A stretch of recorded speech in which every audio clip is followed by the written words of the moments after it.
All right, we are finally live. This took a bit to figure out. Welcome to the Hockey House live 4-hour podcast because we're losers and have nothing better to do on trade deadline day. We are going to talk. Whoa, 1 second.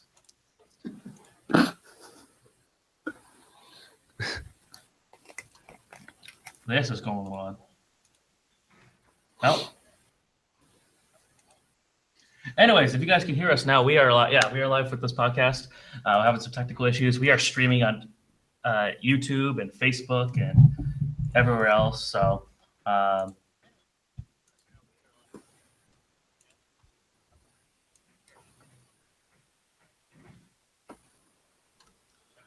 I want to mute this thing. This is a good start, guys. Good thing no one's watching. It's going well. Up the volume mixer. Off. Don't need to hear you. All right, now we're actually good, to my knowledge. So yeah, welcome back to the Hockey House, or welcome to the Hockey House, I guess. I'm Stephen Ellis, and I've done this a couple times, and it's really long. Joining me here, Jack Weber, wearing the Atlanta Thrashers jersey for some stupid reason. Because they're the most relevant team. They're going to be the most active team in the trade deadline. If the Vegas Golden Knights can make trades today, I don't see why the Atlanta Thrashers can't. Okay, that's a fair point. And then joining us over the Google Hangouts is Bradshaw Furlong all day long. He is going to be apparently our Bob McKenzie, and he will also make sure you guys know that he likes the Patriots. Yeah, basically. Not the Toronto Patriots, unfortunately. The most relevant thing today, aside from the Atlanta Thrashers, would be the New England Patriots on the NHL Trade Deadline day. And to the right of me is Dan O'Toole. Wrong name. He joined TSN today. Is legendary NFL. What position do you play? Quarterback. Dan Marino. He's here. We got him he's using his own microphone despite sitting directly beside us. It's because this mic does not have a very far reach. So, welcome to the show. We have a lot to talk about today, hopefully, assuming actually things happen. And that is the hope. So it turns out we have no audio here to our Facebook Live. So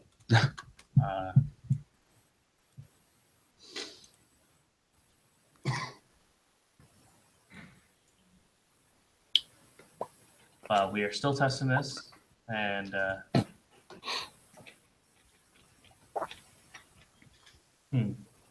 anyways, trades. What's happened so far?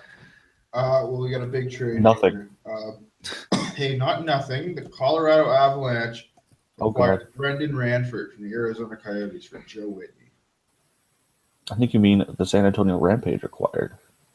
That's right. From what do they got? The Tucson Roadrunners or whatever, the Coyotes? So that's a big addition for Tucson. Joe Whitney. Not. Joe Whitney, was he on the Bruins at one point? Probably not. I can tell you. Joe Whitney. Oh. We don't have internet, so He's 29 years old. He's played 5 NHL games for the New Jersey Devils. He scored a goal, 28 points in 55 AHL. He's a little guy. He's 5'6", 171. And that's basically all you need to know about Joe Whitney. Brendan Ranford, not much better. 10 games with the Tucson Roadrunners. No points. I want to look up the Tucson Roadrunners. I didn't know they existed. I want to look up their logo because if it's not the Roadrunner from Bugs Bunny, I'm going to be very disappointed. And it's not. Okay, that's a decent logo though. I'll give them that. Jan, got a question for you. What are your thoughts on the Leafs trade that we talked about on Monday before? What did we do Monday again? We went to the Billy Talent concert and we got to meet the band afterwards. Now, didn't someone wear a really bad jersey on stage? I think you're referring to the lead singer Ben wearing a Leafs jersey, which was a really nice touch, actually. So no, it's not possible. Anyways, what were your thoughts on that trade there? What, the Brian Boyle trade? Or? Yeah, Brian Boyle trade. I mean, yeah, it's a nice trade. Like, they needed a fourth line center, and he also has like way more playoff experience than the entire team combined, pretty much. So, and for the playoff push and for a possible playoff run, it was a necessary trade, I guess. And they didn't have to go up much. So, what do you think, Bradshaw? I know you're a Leafs dude. Well, I think it was Matt Martin who pointed this out. He has the most playoff games played since 2011, like of any player. He has 100 playoff games since 2011, which is like quite a bit. I mean, you wouldn't expect it, but he's been to 2 finals. So he's going to help you. I think he might be. Is he the oldest guy on the team now? No, that's McElhinney still. But yeah, he's had a lot of experience, so he's definitely going to help all the rookies and all the generally young guys that are still there that haven't been in the situation before. And your thoughts? Yeah, it's interesting with Bo because all that experience he brings to such an inexperienced team. I mean, look at just the last 3. I think it's 67 playoff games in the last 3 years because he went to the final with the Rangers, the finals with the Lightning, and then Game 7 of the East Final last year. So he's played a ton of playoff games, and I think that makes it a good fit for the Leafs if they make the playoffs. That'll be nice for him to have someone to lean on who's actually been there before because even the Leaf veterans like Bozak and Kadri really have very little playoff experience themselves. So. But now it's interesting because with this trade, I think there's a lot more pressure on the Leafs to actually get to the playoffs. Because I mean, if you're going to give up a 2nd-round pick and a decent AHLer for a guy, that's not going to look very good if you miss the playoffs and then he leaves in free agency. To be fair, I don't think the prospect they gave was going to make the team anyways. He was almost going the Darren Hadar route. Yeah, it's true. But yeah, with all the forward depth the Leafs had, I mean, he was definitely expendable. And the draft this year isn't as strong as it could be. True, but if you miss the playoffs, you're talking about like potentially the 40th overall pick, which is a decently high 2nd-round pick. That's if you're giving that up for a 4th-line center and then you miss the playoffs, it's not great. Yeah, like it's on one hand he's a good player, and yeah, he fits in the 4th-line role, but he's a good 4th-liner. Yeah, he'll actually bring a very good 4th-line. He'll bring a lot of value, and he can play 3rd-line too. Yeah. From the numbers that I've seen, he could be a 3rd-line center, but if they're just using him as a 4th-line center, he's already one of the best 4th-line centers you can have. He actually drives play, which is more than you can say about Ben Smith, who was objectively terrible. Yeah, Ben Smith, I know. Who's really against Ben Smith on Twitter? Is it Jeff? Jeff Ayat? Everyone. Okay, well, that's fair. Yeah, I know, Dan, I know you love Gauthier. Yeah, he's straight of the GOAT, man. Wow. Wow, okay. His name is the GOAT. You have to love Freddie the GOAT. Can't argue with that. Yeah. Okay. Come on, well, man. there you go. Yeah, overall, I think it was a good trade, but on one hand, it seems like a high price for a 4th-liner. At the same time, it probably wouldn't Frazee was going to be a great player in the Leafs. He was not you'd have to put him in a scoring role, and obviously he's not a scorer in the NHL, at least. In fact, he hasn't made the NHL yet. Sorry, I think it is a high price to pay for a 4th-liner for a team that, even if they make the playoffs, probably isn't going far in the playoffs. It really isn't a realistic threat to win a cup this year. At the same time, I think there's a lot of value in the Leafs just getting to the playoffs this year, though, because I mean, at the end of the day, almost no team wins the cup their first time through the playoffs. So you need to get that experience. And even if the Leafs lose in the first round this year, I think there's a lot of value in just getting to the playoffs and having a guy like Boyle there to help show them the way. I think it's tough, though, when you do make a trade. And one of the things is the experience of a player. It's how valuable was that guy in that experience? But Brian Boyle actually was a key guy in the last couple of playoff runs for Tampa. And that's the thing. It's like if you get a guy like Travis Moen, well, he got the game-winning goal, but is his playoff experience really helping the team, or is he literally going to be a 4th-liner?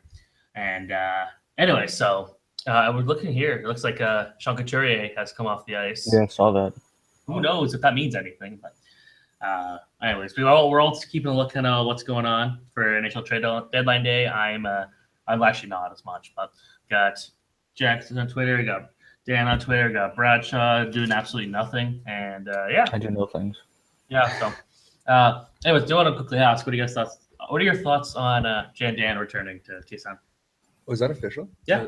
That's awesome. It's very awesome. Those guys, I think, big part of my childhood watching SportsCenter every morning growing up, and they always made it very fun to watch. So Yep, and awesome to have those guys back. I kind of feel bad for my friend Aaron Green, who went all the way to LA to help out with the show, but you know what? Things happen. Maybe he'll get an internship now with TSN. So yeah, I know that that's tough, but cool for TSN. So maybe they'll come on our show today. And as Jack and I were watching earlier, we saw Brendan Gallagher got pulled over this morning during his interview with TSN Radio. Yeah, that's that's kind of hilarious. But hopefully Brendan will buy one of those little headset devices he can use now, one of those hands-free devices. I think he can probably afford it on his NHL salary. Yeah, you especially he's got the busted hand and everything, right? So you'd think he'd wanted to have that hands-free device for that period, because he only got one available hand. You can't drive and talk on the phone at the same time. Well, people keep saying they want Gallagher gone. What if this is his last day of the team? I mean, it's an inauspicious start, to say the least. So, yeah, it's how his day is going so far. Considering if you want to talk about beloved players among Habs fans, and a lot of them 8 months later are still reeling from trading PK Subban, I think they literally might riot if they trade Brendan Gallagher. Well, no, I've seen a lot of Habs fans on Facebook that are saying, like, we're ready to trade this guy. Really? They're ready to trade pretty much everyone. For a couple of weeks, it was, let's trade Carey Price. We're done with him. Okay, well, they're just not being smart. Like, I don't know. Like, the one rumor I was seeing was Corey Crawford or Patrick Kane for Price. Oh, yeah, I know. Yeah, that's legit. That works. So we just boot up NHL 17 here, put forced trades on, and we'll see if we can make that work. Yeah, that's that's bad. But yeah, back to Brian Boyle. I think it works out for sure. And if he replaces Ben Smith, good. But does that mean Bozak's expendable then today? No.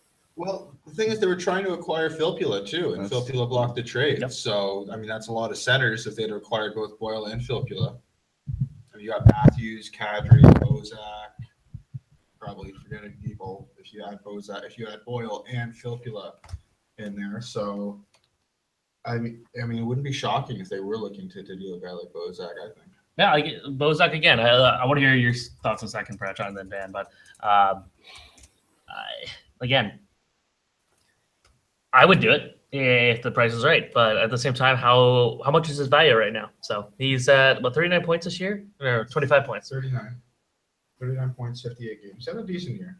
Okay, yeah. So he's already better than last year. Yeah, and what's cap hit's like 4.25 for one more year. I mean, it's a movable deal.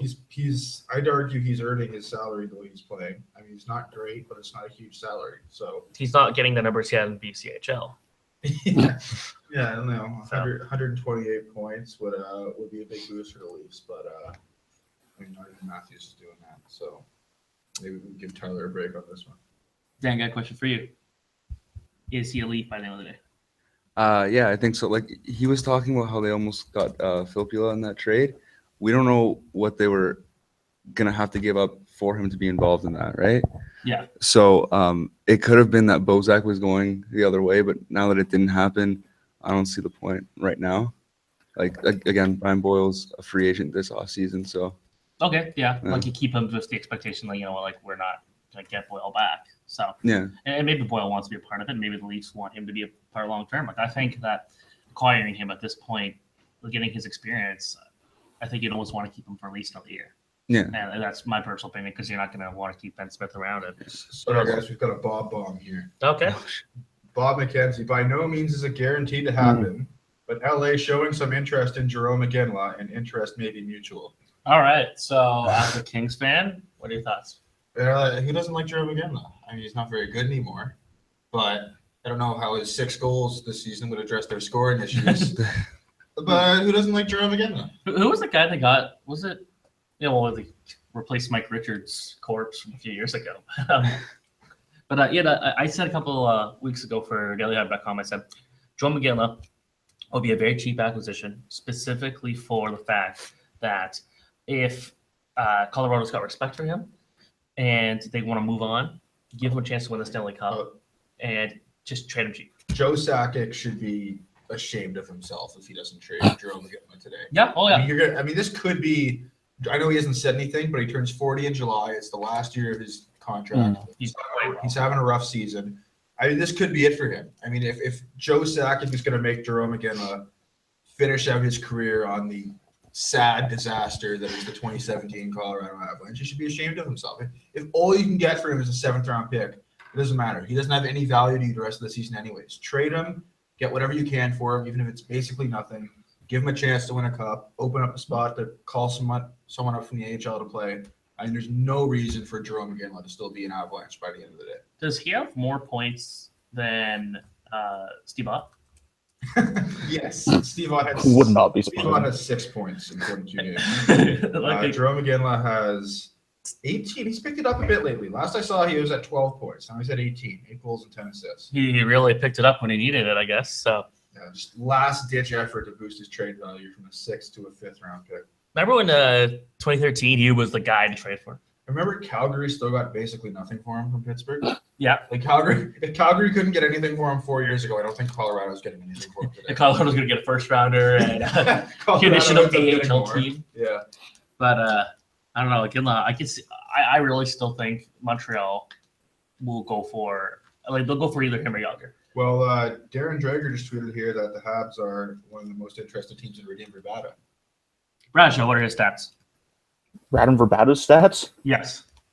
I can try and find those. I had them up just a second ago because I saw that tweet and then I thought that was interesting, so I looked it up. So give me 1 second. He's having a pretty good season. He's only making, I think his cap is only $1 million. Yeah, He does have. I did read yesterday. But he does have bonuses. Like, why couldn't he have had the season last year? Maybe we could have gotten something for him. Yeah. Well, Vancouver's winning the deadline right now. That's for sure. Yeah, that was a great. Burrow's trade was awesome. Dahlin looks like a pretty good prospect, putting up good numbers in Sweden.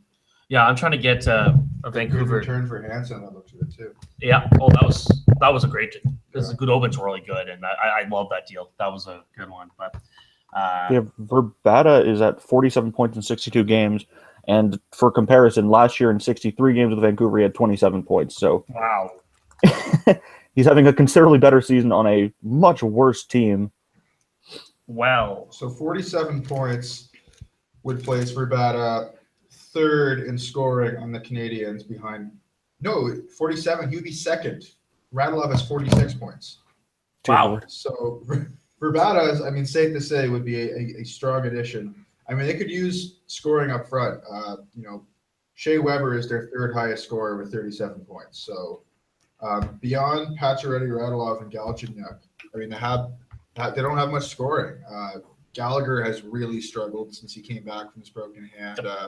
I mean, he kind of hit it out. He can't really shoot the puck right now. His hand is not 100%, and he just can't produce much offense right now. So I think a guy like Verbata. I mean, Verbata to me seems like a guy who's kind of a fit player. Like he was a great fit. He's been a great fit in Arizona both times he's been there. Wasn't a great fit in Vancouver. I don't know how he'd fit in Montreal, but he's a talented guy, and I think that's the kind of guy that can take a chance. I doubt they go back to say the Thomas Vanek rental again. I don't know if they'd go for Thomas Vanek 2.0, but Verbata I think would be. I mean, obviously it depends on the price, but I think it doesn't surprise me that's a guy they seem to be interested in. He had a decent first season with Vancouver. I think he had 30 goals and 63 points in 79 games. He wasn't terrible. Yeah. And then the next season, he just dropped off a cliff. Yeah, so I mean that's looking like a good, and that's some people say, well, why is a rebuilding team like Arizona signing a veteran like Verbata? Well, he has a good year, you can turn him into a nice return at the deadline. That's what it looks like they're going to do. And they don't have him for $1 million cap hit. That is very tradable for any team. Yeah. Any team can basically acquire him. So yeah, how many deals? Basically, every big deal we've seen, or even every decent sized deal we've seen so far, has had to see teams retain salary, and it's had. The only thing I think I saw this yesterday was he has bonuses in his contract. So if he makes the playoffs, it's $250,000, and then for every round after that, it's $250,000. So that might be an issue for some teams, like say the Blackhawks, but for a team like the Habs, that should be fine. All right. Anyways, yeah. So, okay. Well, let's stick on that. Actually, we'll talk more about the Habs when Chris Hatzilakos comes on. He'll be on at noon, right after Mr. Dan leaves. Unfortunately, Dan, what would you like to see the Leafs do? Nothing. Nothing at all. Absolutely nothing. Okay. Why?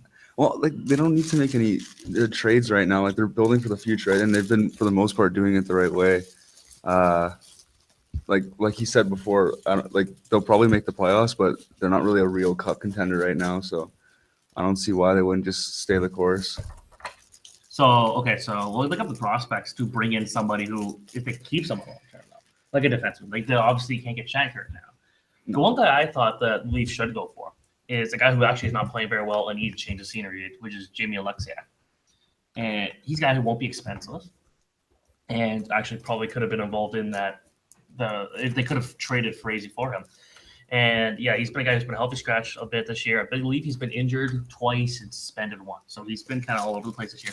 But I still think he's a good defenseman. And Dallas needs defensemen on their own. I believe they just traded Johnny Oduya back to Chicago. Yeah, So they traded Jordy Ben and Johnny Oduya the last couple of days. So how many more defensemen can they trade? That's the thing. They'd have to acquire somebody big at this point. Yeah. But the fact that they've sent 2 defensemen out and their defense is not very good. Like, come on. John Klingberg is good. Dan Hamus is good. And that's literally it. Essel Lindell, maybe, but he's still young. So that's a team that really needs defense on their own. But I don't think Jamie Alexiak is in their long-term plans. He's a guy that isn't getting much ice time. He's been on the team all year. He's got 21 games played. Like, he's not playing a lot. So, yeah, basically I think that's when I think he'd be a decent fit for Leafs because well, I think, Roger, we talked about it, him maybe for Corrado, but I think you're like pretty against that, right? Well, there's just the lateral move at this point, I guess. And I mean, Frankie Corrado, I don't know if you noticed, is an AHL All-Star right now. I think he has 14 points in 18 games, which is pretty. So I think we can safely say he's not an AHL player. I think he can at least be an NHL player. Yeah, which is why the reason I say you do that trade is only just to give them both a chance somewhere else. And not like, you know what, maybe it doesn't make either team better, but it gives the players a chance. Because, again, Corrado's better than the AHL. And Alexiak is just – I think he still is better than the way he's playing. Does Alexiak even play any games here? Like, is he better? 27, okay. So, yeah, he's like, playing. He's probably better than Polak and Hunwick, but would Babcock trust him more than Polak and Hunwick? Well, Carrick's hurt now, right? So you could play Alexiak over Marchenko. You could play him over Marchenko. Yeah, if he likes him better than Marchenko, but Marchenko's been fine. Don't the Leafs kind of need a right shot defenseman? Isn't Marchenko? I don't know that actually. I think Marchenko is. That's why he took. That's why he started playing over. Let's see. You're right. He has already had a shot. Yeah, that's what. Yeah, so he's playing instead of. He took Carrick's spot because he's a right shot. I watched that San Jose game last night, and for some reason I didn't pick up. No, he had a rough game last night. Yeah. But in the 2 games, like the previous couple games he's played, he's been fine. Yeah, I mean, he's got 6 assists in 33 games this year between Detroit and Toronto. He's got 19 points overall in his 113-game career. So, you know, he's 25. He hasn't shown much at this point. I'm not sure how much. I think you get more upside with Jamie Alexiak than with Alexei Marchenko. So, I think it might be a lateral move, and I don't know how much. I mean, Alexiak has 5 goals in 27 games this year, which is pretty decent for a defenseman. So I think you're right. It might only be worthwhile for the Leafs to make if they feel there's some legitimate upside with Alexiak, and if they feel that he'd be a significant upgrade on Marchenko, potentially a top 4 guy. And I mean, only the Leafs know how they evaluate Alexiak internally. And it seems like they like Marchenko. I mean, Babcock seems to really like his Detroit guys. He gets Marchenko. We know he tried to trade for Filppula, so. They have interest in Sheehan for some reason. To be a Teletubby mascot? Yeah. That was Speaking of guys pulled over by the cops once or twice, at least Brendan Gallagher was not driving in the wrong lane in a Teletubbies outfit. Yeah, that was funny. So, how much do you know about Alexiak? Not much other than. Do you know his sister? That's what I was about to say. Yeah, other than his that's sister. My sister's been at a bunch of parties with his sister, actually. So Really? To the beaches. So that's where she hangs out. So Maybe she has some insight. Can we get your sister on the phone? Does she have any insight on this? I'll see if we can get her on. What are your thoughts on this Alexiak trade? I don't know. Okay, thanks for coming. But yeah, a lot of people are talking about the TSN trade. So, yeah, so we haven't really heard anything of substance so far today. It looks like Andrew Ference is rumored to be going somewhere. I don't know. Andrew like, Ference is bad. At 3.25 mil, I'm not sure I'd go for that contract. Andrew Ference for Sean Couturier. Straight up deal. How about Ference on the Leafs? He'd be like the next Eric Brewer. Oh God, I forgot he was a Leaf. Hey, he had an overtime winner, didn't he? Yeah. How about I remember that. Oh, of course Let's he not- did. let's not forget 2 years ago was the end of Ollie Okanen's time in Toronto. A great Leaf. I was just thinking of all the random weird veterans the Leafs have had at the end of their career. Eric Brewer. Oh, that was the same season that Brewer and Jokic. Oh, they had Yep. was it Joachim Lindstrom? Yes, that's right. Yeah, look, Joachim Lindstrom was always easy to be traded because like everyone expected it. So, yeah, that was. I mean,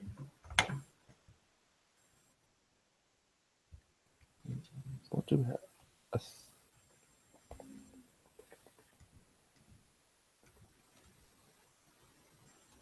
just trying to get our guests kind of figured out for the rest of the day. So yeah, we do have Chris Hatzelakos, who used to write for All Habs and now writes for Pencil Plan Puppets. And we also have breaking news: Danny Cristo to Carolina. Wasn't Danny Cristo in like the Scott Gomez trade a bunch of years ago? He was. Didn't he just get traded already this year? Yeah, that's what I thought. Like a couple weeks ago, right? Yeah. Yeah, he was in a trade earlier this week.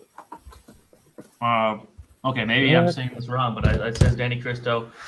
Okay, yeah, the guy's just late going to Carolina. So, anyways, apparently there's something big coming out of UQTR in the U Sports Hockey League. So, thank you, Victor Finley, who declined to be on our show today to pay attention to that instead, unfortunately. But anyways, what other trades have been going on the last couple of days? Mr. Bradshaw. I mean, we can ask Jack what he thinks about the Bishop trade. What do you think of the Bishop trade? I think he played really well last night. Was pretty much the sole reason the Kings even got a point against Calgary. You know, it's interesting. At the time of the trade, I thought it was totally ridiculous, and I'm still not sure I would have done it, but I understand it a bit more now. I mean, basically, the Kings have very little margin for error at this point. They are 1 point back of the Blues for the second wild card, but the Blues have a game in hand and one more regulation overtime win. They're 6 points behind the Flames, who are just, no pun intended, they're on fire.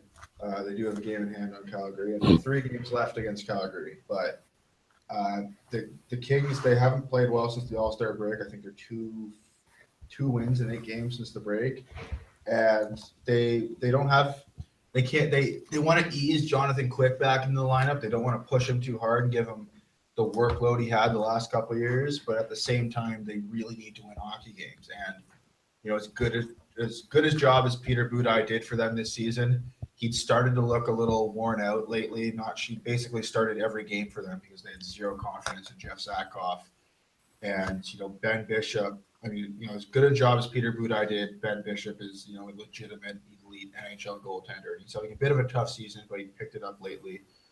So I think it's a really interesting, bold move, and it shows how badly the Kings really want to make the playoffs, that they're willing to trade for Ben freaking Bishop to tandem with Jonathan Quick to try to get that second wild card. Like literally the last two, like last year. 2 of the 3 Vezina nominees from last year. Mm. Next, they're going to trade for Brayton Holtby. Like it's insane. Again, much better than 10 years ago when Yutaka Fukufuji was on the team. Yeah. By the way, if you guys care what happened to Yutaka Fukufuji, he just played for Japan at the Asian Winter Games. And Japan lost 7-0 in the final game to Kazakhstan. So Kazakhstan won the top division. Thailand won their very first gold medal for this Division 1. Division 2 went to Turkmenistan, and Turkmenistan has never lost a game. I want to know, Dan, what are your thoughts on that? Coyotes are close to Nothing. finalizing a trade, apparently. All right, well, That's from David Pagnotta of the 4th period. there's rumors of Valtteri Filppula getting traded soon, so Interesting. Valtteri Filppula, he's got another year on his deal, and he's got a $5 million cap hit. for some reason. He had a good start in Tampa, but I think he only has like 7 goals this year and only had like 8 last year. Wait a minute, so so he's a center, right? I think He's a he only has, center. I think he's around 30 points this year. Yes, he's a center. So center, if the Leafs really wanted him, they would have had to trade somebody. Yeah. That's the thing. When I've seen people mention that they would have had to throw Bozak in. It wouldn't make sense for the Lightning to do that because they want to get rid of Filipula's cap hit. Give a little bit of money. Bozak's so- making like $800,000 less. It doesn't make any sense for them to so pay he's able Bozak to- either. It seems like a pretty lateral move, swapping Bozak and Filppula. I mean, That's why Filppula- I'd wonder if the Lightning would have had to throw something in for the Leafs to take it because his cap hit is worse. They're trying to get rid of him. It'd be one of those you take our bad contract, we'll give you an asset type of thing. It could be, but I also get the sense that I think Babcock might just be a Filppula fan and might have been pushing the Leafs. And maybe Valtteri Filppula is not a Babcock fan yeah, by the sounds of it. evidently. I mean, wasn't Yeah, imagine that. yeah, at least wasn't enough to make him want to go back to the Leafs or to go. He also probably thought they might have tried to bury him in the minors like they did with Brooks Lake. He probably worried they're going to just throw him to the Marlies. He's still an NHL player, but that's probably a concern for him. That's true. I wonder if players around the league look at that and see the way the Leafs are so just willing to bury veterans in the minors like that. And you wonder if they're like, well, if this is how they're going to treat veterans. This is not necessarily a huge part of their plans. Mm. So I mean, I think that Valtteri Filppula hasn't really been living up to his contract of a $5 million cap hit player. So Which is still kind of an odd one. Honestly. yeah, I mean, it looked good when he got there. He had a good first season in Tampa, but he hasn't done much this year or last year. So, but and he's got a no trade clause, and I don't blame him for not waiving it. All right, so guys, one interesting couple rumors going on. Yeah, we saw the Ginla to LA. Leafs or Oilers looking at a third, fourth line rental winger. Any suggestions? For the Oilers? Yeah. I mean, they're kind of in the same position as the Leafs, I'd say. Well, the Oilers are their playoff spot is more secure than the Leafs is. But it's also a thing where it's like for this year, it's just about making the playoffs, getting experience. Maybe you win a round. I mean, they're probably going to play Anaheim in the first round, so that'll be tough. But I don't think they should be doing anything big. But if you want to add, like, obviously not a Brian Boyle because he's gone, but someone like a Brian Boyle, someone who could be, a bottom six depth forward who has some playoff experience, who can show the young players on the team a way. I mean, they sort of have a guy like that in Lucic. Mm-hmm. But if you can add another guy like that, I think, depending on the price, if it only costs you a second or a third, I think that's something that could make sense for, I think a guy who could make sense for Edmonton is Jerome McGinley. He is a veteran with experience who could fill that, a third line role for them. I don't know if that appeals to Iginla that much. I mean, again, I think he probably wants to go more to a cup contender than a playoff contender at this stage of his career. One thing they could always say is why the Oilers are not much of a cup contender. We really do not know how much or how good this team can be. I feel like we're still seeing McDavid, despite being the best player in the league, we're still seeing him get better. And you put a Gil on there, like the fact of potentially playing with McDavid, like he probably won't play first line, obviously, but like the opportunity of getting his career kind of like, I don't think it's the chance to win the Stanley Cup this year, but if he plans to stay an extra year and maybe on a cheap deal, it could work out. Yeah, That's my personal thought. Like, it's an attractive option. He knows Alberta very well. I'm assuming he wants to move back there. Not a terrible idea. I know people are saying, "Oh, maybe go back to Calgary." But do you think he'd go back to Calgary? No. You don't think he'd go back to Calgary? I don't think he goes back to Calgary. I mean, they're in a playoff spot. I still find it. I found that rumor weird that him and the Kings have interest in each other. Like the Kings might not even make the playoffs. Well, the Kings did the exact same thing with Vinny Lecavalier last year. I mean, they rescued a well-respected veteran from a bad team and gave him a chance to play on a contender to finish his career. And Oh no! Like if they were in a playoffs, if they were in a spot, it would make it. But they might not even make it. They might. Like, that's why I think. But they're clearly all in, and the Kings I think have earned some benefit of the doubt around it. I think a lot of teams in the 9 spot you wouldn't see them make such an aggressive move as trading for Ben Bishop. No. But the Kings have that confidence from what they've done in the past that all they have to do is get in the playoffs and they'll be dangerous. And That's what they do. Yeah, and I think To get to other the- people around the league probably see that the same way. And Jerome McGinley probably looks at the Kings and say, "Well, they're 1 point out.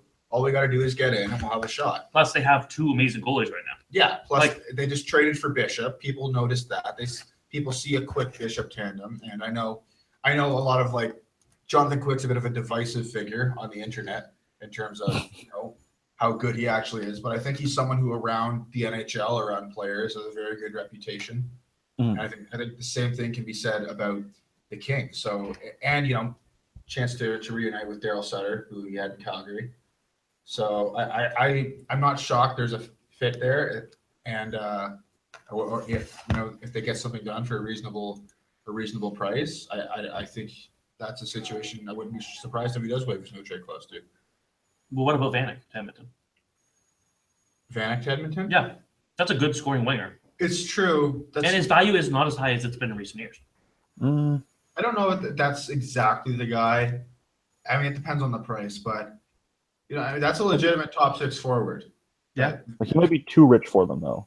Like if they're just Well- looking for a third or a fourth liner, he might be too rich at this point. I mean, this is a guy they once signed to like a $50 million offer sheet that they were willing to give up like 4 first-round picks for. Mm-hmm. So, Like again, who knows in this case? They may actually come around this time. yeah, it's true. So, I don't know. That's an interesting fit. I think you'd want a guy who's a little more. Again, I think for a team like Edmonton, they're in a similar situation to the Leafs. I think you're looking for more of a veteran with a bit more playoff experience, a bit more of a leader. And Thomas Vanek, I remember in the playoffs with Minnesota the last couple of years, the playoffs with Montreal the year before, he other people seemed to step up his game, and Vanek seemed pretty invisible. I remember against Tampa and Boston in that Montreal run in 2014, he was decent. And then he was totally invisible against the Rangers in the conference final. Yep. Well, then he injured his hand. So I Did he- remember he played with an injury. Did he play with an injury? Maybe that's something to do with it. But I don't know. I think Vanek. I think Vanek would make a lot of sense for the Kings, to be honest with you. Mhm.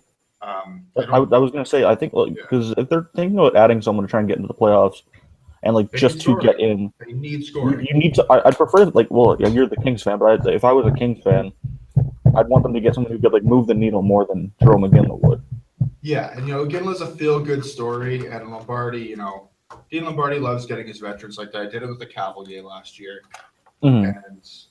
and Dean Lombardi values character a lot, and Jerome McGinley seems like a perfect Dean Lombardi type of player. Will not be surprised at all. I'm not surprised at all that he's interested, but yeah, if you're talking about someone who's actually going to make an offensive impact. But again, Vanek, I think, is another guy who's a fit player. And he was not a fit in Minnesota. He's been a great fit in Detroit. Will he fit in LA? I don't know. I mean, he kind of does fit in with that team. He's a big body, protects the puck well, and brings some offensive skill that they can really use. I mean, they're really struggling to get offense from people who aren't Jeff Carter or Tanner Pearson. The Kings have 4 players with 10 goals this year. You've got Carter with 30, Pearson with 21, and then you've got Toffoli with 12 and Brown with 10. So with a big drop-off. Andre Kopitar is still stuck on 6 goals this year. So Trevor Lewis. People haven't talked enough about Kopitar not having a great season. Yeah, you know what? He does lead them in assists still. He's got 30 assists in 57 games. He's still a great, two-way player. I think he's just had a bit of bad luck. He's shooting 5% this year. His career is a 12% shooter. So I think he's just had some bad shooting luck this year. And I'm not concerned about him going forward. But at the end of the day, the offensive production hasn't been there this year. Having a Nazem Kadri of last year's season. Yeah. Yeah, so a friend of our show, Nightingale, says that could be close that Verbata going to Montreal. So, but at the same time, ESPN says the Flames, Bruins, Panthers, Penguins, and Islanders. Who's are all- tweeting? Sorry, who tweeted that Montreal could be close? Adam Nightingale. Adam Nightingale. Okay. The wheels turning. Who is that? We're still trying to figure I that. don't see a check mark beside his name. No, right now I'm not sure anything, but I'm seeing his name getting mentioned a couple times now. So Well, NBC Sports has tweeted out a link. Report: Kings working on a Ginla deal. all right, so again, I think that would work. Honestly, I would be okay with that deal, but he could have gone to Edmonton too, and I think you'd have to go. Oh wait, there's a trade to the Avalanche. Joe Canada, the goalie. Colorado is just trolling everyone today. I don't know how many goalies they need. Seriously though. Hey guys, we made a trade. Oh my God, is it Duchesne? No. Joe Canada. We made another trade. Oh, Joe Canada. Just gained 4 followers in about 30 seconds. All right. I know we can't see this on the podcast, but Steven, how awesome are these Avalanche third jerseys? Oh, they're so beautiful. The logo is awesome. That's all I'll say. That's all. You don't like the colors? I'm not sure I like the shoulders. That's Okay. it. So I love the Fair logo. enough. It's a great. I love those jerseys. I've seen them wear them a couple times. Those are gorgeous. If I like the Avalanche enough, I would get one of those jerseys. I don't like the Avalanche enough. You know, I think that's a reason enough for Ginla to stay in Colorado and get to wear those a few more times this year. They are so bad. Oh, that's shocking. Worst hockey. Like they're not like they shouldn't be that bad. No, they shouldn't. I don't know what the deal is there. But yeah, that's just a horrible, horrible mess. I forget who said this, but like there's no one on that team who's having a good season. Like there's no one who's like playing well through the like how bad the entire team is. There's not one guy who's having like a really good season, No, I mean, which I guess is expected. But even like Matt Duchesne is having a bad season by Matt Duchesne standards. you can look at guys who, relatively speaking, are have been pleasant surprises. You know, a guy like Nico Rantanen. But yeah, it's. I mean, to be as bad as they are, it has to be an all-around disaster. How funny will it be if they lose the lottery and don't get the number 1 pick when they've been this bad? They're totally picking fourth. No question. Oh, Ken Campbell tweeted, been told Florida making a strong push to get Thomas Vanek from the Red Wings. Florida right. trying to do stuff. Okay, so like I want to say Yager would be involved, but I No. don't see that. No. A very unsubstantiated rumor, but I've seen it from other people. Can't remember who though. Kulikov has been rumored to be getting traded, and Toronto's apparently one of the teams. Okay. I mean, that can make I was sense. thinking about that yesterday because I was going through like potential defensemen they could acquire. Yeah.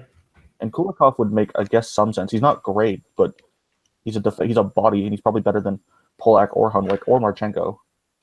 So they could use him. Just to get back to Vanek in Florida for a minute here. I saw a playoff percentage board earlier this morning that I think had the Panthers playoff odds only at like 17%, which I find is a bit strange. They're only 1 point back of the Leafs with the same amount of games played, and the only team in between them and the Leafs for the wild card is the Islanders. They have the same amount of points as the Islanders, and they had the Islanders at like 48% to make the playoffs, even though it's the same amount of points, and the Islanders only have 1 fewer game played. So I don't know how they calculate these percentages, but I find it a bit strange to like the Islanders so much more than the Panthers. Well, that's not really a rumor. Canucks are probably not trading Ryan Miller today, according to John Shannon. Yes. No, Well, we're just looking apparently, at that. that's the other guy the Kings were interested in. They wanted Bishop or Miller. So, right. I don't know who would take. The problem is I don't know who would take him. I almost wore my Ryan Miller St. Louis jersey today. Do you have one of those? I do. That's fantastic. I got it in Buffalo, and it was like this really small jersey store. And I'm like, "Do you have any Ryan Miller stuff?" He's like, I want a USA jersey." I was with my mom, and my mom would never let me buy a USA jersey. But I walked up and said, "That's a cool jersey. I want it. Can we have it?" So got it. So I have 2 Ryan Miller jerseys, and I'm still trying to get a Canucks one at some point. So You know, if you have a Ryan Miller Blues jersey, I think that's reason enough for me to buy a Ben Bishop Kings jersey, even if there's no way he's back after. there this you go. There you go. There you go. Yeah, I agree. Steve Engel's on Sportsnet right now. Yeah, I just saw that. Good for him. So On camera somewhere that's not in his basement. that's pretty cool. It is He's pretty big cool. time. From the basement. I think I have both Sportsnet and SportsCenter trade coverage recorded, so I'll go home and watch Steve freak out after this. I'm really curious as to why you record trade deadline coverage. See people's reaction. Okay. Okay. Sure. Go for it. Anyways, Look, you're sitting there in the Team Antarctica jersey. Don't call me weird. That's fair.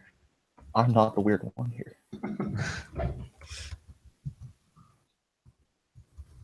Let's see. by the way, I'm wearing my Antarctica jersey. Ryan Ball, he's trying to make the record for playing on every single continent, and support him. He's awesome, so it's cool. So So this is pretty cool. Yeah, so Because he piqued my interest in Dmitry Kulikov, I looked around on Dmitry Kulikov. He has 1 year left in his contract. Like after he did the rest of this year, he only has 2 points this year. What is? Not great. He is terrible. Yeah, he. I don't know what happened. Like I didn't realize he was that bad. Jesus, I used to like Dmitry Kulikov a lot. oh, apparently Steve Dangle's. Oh, people are asking when Dangle's things on TV. I wish you could see it, but He's bad. yeah. Have you guys read the Steve Dangle comments on like every time he has a story on No. on I Facebook? don't read it. Comments. Have you on checked the them? internet. No, Oh, they're Oh, gold. it's so funny. I gotta see this. They're gold. People hate him. People hate him. Yeah, they're just like, oh, like this guy's a scrub, blah blah blah. I'm He, just he really is the guy people seem to either love or hate. again, he's. It seems like when I go to like when I covered the Leafs alumni game or World Cup, he's kind of just a quiet guy, and the mainstream media was just kind of away from him. But I think the reason why the mainstream media may not be the biggest fan of him is because he's doing something completely different than everybody else, and that's what makes him so cool. He does something so cool or so different. So I'm trying to see if I could find here, but it could be a while. Oh, never mind. I thought he was like actually at Sportsnet, but no, he is doing it from his little Maple Leafs room. So. Good Oh for him. wow, that's awesome. That's awesome. I really he look good. He got dressed up in a nice little like button shirt though. You know, I figured he'd just be wearing his Leafs jersey, but dressed No, up. he does his Sportsnet hits. He dresses up fancy for his Sportsnet hits. He at least puts on a button-up shirt. Right. I give him I at least guess some credit. He's some kind of professional. because it is national and he pissed more he'd piss more people off than he already does if he was wearing a Leafs jersey. Yeah, who do you think he cheers for? Yeah. And even though he's pretty clear who he likes, but yeah, Dangle's a great guy. He is awesome, and if you see him, bother him. No, he's a nice guy. So talk to him if you get a chance. Anyways, what else is going on in the NHL right now? Any more rumors? So slow right now. My entire Twitter feed is just like football right now. It never, That's how bad it is. nothing ever happens until afternoon. Everything happens like 2 days before the deadline. And then on the deadline, nothing happens until like 1 o'clock. I'm having a nice salad. It's tasty. Got it from Oakville. I saw earlier that because I know Neuwirth was rumored to be on the block, but the Flyers are considering going to probably sign him to an extension, is what I saw earlier. For who? Again, another for Michael Okay. Neuwirth. Yep.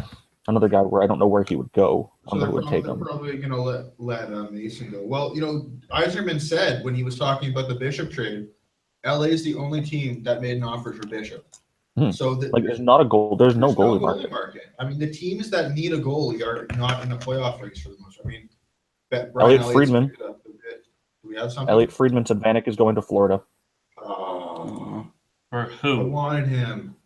Right now, it's just Vanek is going to Florida. All right. So we'll see what Before we, our first trade, major trade. what, you mean that Joe Canada trade wasn't big enough for you? Oh, you know what? You're right. Before we talk about that, I do want to mention that I forgot completely what I was going to say. Sweet. Oh yes, Impressive. It was Impressive. important. It sounded important to me. Where was it? I had it somewhere. You'll Give get me a it. minute. I'll figure it out. I believe in him. Oh yeah, goalie market. Yeah. So this year, like the thing is, you would think the goalie market would be bigger, specifically for the reason that you have to have at least like, don't you have to go 2 goalies signed this year? For the expansion draft? Yeah. I believe so. So every team needs to make sure they have someone like that. So as far as the expansion draft works, can the team that it's going to happen before July 1st, right? Mhm. June. Oh yeah, it's during the But draft. can you not claim players who are on expiring contracts, even though they have like 2 weeks left on their contract? You can't claim those guys because you can I still claim don't- their rights, right? I don't know how it works after like the regular season's done. Like I'm not totally sure, but are they in play today? Vegas, I believe, it sounds like they should Yes. be able to make trades. Yeah, they are. It sounds like they They can't acquire pro players, but they can acquire picks or prospects Yeah. in exchange for not taking a player in the draft. Okay. It's Vanek for a third rounder, according to Friedman. Wow, that's a great trade. That's all it took? Yep. But now I got to wonder, will Florida trade Yager? No, they're not trading Yager. I don't see why. Why would you? You just made a buy move. Yeah. Yager's one of your at 45. He's still one of your better forwards. I mean, trading Vanek and trading out Yager. I mean, it doesn't. But again, let's look at the way that like big Ginla story. Despite the fact that Yager is 45 and still could probably play for a few more years, how many more legitimate chances does he have at the cup? But he's won 2 cups. But do you think he wants another one? I don't think he wants to play the last He wants one, but I don't think it's he's not. It's not in a Ginla or a Ray Bork situation where it's he already has 2 cups and it's not necessarily the last year of his career. In fact, it probably isn't. So I think he'll have another chance to win a cup next. You're right. Florida probably isn't a Stanley Cup contender this year, but They got a nice team though. going forward they do. He seems to me like a guy who just kind of enjoys playing. He's kind of like living the semi-retired life. Kind of like he's kind of like the Ichiro Playing in Florida. of hockey. He's just the later years of his career, still playing into his 40s. No pressure. But he's in a no-pressure environment, and he's in the sun all winter, and he's on a decent enough team. So he seems to me like obviously I don't know him personally, but the vibe I get is that he's happy in Florida. So he's re-signed there twice, right? Yeah. So I don't think he's getting traded. But Vanek, wow, that's That's a bold move for a team that's not in a playoff position right now. I mean, I find it amazing that it costs less to get Thomas Vanek than to get Brian Boyle. the one thing I think about though is Which is kind of fun. for Vanek, he'll be how many points does he have? He's not going to be at almost a point per game this year. No. I saw that. I just had it. Give me a sec. 38 points in 48 games. He's been a good player this year. That's good. Yeah, that's good production. He'll slot in on that because on the Florida right wing they have Riley Smith in the second line right now. You slide him right in the second line there with Trocheck and Jokinen. You're fine. That's a great line. Yeah, Detroit got more for Brendan Smith than they did for Thomas Vanek. That's kind of incredible. That is true. Like the fact that it only cost a third round. First off, congratulations, Florida. Yeah, what a steal. That's a great trade. Like a massive steal. That's great. And then that's a good team. It's a good team. It's just not a good start. They finally turned it around after the start of the season, and they're just on fire. I think we're helped getting Barkov and Huberdeau back. Well, I'm kind of disappointed They're that the 2 best players. I'm kind of disappointed that Jamie Vanek wasn't given a chance to play in the NHL. Did you guys remember him from the Wentworth Institute of Technology in 2002, 2003? No, I bet you have a jersey of this. I wish. According to Hockey DB, he played in a lot of games, but never had a win, a loss, a tie, and made no save, or only made 10 saves in his entire career. So It's decent. that's pretty good. That's Jamie Vanek right there. Yeah. So Jamie Vanek, everybody. But Vanek's got he's at 38 points this year. That's an outstanding trade by the Panthers. They're going for it. Like that ties him with Barkov for second in scoring. This is it's And it was a third round draft pick for a guy who literally beat their second top pick. I wonder if the Leafs will He might be a top line. He might be their top line right winger if they want to. The Panthers move. may be the Leafs' biggest threat for that No, playoff no. spot. So I wonder if the Leafs see this and feel like they need to. And how they didn't do it. Like how they not get that trade. Yeah. Like at that deal, how did anyone else not get that? If that's the best offer, that's a little surprising. Yeah, I'm almost surprised they this deal. I think they maybe would wait a little until closer to 3 p.m. see if they get something better. But Wow. So, all right. That's what do you think? Like you said, it was a good trade. Like a third round pick for Thomas Vanek. That's a pretty decent trade. And like he was saying before, they play the same amount of games as the Leafs. They're only a point back, so it's a good deal. All righty. Do you have to go to work to school now? Yeah, I was about to say. Unfortunately. So thank you very much for coming on, Dan. Oh, thanks for having me, man. And we're gonna lose your camera, and we don't need the mic, but we're keeping it because I just got told that we are going to have Victor Finley, the youth sports expert, coming on to talk with us at 2:00. So, anyways, Chris Hatzelakos will be on very shortly. But do you remember that Vanek deal to Montreal? Like that was. Remember Habs trading Kohlberg and thinking, oh man, that sucks. And then no, not really. yeah, well, Vanek's at the peak of his value. I mean, he was traded from Buffalo to New York early in the year, and he had a great season with the Islanders. And he turned down that big contract, and they were out of the playoffs, so they traded him. Oh, there's an addition to the trade. Dylan McElrath. Oh, Dylan McElrath. Yeah. So He's been on, like, didn't he like clear waivers earlier in the year? yeah, that's a good deal. That's nothing. I think Detroit retained 50% of the salary too. Jesus. Florida can't be anywhere near the cap, right? I doubt it. Let me check. So maybe Pull up that's pull up on Cap applying. Friendly. Maybe that's implying they're doing something else. Let me pull up on Cap Friendly. Well, I think they sort of have sort of an internal cap, right? Like, I don't think they spend much money. Yeah. But I want to see where they are right now. So you get, all you give up is a third for Vanek, and you only have to pay half. his A salary. marginal NHL player. Yeah. A marginal NHL. I don't even call him a pro. He's a marginal NHL player at this point. Avarath, yeah. You know, once you've cleared a waiver, your value is pretty much zero. They currently okay. Wow. But yeah, they're fine on cap space. Like They currently have $9 million in cap space before the trade. So their wingers are Yager, Riley Smith, Colton Scivier, UC Jokinen, Jonathan Marchessault.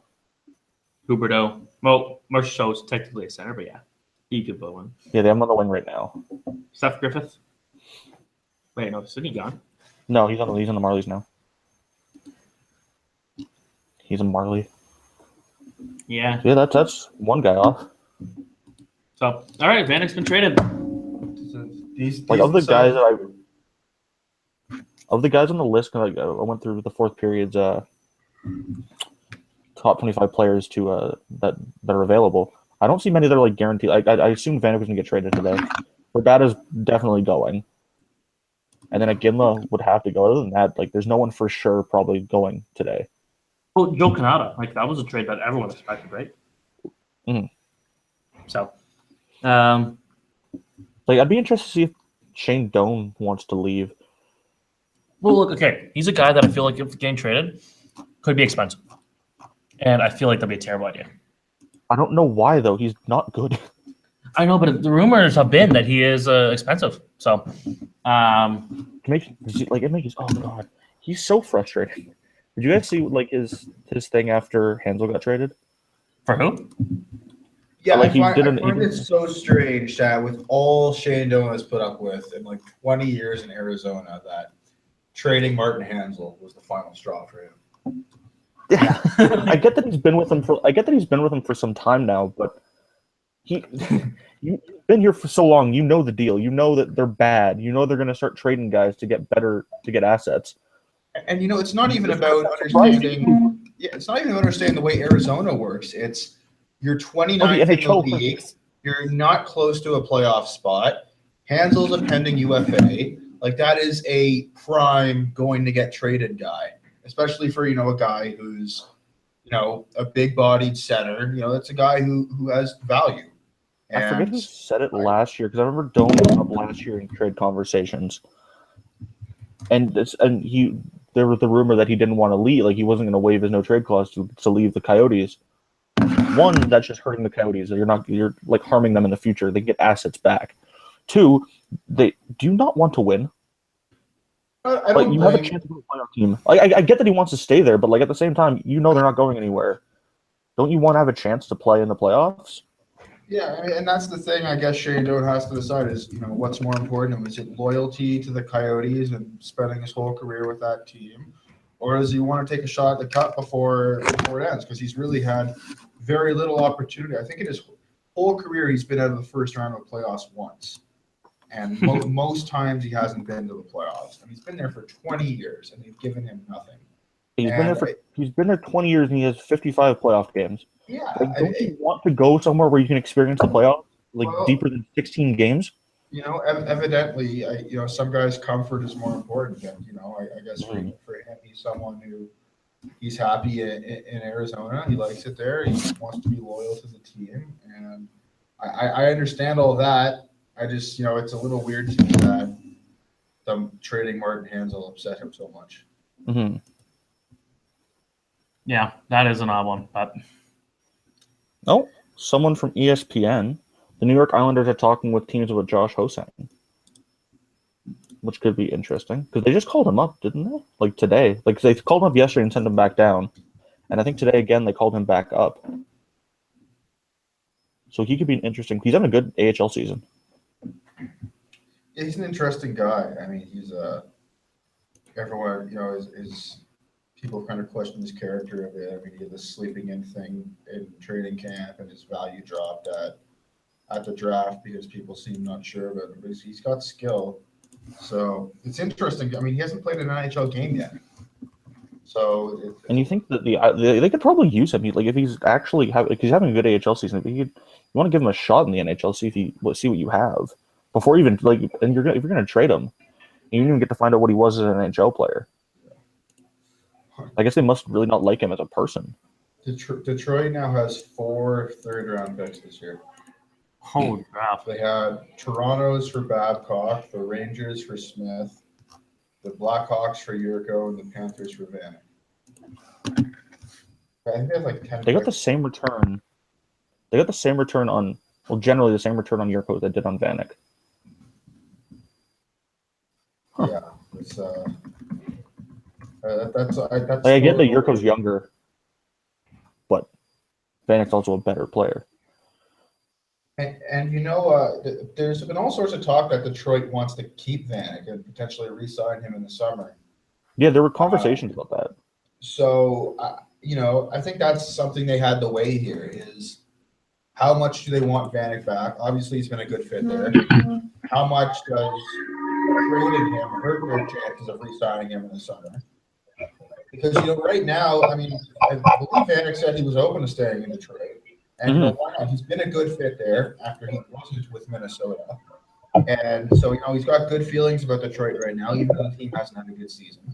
But if he goes somewhere like Florida, maybe he enjoys playing in the playoffs somewhere nice and sunny and forgets all about Detroit. So, for Detroit, I think they had to weigh how much do you want Vanek back next year. If you're willing to trade him for just a third-round pick, perhaps not that much. All right, we're going to stop the Vanek trade talk just for a minute. I believe we do have Christopher Hatzlakos on the line. Are you there? Yeah, I'm here. Do you hear me? Yes, I can. How you doing? Good. How are you? Good. So Chris writes for Pension Plan Puppets, and he's also a scout for ISS Hockey. First, before we talk about the Habs, I want to know, what are your thoughts on the Thomas Vanek trade? I'm a little shocked that Montreal didn't pursue him. For all we know, Montreal could have offered their third rounder and maybe some sort of C or D prospect, whatever, and Detroit decided to go for Florida's offer. I thought Vanek could really help Montreal. Natural left winger. He's a goal scorer. He's a playmaker. He's somebody that I thought would fit in, especially with Claude Julien instead of Michel Therrien here. As for who he'd play with, I think he'd play with Galchenyuk, and they'd mesh really well because Galchenyuk is the goal scorer there. Vanek's obviously shown that he is a very good goal scorer, but he's also got that creative side where he is a good playmaker. So I don't know. Florida got him for a fairly cheap price, and adding goal scoring depth and playmaking depth for that is really it's a good move in my opinion for them. Yeah, on paper, I think it is a good fit in Montreal, but I feel like the team just was kind of soured by the experience they had with him 3 years ago. And it's not that, you look at his numbers, he wasn't terrible. In fact, 15 points in 18 regular season games, kind of disappeared a bit in the playoffs, only had 10 points. But, they made no effort to re-sign him after that season. And since he only went for a third-round pick. So, clearly Montreal wasn't that interested in getting him back. Even with the new coach, like you said, now it's, Claude Julien instead of Michel Therrien. You think maybe they want to give it a try, see if he's a better fit now. But I don't know. I guess Marc Bergevin was a little bit turned off by the experience he had with Vanek a few years ago, and ultimately wanted to go in a different direction. Which I don't blame them. I don't blame them on that one at all. I've never been a fan of going back to a guy that maybe didn't have a great experience with, and that's why I'm not exactly a fan of that. All right, so the Habs have made a couple trades. What about David Darnay trade? That one is one that I think Habs fans are really excited about. I like it. Brandon Davidson's really good. I believe he is eligible for the expansion draft. So if he does get it claimed, it's not the worst thing in the world because they clear 1.3 or whatever, 1.4, whatever his cap it is. Darnay clearly had no place in Montreal anymore. He's had no place in Montreal for the past year and a half now. His time in Montreal was up a long time ago, but he kept getting fed minutes by Therrien when he was here. I think it benefits both teams if Edmonton takes a chance here. If he works out as a third line center playing with two big bodied wingers, which he's had success with doing in the past, then Edmonton comes out with a good deal as well. He's not a bad player or anything. It's just the fact that he didn't fit in Montreal. Philippe Danault replaced him. They can't get rid of a $6 million Thomas Plekanec, who is still fairly good defensively, and I believe has shown a little more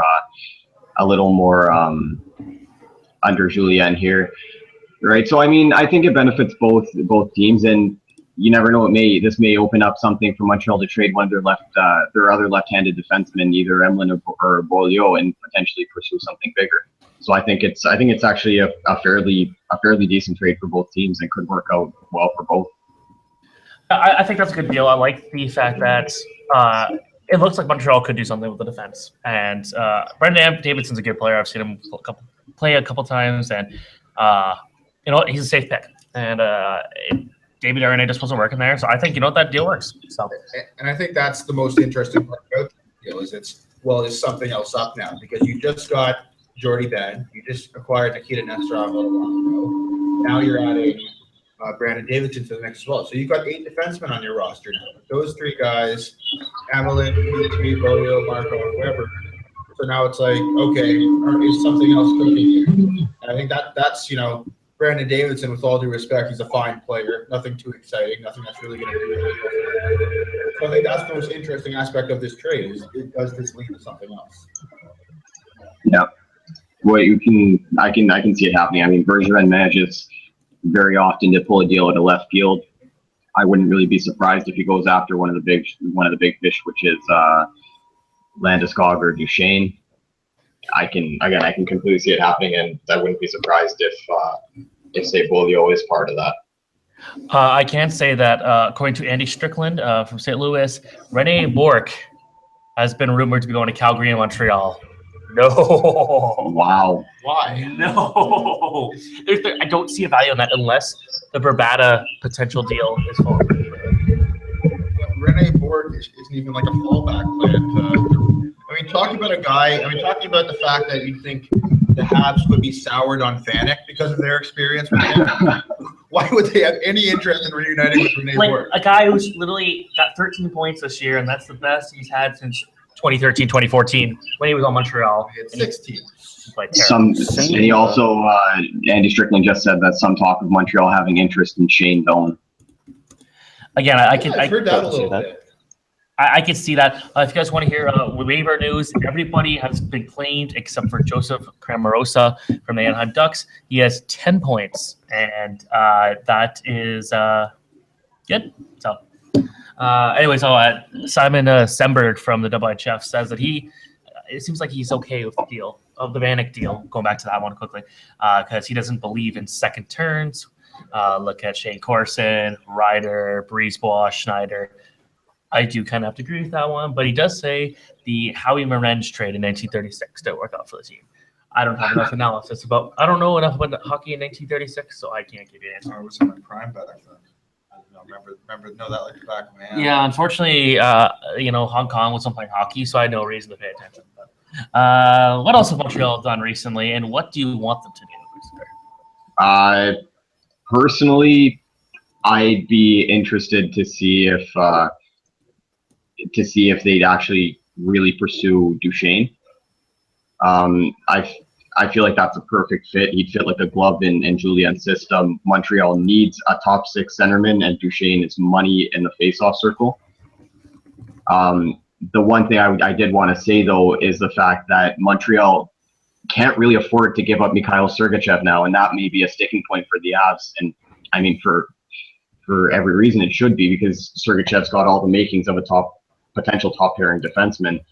But one thing I wanted to say regarding a Duchesne trade for Montreal and Sergachev is that Montreal kind of put themselves in a bit of a tough spot when they traded for Shea Weber, and the reason being is because if you still have PK Subban at this point, who is one of the best puck moving defensemen, and Weber, of course, is a very, very good defensive defense with a big shot.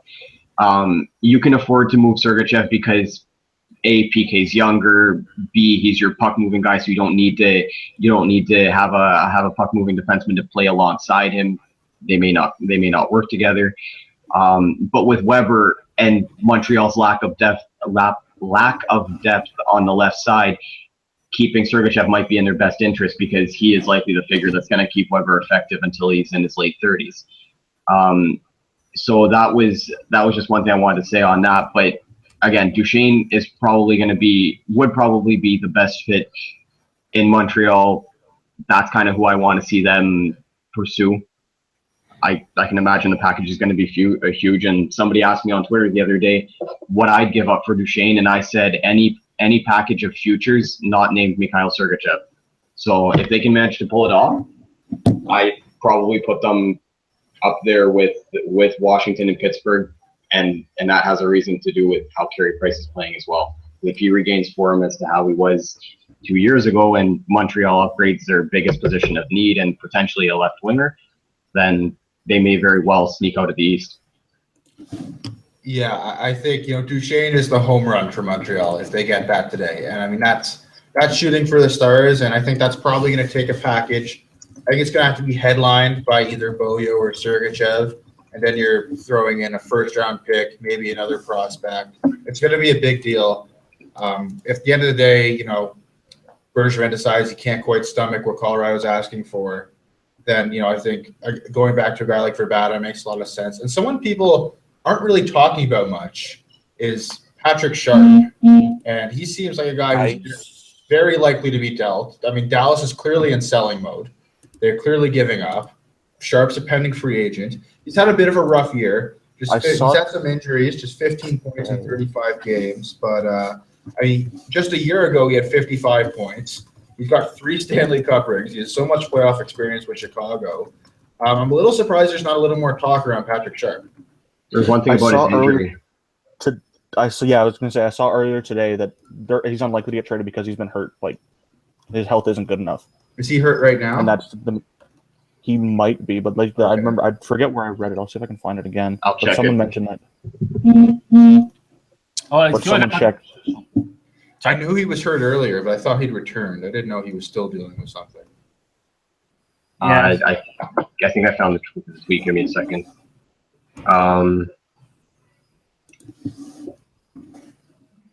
Yeah, there's been rumors of Josh Georges and Brian Gianna getting traded from the Sabres, but I don't know if that even makes sense anymore. But apparently Gianna has a couple teams he's interested in, which is LA, San Jose, Boston, and the Islanders.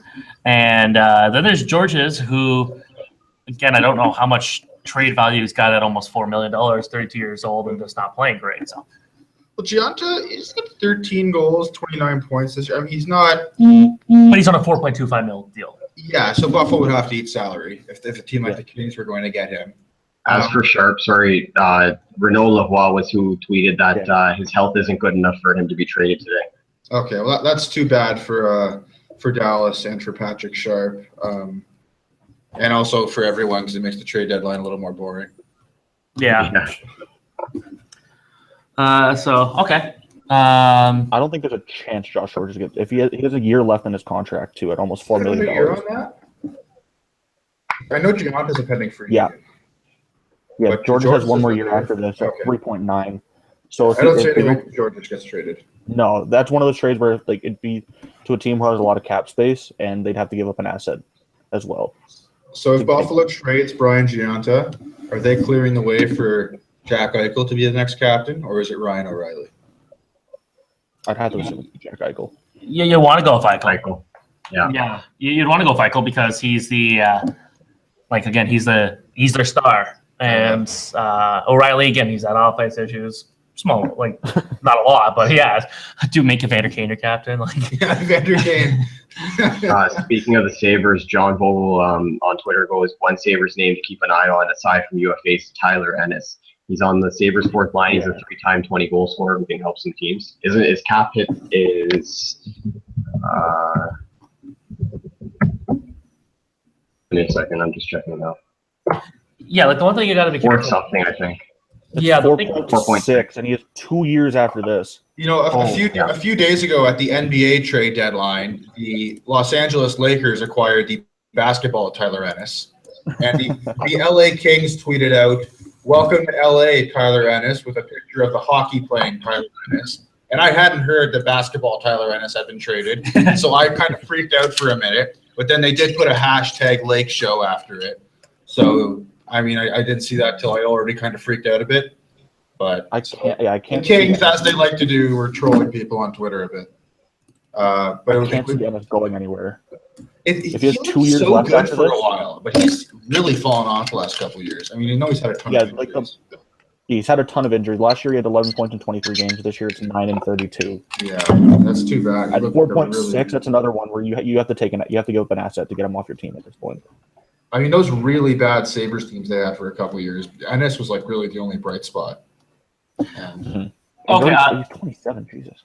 I just, Chris, if you're still there, I want to talk about two quick things. So first off, what are your thoughts when you saw Ben traded to Montreal? I liked it. Jordy Ben. Did you think it was Jamie Ben by chance? No, Okay. I pretty much knew that was impossible. But yeah, that was. I think it was a decent trade, and like I was never a pattern fan, but I personally do like Jordy Ben, and trading the 4th round draft pick's okay in this draft. But yeah, what are your thoughts on that one? Yeah, you know what, Jordy, he's very stable back there. He, as you said yesterday, he has to be a little more calm now that he has Carey back there and Carey's that calm. I don't know. I mean, you know what? I think Montreal improved marginally, and at the cost of a 4th round pick, like you said in this draft, it's not all that bad. Yeah, like, you know what? It's just, I don't know. They seem to have gotten better. I mean, he kind of like fits Montreal, right? Pattern, you saw everything that was going on with his wife and everything there. I mean, you know what? Either, like, when it comes down to it, Michel Therrien never trusted him. I don't know if Claude Julien even trusted him. I mean, Pattern's not bad. He is what he is. He's a 6th defenseman. He's 26 years old, I believe he is. He's not going to get any better at this point. And they got somebody in Ben who's got over 300 games of NHL experience. So you can't really go wrong there. So Elliot Friedman just tweeting that Montreal has interest in Dwight King from the LA Kings. All right, Mr. LA Kings guy. What are your thoughts? Dwight LA King Kings and Habs guy. is Yes, not there you go. great at hockey. Okay, that's a key. No, he's not. He's very slow. He does have 8 goals this year, which is, you know, Better than last year. he had 15 back in 20. You know, Dwight King's a 3rd or 4th liner. Wait a minute. So he has 15 points this year in 63 games, but he had 13 points in 47 games last year. Yes. So that's, you know. This is his worst full season in the NHL, isn't it? Yeah. Roughly. Yeah, 108 points in 348 games. He is what he is. He's a big body. He's 6'4", 230 pounds. You put him on your 3rd line, 4th line, and he'll, you know, stand in front of the net and get some rebounds. But I've heard LA could be looking at him, at moving him for a while, just to clear some money. But yeah, I mean, he's not. If I'm Montreal, I'm not giving out more than like a 5th round pick for Dwight King. And the only cool thing about Dwight King is that his name is King and he plays on the Kings. Which is weird if he gets if he gets traded, then he has literally no value. That's all he's good. He's got a fancy mustache. But okay, Chris, question for you. Are you going to miss the 2018 6th round draft pick, the Montreal Trade Deadline? Depending on who Detroit selects with it, maybe. But no, what's that? Where do you put Ott in this situation? It just seems like okay, it was cheap, but where is he going unless the idea is they're trading Brian Flynn? I can completely see Flynn going. Flynn's not great at anything. He's fairly good at everything. I mean, his shootout, in the shootout he's not too bad, but you're not going to have shootouts in the playoffs or anything. I don't know. I mean, you know what? If Montreal trade, I believe it was a 5th for Flynn a couple years back, and if they can recoup, say, the 5th rounder, and they gave up a 6th next year for odd, it's not all that bad. And considering the fact that Montreal's got 3 seconds next year, and they've got the rest of their picks, so they're still up. They've got a lot of assets to play with now. It's if the fact that they're spending it all on 4th liners, then I mean, So that's interesting then. If they are going for all these 4th liners, you got to wonder, okay, then they may be willing to then make a trade for someone, or maybe trading away somebody like Apelkanich. And like, I know it would be a great deal for Montreal to trade him, as much as I would hate to see him go. But at the same time, they got a lot of second rounders. They can actually. The Habs did get Dwight King. they just traded him. Okay. Yeah. For Well, conditional A 4th in conditional 2018. Oh, who tweeted that? Canadians. The Habs tweeted. Habs tweeted. Okay. Wow. Well, all right. So there we go. We got a trade with a Montreal guy actually on the line. That's pretty cool. I did a free agent talk 2 years ago. Every single guest we had, there was a trade directly after that. How about this? We got an LA guy and a Montreal guy on the line. LA and Montreal makes a trade. There we go. Perfect. What are the odds of that? All right. So we got a guy from Ottawa coming later. So maybe the Leafs and Ottawa. So or Frank Leafs and Sens. Valley tweeting that part of it is the Kings didn't think they were going to be able to keep Dwight King in the expansion draft, and that's why they were looking to trade him. Okay. Wait, what was that? The Kings didn't think they were going to be able to keep Dwight King in the expansion draft. Oh, I guess. That's why they were looking to trade him. I'm hoping he's just being like he's just joking around. But It makes kind of makes sense. I mean, the Kings could protect like 7 forwards. Is that the deal? 6 or 7 forwards. How many people? What is it? 13 players total, or we're making that up? I think Flynn's gone. He's gone. You said? Not yet, but I think he's going to be. I think he's going to be moved. I can't see it. Montreal's got far too many bottom sixers, unless they're planning to package, say, a whole bunch of prospects. Right now, they've got Andrighetto and McCarron that are sitting / on the 4th line. So I can see maybe McCarron might be on the way out in a massive package. So I think You have to look at all these minor moves Montreal's making, and you got to just wonder if something's up, right? Yeah, you have to assume they're going to be trying to do something bigger. Yeah. Yeah, like King doesn't offer a lot of value to the team in terms of like He's offensive not going skill. to fix their offense. No, he's not going to fix anything. But I think this just confirms the fact that they are going to do something bigger to them. Yeah. And I think if you're the Habs and you think you have a shot to go for it, and you want to try and get Duchesne, you should try. You need to go for it. You have these assets. Yeah. Don't hold on to if you think you have a shot, go for it. Like this happened in the NBA trade deadline the other day with the Boston Celtics. They kept holding on to their ass. They have all these assets and they keep holding on to them. When they can acquire a star, they can try and go forward, like make a championship run. If the Habs think they can do it, they should just go for it. I know Sergeyev's a good piece, but you can get Matt Duchesne, and you can make a run. Do it. I almost think I'd rather trade Nathan Beaulieu than Mikhail Sergachev at this point. Yeah, I agree. I know that doesn't maybe make a ton of sense for a team that's trying to win this year, but I've been a little disappointed by Nathan Beaulieu's development this year. I thought he was going to take more of a step forward than he has. And I think Sergachev is a guy who could really help them as soon as next year. So from an upside perspective, I think if you can get a deal done for Beaulieu and a first and then maybe another smaller piece, I would be willing to do that for Matt Duchesne. Yeah. Yeah. And so Dan Kramer, he just tweeted out, Dan Kramer, I believe, I used to do a bunch of Hab stuff. Anyways, he said that King was one of the worst Corsi / Fenwick players on a super positive possession. Yeah, well, Dwight King can't skate. And that's Dwight King's problem. Is he's actually he's a positive player, but I think probably compared relative to the rest of the team, he's probably bad. He skates like he has a piano on his back, and so that it's hard to be a great possession player. He just has to. You get in the other team zone, you wait for Dwight King to finally make his way down the ice and stand in front of their net, and then you shoot and hope he can screen him or something. And I mean, to be fair to Dwight King, he's a decent penalty killer, and he does have 8 goals, which is not 0 goals. And you get 10 goals this year. That's an NHL player.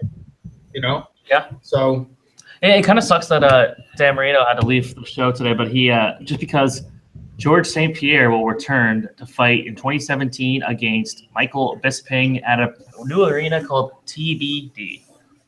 To be determined. Nice ring. My Anyways, favorite ring. not a hockey comment, but anyways. So thank you very much for coming on, Chris. That was we saw a trade happen. So There you go. Yeah. No problem. Thank you for having me. yes, if Habs make a big trade, we'll call you back later today. But yes, thank you very much. All right, no problem. Thank you. Cool. All right. So yeah, we've got two trades or two actual NHL trades today. Yeah, the Habs just added 2 Stanley Cup rings to their roster. Literally. How much is that worth? Yeah. Hey guys, here's what it looks like. Do the Habs have any Stanley Cups on their team besides Julian? What's that? Do the Habs have any Stanley Cup winners on their team besides Julian? Maybe one of the random. Andrew Shaw, depth of course. defensemen. Andrew Shaw. Yes. Yeah. Andrew Okay. Shaw and Dwight King. So 2. I mean, there you go. Wow. Yeah, I was just looking at this. The only worst players possession-wise for the Kings are Jordan Nolan, Derek Forbort, and Andy Andronoff. I'm surprised Forbert's that bad possession-wise. Maybe it's because he's been playing. He's with still Debbie. he's still positive. He's still a positive possession player, but I've been impressed with the- Forbert this year. Again, that's just the eye test, though. I haven't really looked at his numbers that much. But I've been most impressed by Paul Ledoux, who came up recently. He's only played a few games, but I think he's been better than both Forbert and Kevin Gravel. I mean, the Kings have been playing a lot of rookies on their defense this year. And I think Ledoux and Gravel hasn't impressed me too much, but Ledoux and Forbert, I think, have done a nice job. In fact, yeah, I thought Ledoux Forbert was one of the is best also a players positive player. Like almost every Kings player except for Teddy Purcell is a positive player. Teddy Purcell's played 12 games. Yeah, Teddy Purcell's killing it in the AHL. If the Kings can't do anything today, maybe they want to give him another chance. Didn't I bring him back already? Or am I making that up? Teddy Purcell, he's still in Ontario. He's 22 points in 22 games. Oh, yeah. I meant I thought he was traded again, but yeah. No, Yeah. he's still in Ontario. That's why I thought it would make sense for the Kings to try and do one of those trade bad contract with asset for nothing, but to the Leafs. But Gabrick, but Gabrick still has 4 years left. That doesn't make sense for the Leafs. Yeah, and I don't think a team would take Gabrick. And also at the same time for the Kings, you need offense. And as frustratingly inconsistent as Gabrick has been, he's someone who, when he's on his game, and he played in Minnesota today. He was a healthy scratch Saturday in Anaheim. Came back at a great game in Minnesota on a Monday. And, he's someone that, Dean Lombardi said when he made the trade for Ben Bishop that he's not sure he's going to be able to get a trade done to add offense. And, guys are going to have to bear down and play more like they're capable of because he believes they're capable of scoring more goals than they have this year. And he didn't mention any names, but certainly one guy he must have had in mind is Marian Gaborik, along with Andrei Kopitar, who only has 6 goals, and Tyler Toffoli, who only has 12. So, aside from Jeff Carter and Tanner Pearson, there are guys who should be scoring more goals, and they're not. So, What kind of asset do you think it would take for a team to take Dustin Brown in his contract? Well, okay, first of all, before you get to that, apparently the Habs deal for Dwight King was so the Kings could make room for Joe McGinley. Dwight King has as many goals as Jerome McGinley this year. Wow. So That better be maybe they're trading that draft pick for McGinley. Anyways, to the answer. sorry, what was I saying? Asset for Brown. I don't know. This is hard for me as a Kings fan. I love Dustin Brown, and he's having a bit of a better season this year. What's he got? He's got 10 goals, 28 points. So he's on pace for almost 40 points. That's decent. But his contract is still abysmal. He's got 5.7, I think he makes for another 5 years. It's not a great contract. There's no question about it. Not great. No. Wait, so it's 5 more years? I think so. 5 maybe. Oh my god. Let me check. I want to say I got it. Don't worry. I haven't got Cap Friendly up.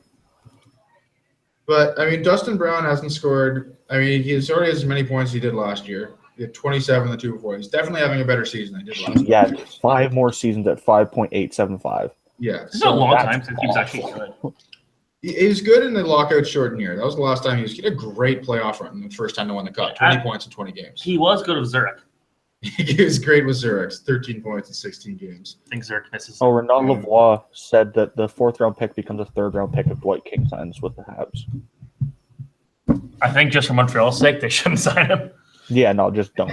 Just don't bother with it. Is it worth both keeping Dwight King and upgrading the draft pick? The one I want to say about But on Gendler the earlier. bright side, look at this great picture of Dwight King with the Stanley Cup this guy just posted.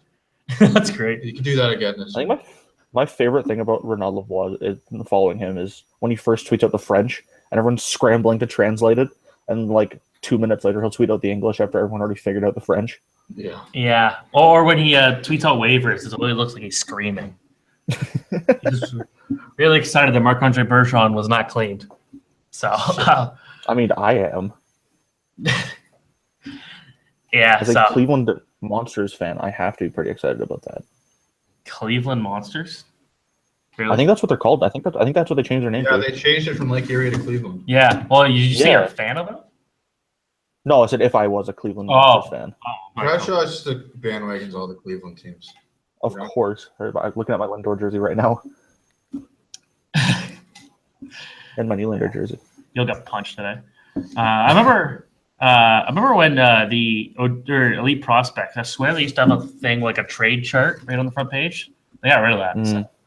So they have confirmed transfers list, but anyways. So going back to rumors.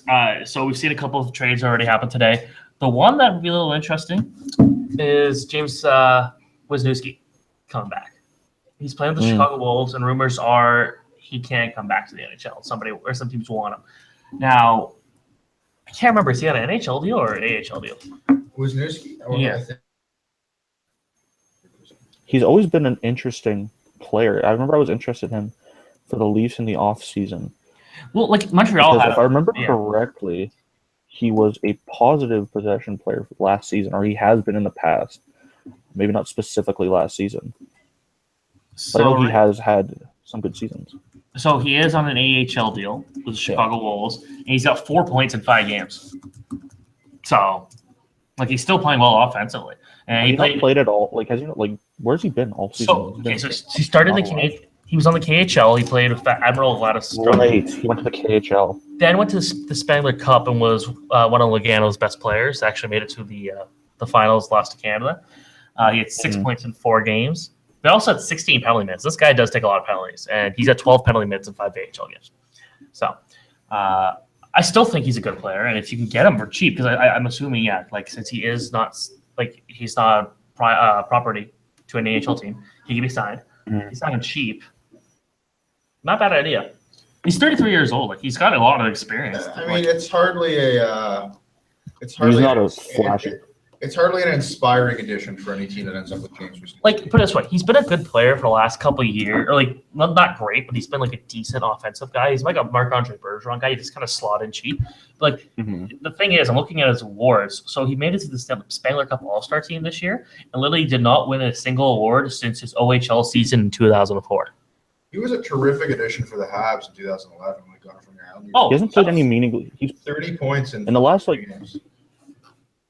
because last year he only played 1 game for the Hurricanes, and then this year he hasn't played in the NHL. So the last time he played in the NHL was for the Jackets and the Ducks, and he played 69 nice games, and he was almost like a positive player. He scored a lot of points. Yeah, he's always been a very good offensive defenseman, and yeah. it's teams really haven't given him much of an opportunity the last couple of years. I guess they just see him as such a defensive liability. I don't know. He's literally like 50% points per game for his entire career after 552 games. That's pretty good for a defenseman who doesn't get a lot of ice time. And yeah, he's not a great defenseman. If you saw him to near minimum or even just below $1 million, I would take that deal. Yeah. If I were any like a lot of teams. But again, that's a fallback plan for anyone. No one's counting on a guy who's playing in the NHL. A small signing here. Friedman tweeted out that Philadelphia is closing an extension with Pierre-Edouard Bellemare, 2 years, 1.45 per year. Is anything going to happen with Sean Couturier, or were they just trolling us by taking him off the ice? I love that's my favorite thing about deadline day is when the guys get taken off the ice and the beat reporters tweet it out, and everyone's like, "Oh my god, he might get traded," and he comes back out on the ice like 2 minutes later. Yeah, but it would be interesting if they tried to trade Couturier. I think the Flyers should sell. Oh, for sure. They're not what do you making think the playoffs. But the thing, I think they might have too much pride in something. I think they can be good again with the core that they have, but I don't know if their core can take them Do anywhere. the Flyers have any pending UFAs they can sell? Like, you're not going to trade a Simmons or a Giroux or a Voracek. Del Zotto, I've heard Del Zotto be mentioned a couple times, That's a guy that could trade. I'll look into. Yeah, oh yeah, you can get some value for him. I'll check in their cap friendly, see who they have coming up at the end of this season. UFA is the end of the year. Well, Belmar was going to be, but he just got signed. Van de Velde, Wheel. There's like none of their major forwards are coming up at the end of the year, like as UFAs. Defenseman Mark Straight's up at the end of the year. Maybe you can get something for him. Nick Schultz up at the end of the year, maybe.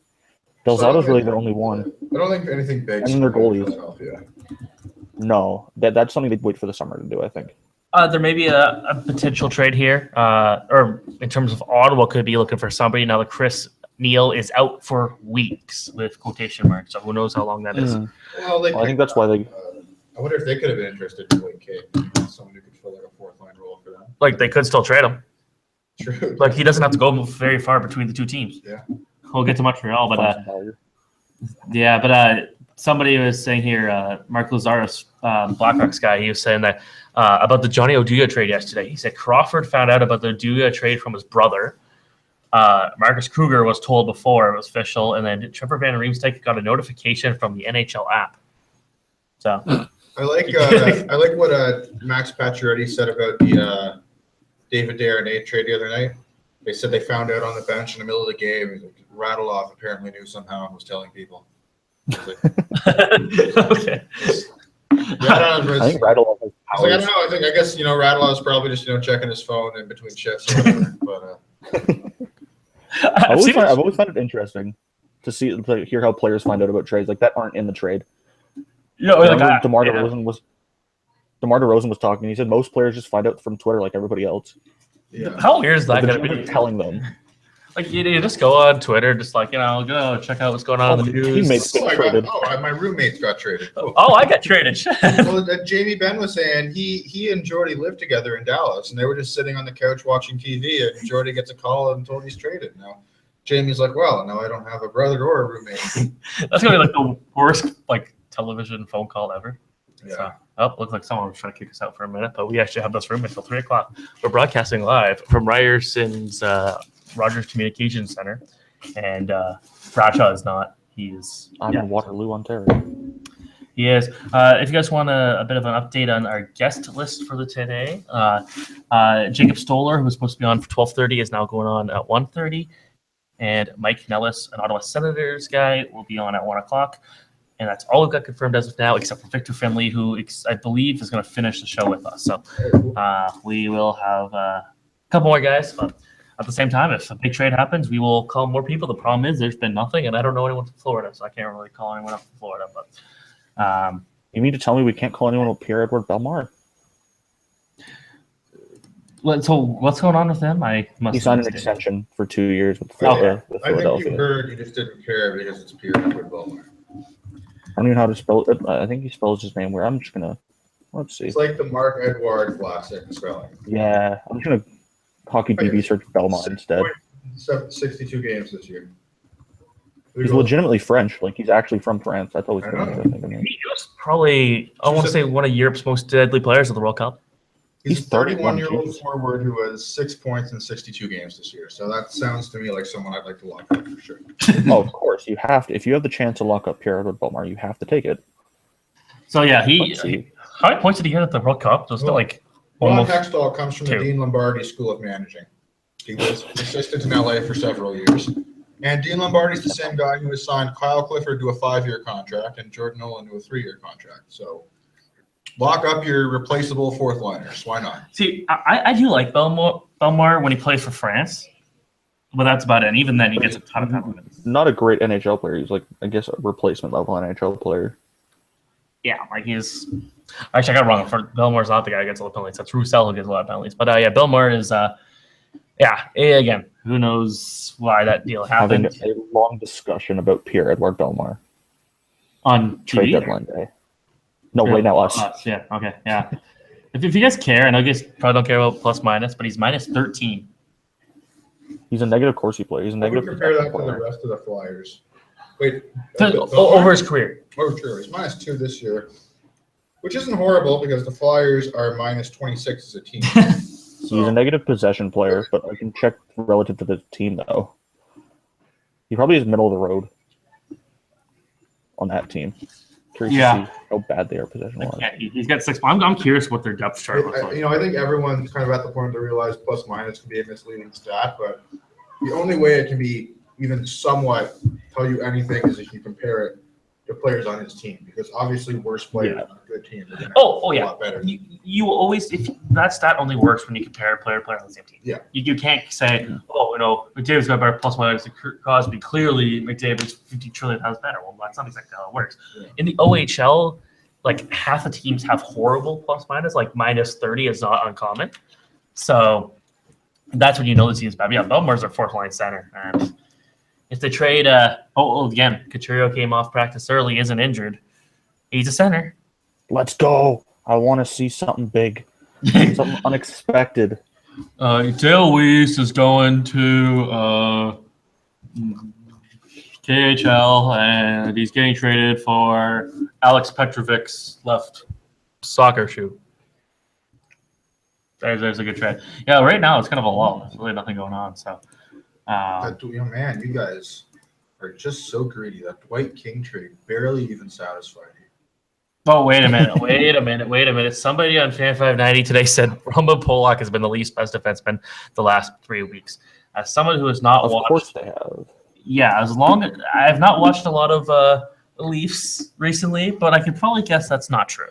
Roman Polak helped the Sharks win yesterday more than he helped the Sharks win at all last year. I honestly wonder if someone would trade for him this year. 2 seconds for him last year? That's incredible. That's a fleece. What are you doing? Sharks. How are you good? The Leafs got more for Roman Polak than the Red Wings did for Thomas Vanek. Way more. Like how? It's hilarious. And if you could get that for him last year, you figure you can at least get something decent for him this year. Well, we've seen the last few years, everyone's overvaluing these players and trading for nothing. I don't know about this year. This year seems to be everyone's going much There lower. have been a couple where I've been the Martin Hansel one where I was like, whoa. That seems a little much for Martin Hansel. But other than that, there haven't been two. Alex Burrows as well. That was a bad trade. But I thought Washington got a steal on Kevin Shattenkirk. they stole him. Yeah, they gave up almost nothing. Oh, That's St. Louis. If you're in a playoff spot and that's the best you can do for Kevin Shattenkirk, I'm keeping Kevin Shattenkirk. I'm taking a run. Question: how did we get almost 2 hours from this thing without literally mentioning Shattenkirk's name once? He played last night against the Rangers too, didn't he? Yeah, I don't know. a team that the Rangers almost got him too. Yeah, it's true. And He played in the third pair too. That's how gross the Capitals are. Defense right now. Shattenkirk was their third pair. Washington, I think. Yeah, no, he's going to get power play time. He's a great defenseman, but a lot of people were saying that we would put this guy on our third pairing or full time. It's when he's at his best, I wouldn't.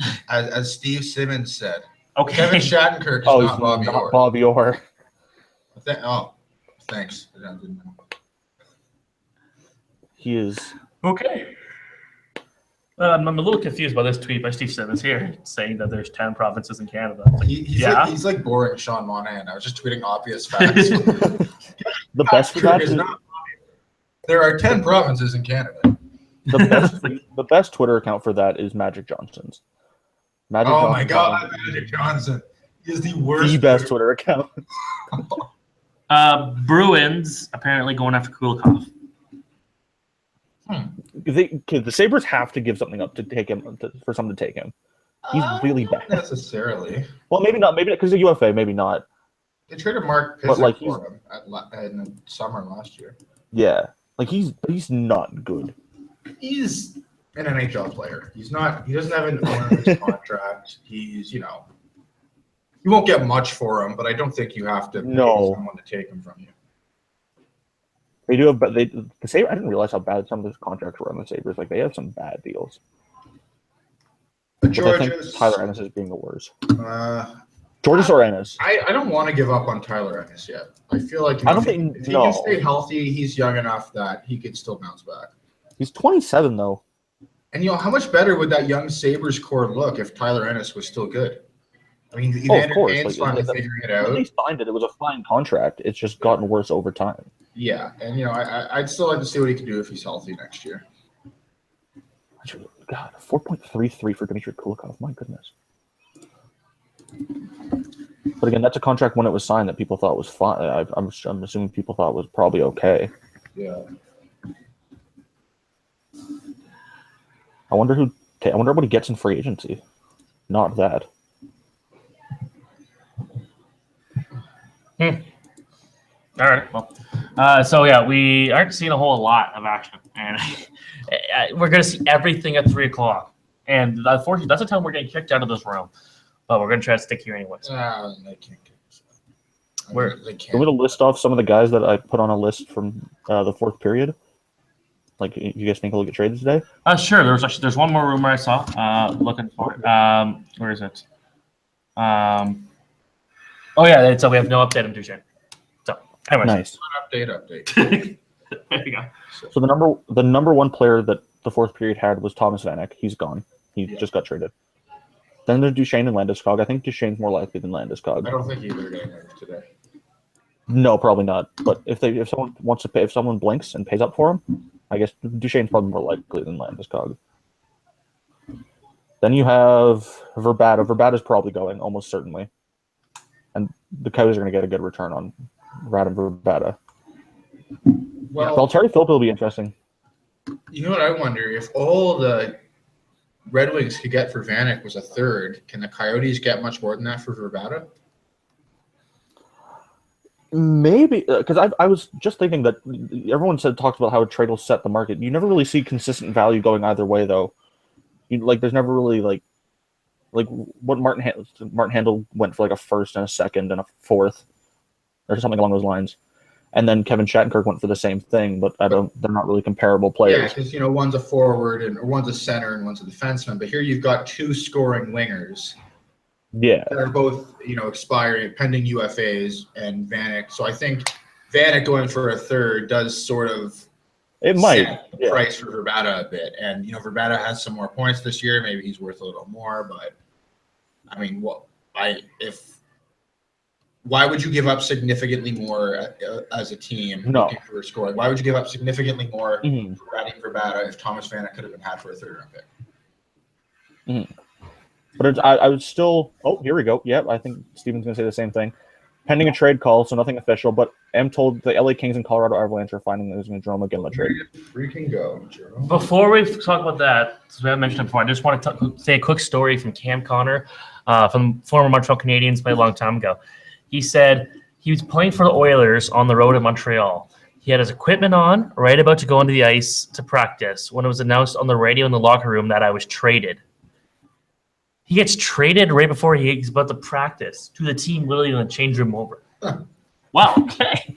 It's so good that the team didn't stop him from going on the ice and saying, "Oh, we traded you." So, all right. So the LA Kings. Something I want to say earlier. It always seems like LA just goes after these guys who were good at some point, and hoping that they can just do something in a bottom six role. We saw McCavier. We saw Gabrick. Is decent, but he's not when they acquired him, he was not playing the best of his career. No, And we got a Gillen. yeah, and Gabrick had led the Kings in goals when he came over in the playoffs. He was great. Being a great fit, and even LeCavalier revitalized his career a bit after after he couldn't crack the lineup in Philly. He pretty decent production in LA. For a guy who's playing on the third line, got some power play time. And they're going to be hoping for the same from Jerome McGinley, obviously. He has not had a good season, 18 points in 61 games. But last year he had 47 and 22 goals and 25 assists. And if he can just get back to that level, he has been bad that year, but the whole team in Colorado has been so bad. I was just about to look this up. He hasn't actually been possession-wise. He's been one of their better possession plays. He's almost even possession-wise, which is surprising for how bad that team's been. I'm very interested. He's at 49%. He's at 49%, and there aren't many guys ahead of him. Guys ahead of him are McKinnon, John Mitchell, Blake Como, Landeskog, Nito, and AJ Greer. And AJ Greer's only played 5 games. So do I get a Ben Bishop jersey or a Jerome McGinley jersey? Ben Bishop jersey, a goalie jersey is huge. So what number is McGinley going to wear? Because Gabrick's got 12. These are the questions. Gabrick had to wear 12 because Richards had 10, but now Richards is gone, so Gabrick can go back to 10, and McGinley can have 12. We just figured it out. You know the Kings cap situation better than I do. Do you think they'll? I'd have to assume the Avs will take salary back on again, though, right? Well, the Kings just cleared some, and they traded Dwight King. So How much did they have before that? I don't know. Were they a cap team? I can Probably. pull it up. Generally are. I can pull it up for you. I don't know if the cap friendly will have updated with Dwight King yet, but we can check. As of right now, they have just over $1 million in cap space. And that is with the Dwight King trade taken into account. He's not listed as running cap friendly anymore. I'm sure Colorado's going to retain salary. They'll have to. Doesn't really matter that much. No. It's kind of funny that Jerome McGinley is now tasked with trying to keep the Calgary Flames out of the playoffs. One publication here, Videotron, is asking if the additions of Davidson, Ott, and King make the Habs a playoff front runner now. No. Well, I think they'll need to do something a little more major than that to be a playoff front runner. I just got a question on Twitter from Anthony Rizzi. He's asking, what is the latest on the Habs trades and opinions? We do not have any new things on the Habs, but we are really highly speculating that they will make a trade. They got Dwight King. Yeah. Again, like another trade, a bigger one. If Dwight King is their answer, Dwight King and Steve Ott, really, that's what you're gearing up with? I mean, you got to do something a little bigger, don't you? Yeah, and the fact that they have so many fourth liners, they're going to have to do something. I'm going to say yes, they will go get someone in terms of who. Vrbata makes a ton of sense. They should get Vrbata. Yeah, Vrbata would make sense. He'll be cheaper, much cheaper than Duchesne. Yes, and he's much cheaper. He's having a great season. You won't have to give away any prospects. Yeah, that's. If the Devils are looking to trade, they could maybe Parento would be a fit because I know Parento hated Terrian. Terrian's gone now, so. What? See a tweet here from Scott Wheeler saying, "Please return to Los Angeles Kings if found." These seem very much like the Los Angeles Kings. They're barely trying to scrape into the playoffs, and they've made big moves at the deadline, acquiring some pretty big names. So these are the Los Angeles Kings I've grown to know and love and hate over the last several years. And it's I don't know. I hope again, like shows he's got something left in LA and gets into the playoffs. And I am actually going to be at a Kings Flames game in Calgary on March 19th. So I'll get to see Jerome McGinley back in his old stomping grounds with his new team, and hopefully he'll score a hat trick. Yeah. Oh, wait a minute. Is Ilya Bryzgalov on Sportsnet? Yes. Yes, he is. That's true. Which I imagine is a very entertaining broadcast. Oh, that's genius by them. Wow. Okay, so it's basically who can get the most gimmicks wins. I like it. That's great. If I knew Bryzgalov, if I was watching, I'd rather watch that than TSN knowing that Bryzgalov there. I think it's from Steve Dangle. Let me see what I said about Bryzgalov. Yeah, my name is Ilya Bryzgalov, and I'm your new leader. Did he actually say that? Yeah, that's a quote. What? That's a video. What? No. A quote from him saying, "My name is Ilya Bryzgalov, and I'm your leader." My God, look at my stats, and they say Briz terrible.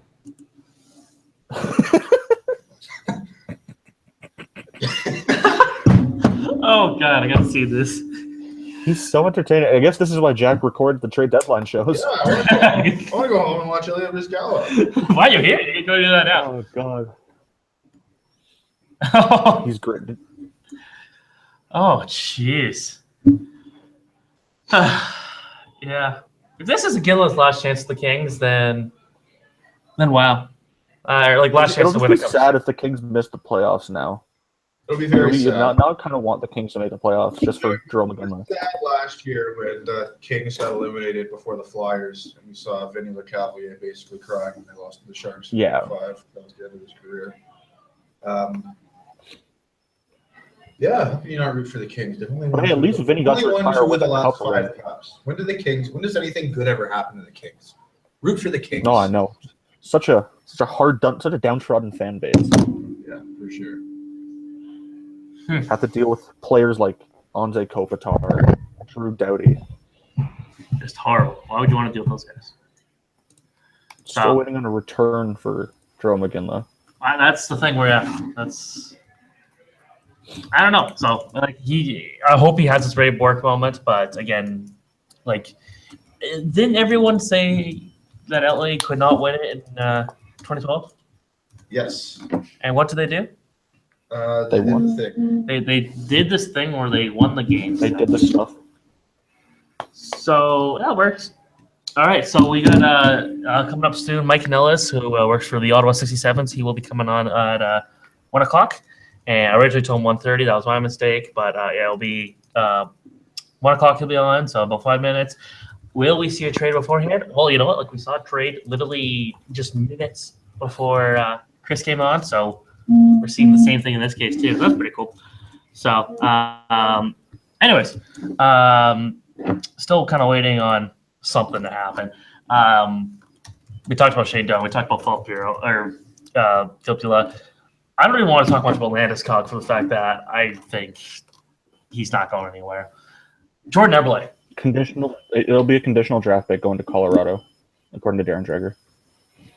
I expected it to be cheap, and that's a good call. So, is LA a better and the Flyers? They're probably better with Jerome McGinley instead of Dwight King. Yeah. Newverf is officially re-signed with Philly. Yeah, I was about to mention that. And Belmar too. So, Jerome McGinley's only shooting 6.7% this year too, so he's maybe been a bit unlucky. And yeah, he's had a decent season. Going to bad. leaving behind that disaster in Colorado, going to a place where he's going to have a chance to play for playoffs. Going to a playoff. Verbata has been traded to Montreal. Is that right? What's that? Go back. I just saw a tweet on your. It says has to be a Canadian. Oh, has to be. Okay. Never mind. So we don't actually know nothing yet, but I think LA's a bit. Wait, scroll up for a second. NASCAR Sprint Cup Awards. That's a weird photo for them to be there. Anyways, what do you call it? I think LA's a better team than they were 3 hours ago. No, yeah. Jordan McGinley's even at 40, he's a better hockey player than Dwight King. Yeah. So there's offensive upside. You put him in a better situation. Maybe he can rediscover. I mean, it's a guy who scored 22 goals and 47 points last year, 29 goals and 59 points the year before. When his shooting percentage is about half of what it was last year. So, again, leaving behind that situation in Colorado, I'm sure he'll be a lot more motivated playing in LA. He knows Daryl Sutter. For the fact that it costs basically nothing, by the sounds of things, it's a good pickup for the Kings. I don't know if it really is going to move the needle all that much, but if it doesn't, it didn't cost you much. I guess this takes him out. The Kings might have just gone a year without trading their first round pick. They could do it at the draft still. They probably will do it at the draft. I guess we still haven't heard anything from Las Vegas, so. But I love Philadelphia's deal there, Newverth. That's a good backup price because it's a good backup. Yeah, 2 years, 2.5 per is pretty good. That's a team that I think is not planning on having a real starting goalie for a while. And haven't for a long time. And Michael Neufer's been terrible this year. Unless they think Anthony Stolarz could be anything. Save percentage this year. I thought he was better than that. Michael Neufer has been terrible this year. Well, yeah, they've both been really bad. Well, Steve Mason was really good earlier in the year. Neufer's just been so inconsistent throughout his career. I mean, he was so good for the Flyers last year. Nearly single-handedly brought them back from 3-0 against the Capitals. The only thing I could see is if they think Anthony Stolarz could be anything. I mean, that's a team that could have pursued Ben Bishop in the offseason, right? Yeah, they still can. Or now, and then just not worry about Newworth and just expose one of the two. True. I mean, this could be an expansion draft thing, which is the thing I keep forgetting about. Like, if you expose Mason as opposed to Bishop, I still think, okay, you know what? That's. But isn't Mason a pending UFA as well? Am I wrong on that? Yeah, he is. Okay. And both of their goalies before this were pending UFAs. so something tells me then they're just going to offer Newberth up. Yeah. So the one thing people need to understand is there are going to be a lot of good players available in this, and not all those players are actually going to be picked up by Las Vegas, because people are like, oh my God, we're so if the Habs put on Charles Hudon, we're screwed, we're going to lose him. It's like, why would they care much about an AHL guy when they could get some actual NHL players? Yeah. So yeah, exactly. I don't know. That's So how do you know exactly how this expansion draft is going to work? How many players do they get to pick? They get to pick one from every. I think it's one from every team. They get at least one from every team. That's how can you pick 30 guys? You only have 23 guys on your roster. That's what I remember. Well, they could have some AHL. Oh no, maybe it's you can only pick one from a team. I'm pretty sure you can. Maybe you don't have to pick. You don't have to pick one. You don't have to pick one from every team, but you can only pick one. Like, so if they took Connor Carrick from the Leafs, for example, they can't take anyone else from the Leafs. Yeah, I get that you can't take more than one guy. I just wonder how many guys overall they can take. I think it's 23. This is the first expansion draft I've been around for. I mean, the last one in 2000 with the Wild and Blue Jackets, I was 4 years old, so certainly didn't know much about expansion drafts or anything. I'm pretty sure it's just 20. I think it's 23 players, and you can only take one from You can only take one from a team. So then they're not. That's it. I still think that's a lot of guys to take because they're going to draft guys, they're going to sign guys, they're going to trade for guys. Like they need to fill out their prospect. They need to fill out their prospect, like their. But you can't really take many organizational prospects because those guys aren't eligible. No. Yeah. So. Because you have to take a certain amount of NHL players, if I remember correctly. It's very, I don't know, very confusing. I find. You know, the other thing I wonder, like, are we gonna see a list of the guys who are exposed before the draft? Oh yeah. Yeah. Yeah, I'm assuming. I believe so. Because I wonder, like, teams might not want that at getting in because they might not want some players thinking, oh, why didn't you protect me? You know what I mean? So. Well, at the same time, like I understand, like the fourth liners are probably like, okay, like I understand. Yeah. Like a guy like Brian Flynn's not like why didn't you protect me? like you could have protected. Like why'd you protect? You protected Pacioretty instead of me. What's wrong with you? Exactly. It'll be interesting. It'll be more interesting for a team like the Kings if they don't protect Dustin Brown and what he's because that will seem. That's true. Does he have a no movement clause? They're gonna have to protect him. Let's check. Yes, he does. He has a no trade clause, a modified no trade clause. So he doesn't have a no movement clause, though. No, he has no trade. So I think he can be exposed then. Because I think only guys with no movement clauses have to be protected. I don't know if Vegas can probably take on a couple decent players on bad deals because they have literally $0 committed right now. I don't know if Brown. I don't know who the Kings are going to protect because honestly, I don't see that many guys who are eligible. I mean, you're going to protect Kopitar. Despite his contract and despite his down year, I think you're going to protect Kopitar. I think you have to. He's a no move. Does Kopitar have a no move? Okay. Yeah. So they're going to protect Kopitar. They're going to protect Carter. They're going to protect Pearson. They're going to protect Toffoli. After that, I mean, I don't think you're protecting Gabrick or Brown. So I think you'd welcome the chance to get out of either of those contracts. Yep. So then you have to start looking at guys like Kyle Clifford. The one thing I think we forgot to mention today is as of 12 o'clock today, there's no cap on how many players you can have on the roster. That's right. Yeah. So you just have to stay under the salary cap, but you can have players. So Montreal can acquire more fourth liners. They can just acquire all the fourth liners. Play with five. I'm surprised they didn't go after Brian Boyle. Yeah, but who says they Boyle was too good of a fourth liner. Jerome Iginla, so he's officially an LA King. Officially? Who's tweeted that? Sportsnet. I don't see a fish. Is it official? Only Sportsnet's notification came up to me. So. Okay, well, until I guess because there haven't been confirmation on what the pick was, but I've just seen conditional draft pick. Okay, so maybe that is. But I'm waiting for the conditions because there's been some odd conditions, especially in that Shattenkirk deal. The Capitals one. I believe we have Mike now online. Is that true? Yes, can you guys hear me? I can, yes. Just want to introduce yourself to our listeners.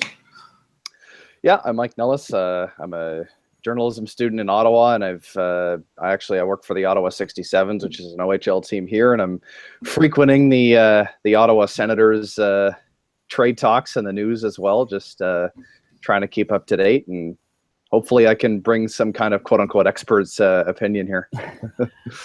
Well, so Ottawa's been quiet, but we've heard recently that Chris Neal is injured and could be for weeks. Do you think that means they acquire somebody now? Well, I feel like they've kind of. He was injured in a fight with Sean Thornton. Now, look, okay, like we can talk all about whether that was a good move or not, but you know what? I don't really think that Neal has that much of an impact on the Ottawa lineup for Pierre Dorion, the general manager, to go out and acquire somebody for him, just because he hasn't really been playing every day. He's been in and out of the lineup. Curtis Lazar is another player who hasn't really been playing regularly, but he's been one of the guys with Neil that has been switching back and forth. So I don't necessarily expect to see him go out and acquire somebody, especially when he just went out and got Alex Burrows, who is somebody that can bring to the table a lot of what Chris Neil does.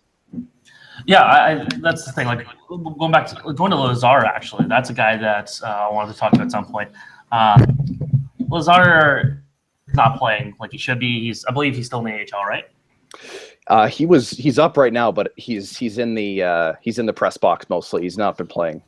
Yeah, for a young guy that had such a good junior career, that's not exactly where he needs to be. And that's unfortunate because I feel like the minute he was called up to the team, I said, this is a bad decision. This is way too early. Like, right now, what's he? He's 22 right now. He's way too young. He's still a young, small salary. Get him playing time in the AHL. Like, you know what? He was great for Team Canada. He was great with the Edmonton Oil Kings. But he still needed time to play in the Ottawa or with the baby Senators. And he didn't play well with the Senators because he's not playing much in general. So when he gets down, it's like he's already a step behind. Do you think he goes somewhere today? Do I think he goes somewhere today? It's kind of hard for me to say. I would like to say no. I feel like giving up on Curtis Lazar right now is a bad thing to do because, like you said, Steve, he's 22 years old. He was born in 1995, and he's just breaking into the NHL. We've heard of so many players that start to come into their own in their mid-20s or, when they're 23 or 24 years old. So I don't think that giving up on Curtis Lazar and making a trade is something that is going to help the Ottawa Senators right now. What I do think is that Pierre Dorion has been weighing his offers, and I'm not sure exactly what the expansion draft rules are, but if it comes down to it, right now I think there was something on the table for Curtis Lazar. Like, there was a rumor going around. They were talking about it on TSN 1200 in Ottawa this morning, where I think it was Lazar to Colorado for a second. I think that was the rumor that was floating around, and a lot of people are saying, well, why would you trade him for a draft pick? Well, if you're going to lose him for nothing to Vegas in a couple months anyway, then you may as well get something for him, is what the argument is. Now, again, like, if there's a way to protect Curtis Lazar, I feel like I could see them still doing it because Dorian said it himself. They've invested a lot in Lazar. Right now, he has 1 point this year. He has an assist. That's it. I'm not exactly sure off the top of my head how many games he's played, and I could go check. But it's been an off year for him. He's also a young player, and I think the Senators have a history of managing younger players. Actually, yeah, you could say mismanaging younger players. Look at Shane Prince last year, or 2 years ago, pardon me, when he was with the Senators, and he was largely considered to be a scoring winger, and he was playing in the bottom six. They eventually shipped him off to the New York Islanders, where he played with John Tavares toward the end of the year and helped the Islanders into the second round of the playoffs. So that actually was last year. I don't know what I'm saying, but the Lazar situation is much different because Prince and Lazar are very different players, but it still holds true that we've seen the Senators kind of mismanage things in the past. And I think you make an excellent point when you say that Lazar should be in the AHL developing there right now. Another player who was brought up very carefully by the Senators in a much different manner than Curtis Lazar was Erik Karlsson. He was very carefully developed. There were a lot of people saying that he should have been brought up to the NHL a lot sooner than he actually was. But Brian Murray, who was the general manager at the time, he waited it out and eventually moved him up later on. And I guess it's a case-by-case basis for the Senators, and they just look at it differently with every player. But I think if it was up to me, I would definitely see Curtis Lazar playing in Binghamton right now for the Senators down there. Yeah, well, speaking of the Senators, a former Senator, Mike Fisher, apparently what PK Subban said today was that Fisher lost his roof to a tornado. Really?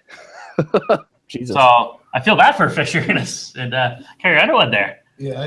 You know what? Carrie can afford to have them stay at a nice place. Yeah. I don't think they're in trouble there, but I was maybe in trouble for like a day or two, but they'll figure it out. Wow. I'm sure PK would let them stay with him. Yeah, or like he's got some rooms in the hospital if they have any extra space there. That's what they're visiting today. Actually, they're in Montreal, so because Montreal is facing Nashville, I believe tonight. Tomorrow. Yeah. So and aren't the Leafs playing the Kings? Yeah. Tomorrow. All right. Wow. That's Jerome McGinley's going to get a hat trick. Jerome It's a McGinley's conditional 4th round pick for Jerome McGinley. I want to ask you, Mike, what are your thoughts on the Jerome McGinley deal?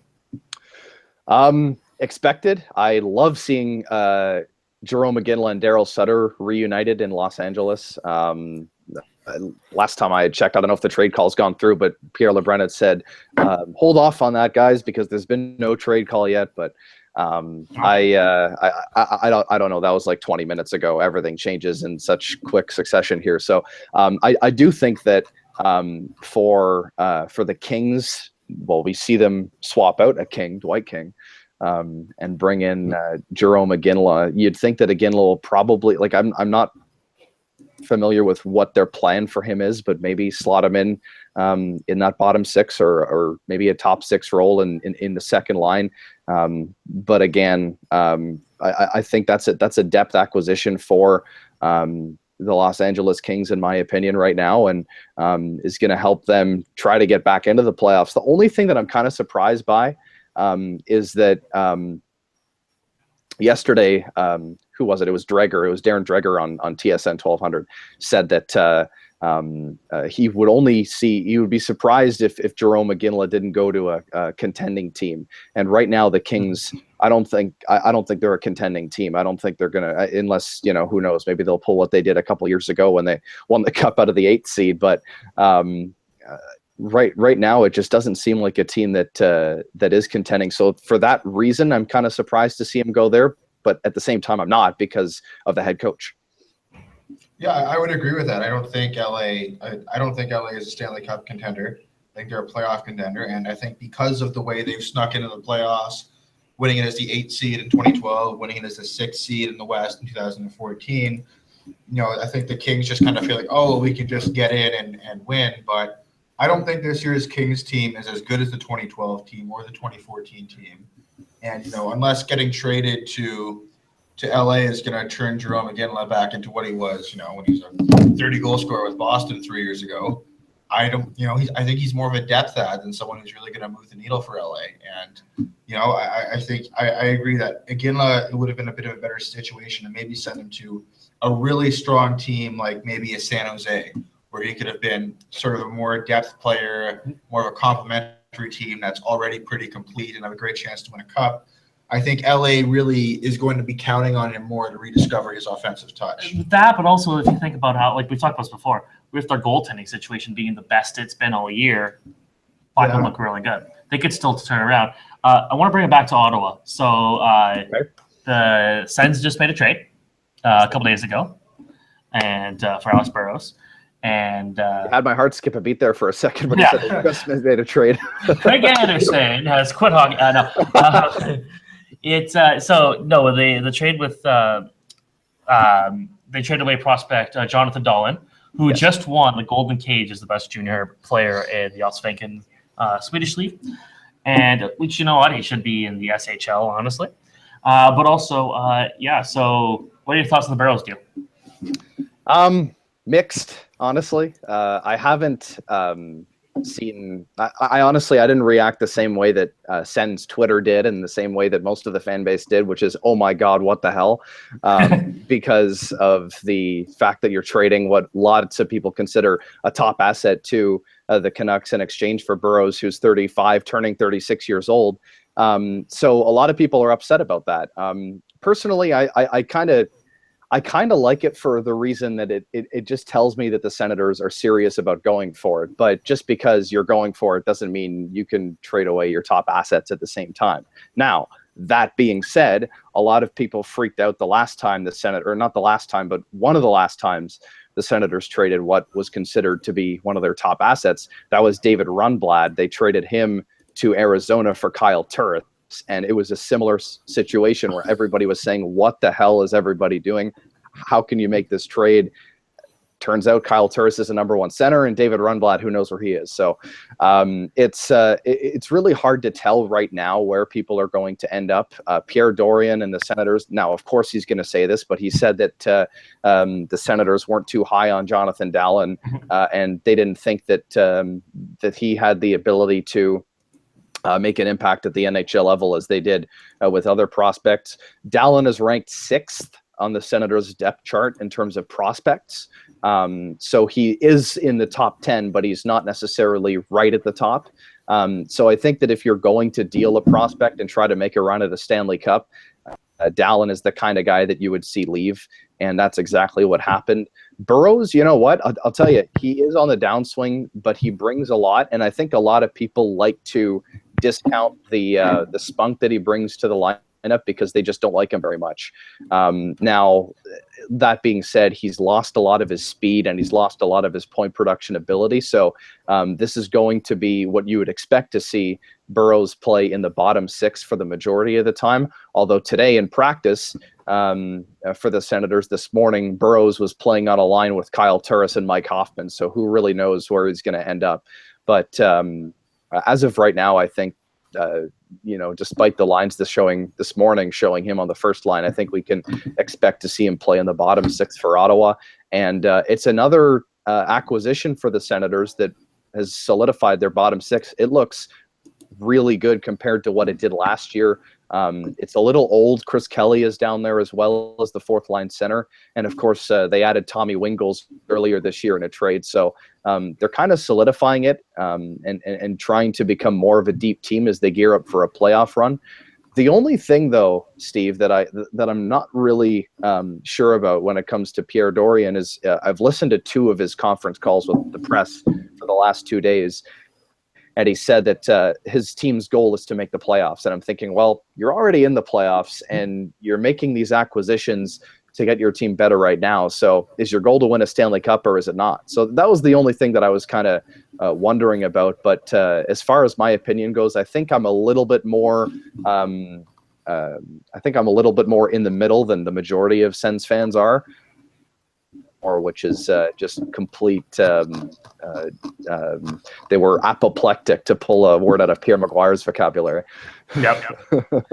So a bunch of the guys that have been rumored to go into Ottawa at some point, including Yannick Hansen, I believe Thomas Vanek, and even Radovan Vrbata, which the expectation is he could be going to Montreal very shortly. The Sens have missed out on some offensive talent. Do you think that they go for somebody like a P.A. Parenteau, who he's having a solid season with New Jersey, or a guy like Drew Stafford, who his contract's not great, but I still think he could be a decent player. Yeah. And yeah, I think that's a really good point. I think Stafford and Parenteau are 2 guys that the Senators could go for. I know that they have been watching Parenteau recently and have been scouting him in a couple different NHL arenas. So there's definitely some interest there for the Senators in terms of P.A. Parenteau. And I think, you know what, Parenteau's kind of the classic rental player that can come in and produce, and he's still able to bring a lot of intangibles to a hockey team. And I think in terms of that and the value that he brings to a team as an acquisition, maybe less so after last year. But I kind of equated him to Matt Cullen, because Cullen was always considered a rental player that came into teams later on in the season. And the Senators actually acquired him, I think it was in 2010, where they lost to Pittsburgh in 6 games in the first round. And there was some questions as to whether the Senators would hang on to Cullen and get rid of Mike Fisher because he was so effective back then. So I think now he's a center, Parenteau's on the wing, so it's a little different. But I think it's something similar in terms of production. And if the Senators were to get him, that would be a big time acquisition. Stafford, I think, is more of a depth guy. He's an older guy who's been around for a while. And the other thing that kind of makes me think that the Senators might be done was the Victor Stahlberg trade. They got Victor Stahlberg yesterday from Carolina. So when they got him, I kind of was thinking in my head that maybe they would be done and maybe they wouldn't go out and get another winger. But of course, Parenteau isn't out of the equation, I don't think. And I wouldn't be surprised to see him go to Ottawa. Oh, It's interesting because Parento had a pretty good season for the Leafs last year, but no one wanted him at the deadline. yeah, wasn't he their top goal scorer? Yeah, and they couldn't get anything for him. So All right. Well, thank you very much, Mike, for coming on, and hope you enjoy the rest of the day. Yeah, I'm sitting on my couch watching Trade Center. It's the best day of the year, guys. Yeah, that's debatable, but anyways. All right. Thank you very much. Okay. So, I got a question. Did any of you guys watch the Daytona 500? the what now? The Daytona 500? Is that a horse race? Close, yeah. Darts, There is racing. billiards. Yeah, I think it's for what's my favorite sport again? Rock climbing. So Oh, okay, yeah, it's rock climbing 500. So, anyways, no. So there has been absolutely nothing going on. Well, the Kings have the Kings have tweeted it. The Iginla trade is official. Colorado is retaining 50% of Iginla's salary the remaining of the season, and it's a conditional fourth round pick in 2018 going to Colorado. Don't know the conditions yet, but it's interesting because the Kings just get a 2018 fourth round pick from Montreal for Dwight King? Yes. So in a way, I don't think it's the exact same pick, and we don't know what the condition is, but they essentially swapped Dwight King for Jarome Iginla. And That'd be an I just read upgrade. a tweet. Let's see who it was from. Who was this tweet from? I'll find it. But here, Joe McDonald from ESPN. Kings plan on having Iginla play with Kopitar. So Wow. two guys. I mean, Trevor Lewis and Dwight King have spent a lot of time playing with Andre Kopitar, which might kind of explain why Andre Kopitar has 6 goals. So I mean, it's two guys having rough seasons from a goal scoring perspective, and hope maybe playing them together. You know, it's one of those things where 2 negatives make a positive. Yeah. So that's, I guess, what they're hoping for. So, all right. So there we go. We finally have something. We're going to have Jacob Stoller from Nation Network. We'll come and talk about Jets very shortly, about 10 minutes time. So far we're still kind of waiting on some big trades, and I guess we don't need to ask him Iginla- about the Jets make any moves, eh? But, we'll talk about Stafford for sure. Because Kevin Cheveldayoff does nothing ever. See, the Thrashers made trades. They traded Ilya Kovalchuk and Marian Hossa. Exactly. Traded for Dustin Byfuglien and Andrew Ladd. They were way more fun than that. So what are your thoughts on the Danny Heatley trade? Let's get give thoughts. Oh, yeah, they traded him too. What are your thoughts on Kevin Cheveldayoff doing nothing again? How is he still I'm sorry. I guess we can ask him when he gets here. But he's 6 years on the job in Winnipeg. They've made the playoffs once, snuck in as the second wild card, and got swept in the first round. Has never had a really good Never made any goalie. moves. Like, why is he still there? He doesn't do anything. He just lets the team be He literally doesn't do it. Like people say that as a joke. He literally has not done anything. He lucked into Patrick Laine, and the team's still not good enough. Yep. He's still not doing anything else. If you guys care, the Burlington Cougars have moved their game time back to 8 o'clock tonight, and the Oakville Blades have officially, via my powers to click the tweet button, have released the playoff schedule. Incredible. So there you go. The playoff schedule has been uploaded. Bradshaw, what are we still looking at? What are we still looking at rumor wise? Like from Twitter, not like almost nothing. Okay, what are we looking at? Trade trackers, or like rumor charts. What are we looking at in Like terms the, of like the list of players that I saw that are still Yeah. available. Yeah. Again, Shane Doan. It'd be interesting to see if he went anywhere. Some people have speculated Jordan Eberle. I don't think that's an in-season thing that they're going to do. I really like. He's rumored every year. So Yeah. Oh, that would make no sense for Edmonton. Exactly. Yeah, but no, that's an off-season thing if they should decide to do it. And it's got to be something that like at this point again, you're renting players. He's not a rental. He's like you're taking this guy for the long run. So I think we agree that. People. I read somewhere that Fleury's not going anywhere today, so he's off. Okay, so that means they either buy him out or. So I guess again, we should figure out this expansion draft stuff. Like, would they have to? Because the rumors was like they'd have to do something with Fleury so that they could avoid losing. What's his face? Murray. They have to protect Fleury. They could just I think protect Murray, right, and leave Fleury. Yeah, not unless you're Exposed. sure how that works. It's Unless Fleury's in the check. movement clause, they can just I'm protect Murray. about to check on that. it's a really confusing scenario. Fleury has a no trade and no move. Wow. Oh, wow. So that's why. They have to protect him unless they can trade him in the offseason, like just Fleury after. could just, if Marc-Andre Fleury wanted, he could just be like, I'm not moving, I'm not waiving, I'm just going to let Las Vegas claim Matt Murray. And But yeah, he could screw the Penguins if he wanted to. Yeah. So I know we don't see a lot of stars here, like we're not seeing a lot of stars getting traded, but if I'm correct, the deals have been the full deals today. A Ginla for a conditional fourth rounder, Dwight King for a conditional fourth rounder, So that's it. Thomas Vanek for a third non-prospect. and a conditional third rounder. That's the pick. And then the two minor trades called. So Colorado's made 3 out of 5 deals today. Two of them were very minor. Well, like a total. Oh, from Adrian Dater, the guy who used to work for the he still covers the Abs. Duchesne trade unlikely today. We knew. We all kind of expected that. We knew that, Adrian, but I'm still disappointed. Yeah, it's still fun. So that's the thing. Yeah, you gotta kind of read I'm checking out the tweet now, but or the story that he published, but that sucks. Like I want a big trade. I want to see I don't like the Habs, obviously, but I want to see them if they could have done a trade for Duchesne, they should have done it. Now, okay, so depending on the price, obviously. what about yeah. What about the idea of Austin Matthews going to the Habs? Are you prepared to give up the entire franchise? No, okay. Dwight King. Hear me out. Brian Flynn and a conditional 7. How good is Austin. Brian Flynn in the shootout, really, though? He's really good in the shootout. He's good in the Okay, playoffs. I might need to consider the Leafs. He has more career playoff goals than Austin Matthews. Yeah, And in worst case, we throw in Dwight King. Dwight King won the Stanley Cup. The Kings won 2. I think I'd prefer Steve. Count him. I would prefer Steve Ott. Okay, throw Steve Ott. We'll throw in who else? McCarron. Just send the fourth line brigade for Austin Matthews. Alexei Emelin, you can have Emelin. Yeah, Pacioretty, don't need him. And Run all of the forwards into Freddie Anderson. yeah, so we're still literally waiting on news. So, how's everybody doing? You guys are interested, you can leave us comments in the YouTube thing. Oh, we got a comment about the any words about the Avs?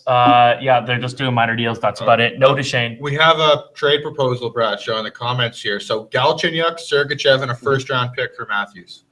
No, What? that's I wouldn't think about it. Galchenyuk's better. Well, than the Matthews. pick isn't worth it. Galchenyuk scored back-to-back overtime winners on one-time slap shots from the point. And see, the Leafs play a lot of overtime games, so they need that.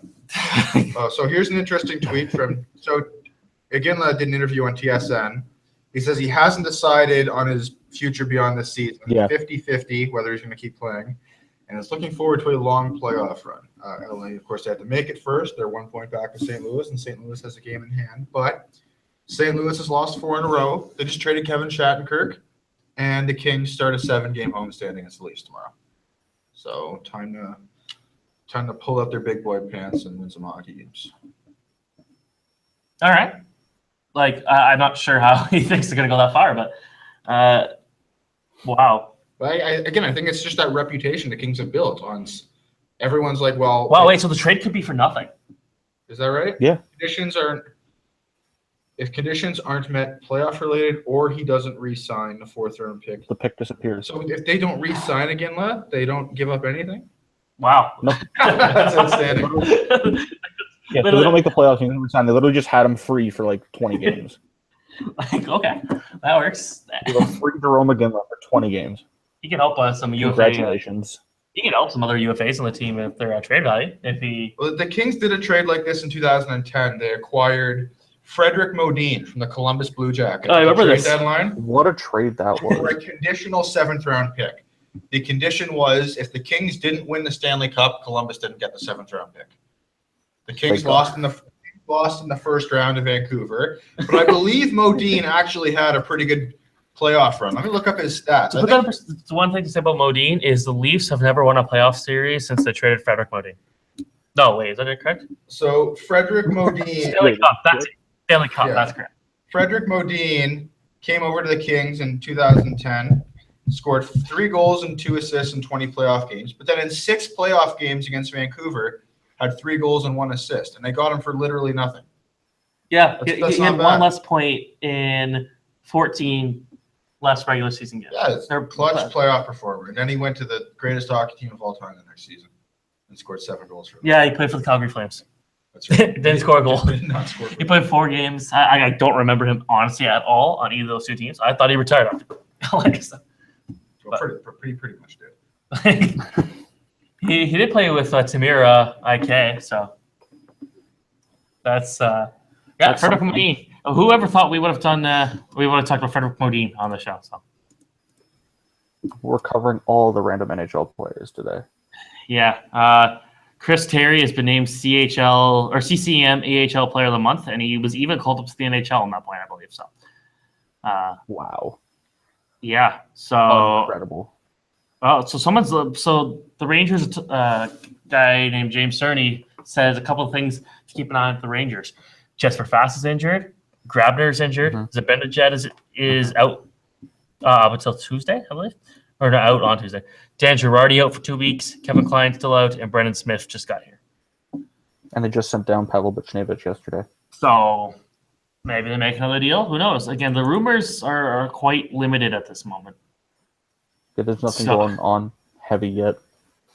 Yeah, it's There aren't many targets left. There aren't many people that I could expect to be like. I'm still waiting. We're still waiting for the Radom Verbata trade. Like that's gonna happen.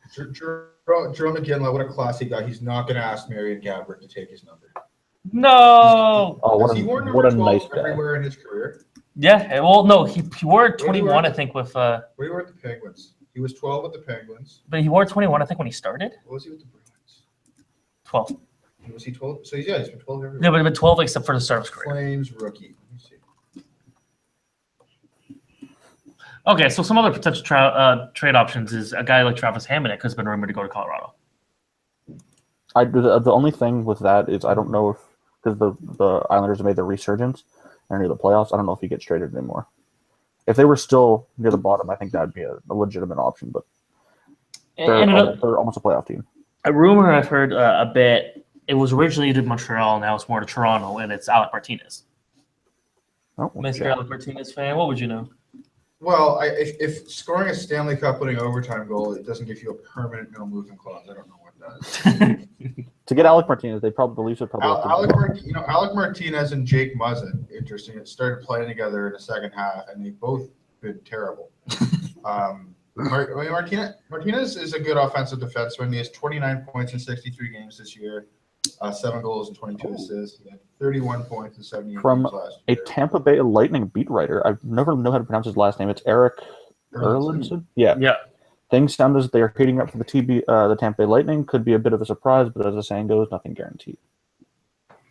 What else do they have So a to whole lot of move? nothing. What Still else does nothing. Tampa have to move? Apparently, the Bruins are If talking it- to Tampa Bay about Andre Palat, according to Reed Duffy, who is the voice of the Hamilton Bulldogs, and also writes for a bunch of other places.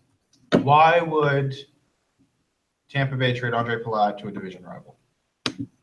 I think they're trying to clear cap space. They need cap room. What's his cap though? He's 25. He's Yeah. I don't let's see.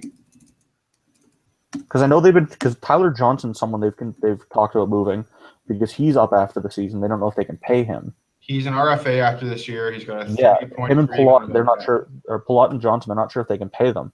Why would you trade him to Boston though? Like, Yeah, The target doesn't make a lot of sense. I find with NHL teams, reason they have no fear of trading within their division. No, Like there's so many. No, I found there's been so many trades within their division, and I don't know. I guess maybe the divisions are bigger now, so you limit your options if you're not willing to trade in your division. Wait, well, didn't the trade work out for Montreal when they got Yannick Perreault from the Leafs? Yeah. Yeah. Yannick Perreault was great. You know, True fact, I was almost named after Yannick. Imagine if the Bruins hadn't bailed out the Leafs with the Tyler Seguin trade to Dallas. Like the fact that the Leafs, that was the whole thing of that first 3 years when Seguin was in Boston. It wasn't just that the Leafs traded Seguin. It was that they traded him to the friggin' Bruins. Yeah. It's going to kill them in their division every year. And now I'm not sure if they have anybody that's from that trade anymore. I'm looking up Jared Knight to make sure. So the photo of Yannick Perreault on Hockey TV is old. They could have used a colored one. Well, I don't know. He isn't. He played this recently. Yeah. He came back to the Leafs again. Yeah, I Yeah, I remember remember that. Yannick Perreault.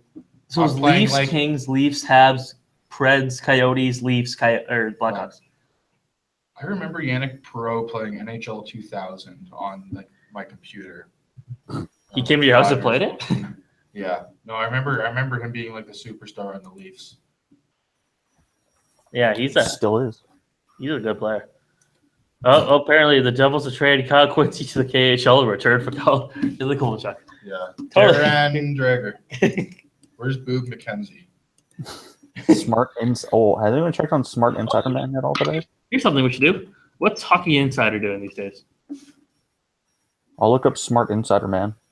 Let's see. Oh yeah, This is he's Steve screwed. Dangle's fake insider account. Hockey Insider. He hasn't tweeted much. Actually, he hasn't tweeted at all today. Let's just look at his rumors. Oh, just what? for fun. You know what it is? It's probably because he's burning up the phones with all the rumors. Well, Kyle Quincy has to get traded, right? Like he was a scratch the other night. That's one of the guys I have on this list here. That's not, a sexy move, but he's Kyle Quincy traded from the LA Kings to the Colorado Avalanche for Ryan Smith back in the day. Yep. Yeah, Kyle Quincy, I believe he also played for Team Canada at the Douglas Weber Cup against the Americans in Australia. So, cool fact. So Hockey Insider is tweeting nothing of substance. Well, that's not new. Smart Apparently, Insider Man from 3 hours ago, expecting an avalanche of deals in Colorado soon. no, I He can. was not incorrect. So apparently the Habs, the Kings, the Sens, the Isles, and possibly other mystery teams are interested in Claude Giroux. That's something that would have to happen in the offseason. Yeah, well, why in the world would you trade Giroux unless you're so stuck? If they want to if they don't think that core can do anything, just nuke the team. But I'm not sure he's the guy you want to trade. But you can get value for him. If he's 28 now, he's not going to. I wouldn't want him to stick around through that rebuild. If you can get a good package for him, do it. So if they just want to go full rebuild, do it. You know why you can only change your Twitter name? I think once every. Is it true you can only change your Twitter name only once every few months? I don't know. I'm not sure. I've never tried to change my Twitter name. But some dude switched their Twitter name to Darren Drager, and if he's stuck for a few months, that's unfortunate. I wonder who Perguins was. The who? Perguins. You see that tweet? The No. Fake Penguins account tweeted the other night that they had acquired Martin Hansel from Arizona for Nick Bonino in a first-round pick, and everyone lost their mind because they didn't see that it was Perguins, not Penguins. Okay. Huh. Someone entered my apartment. This is interesting. Am I being robbed live on a podcast? What the hell? I mean, Brendan Gallagher got pulled over live on a radio today, so. I'm not going to go check this out. They can hear me yelling from my room. What's going on?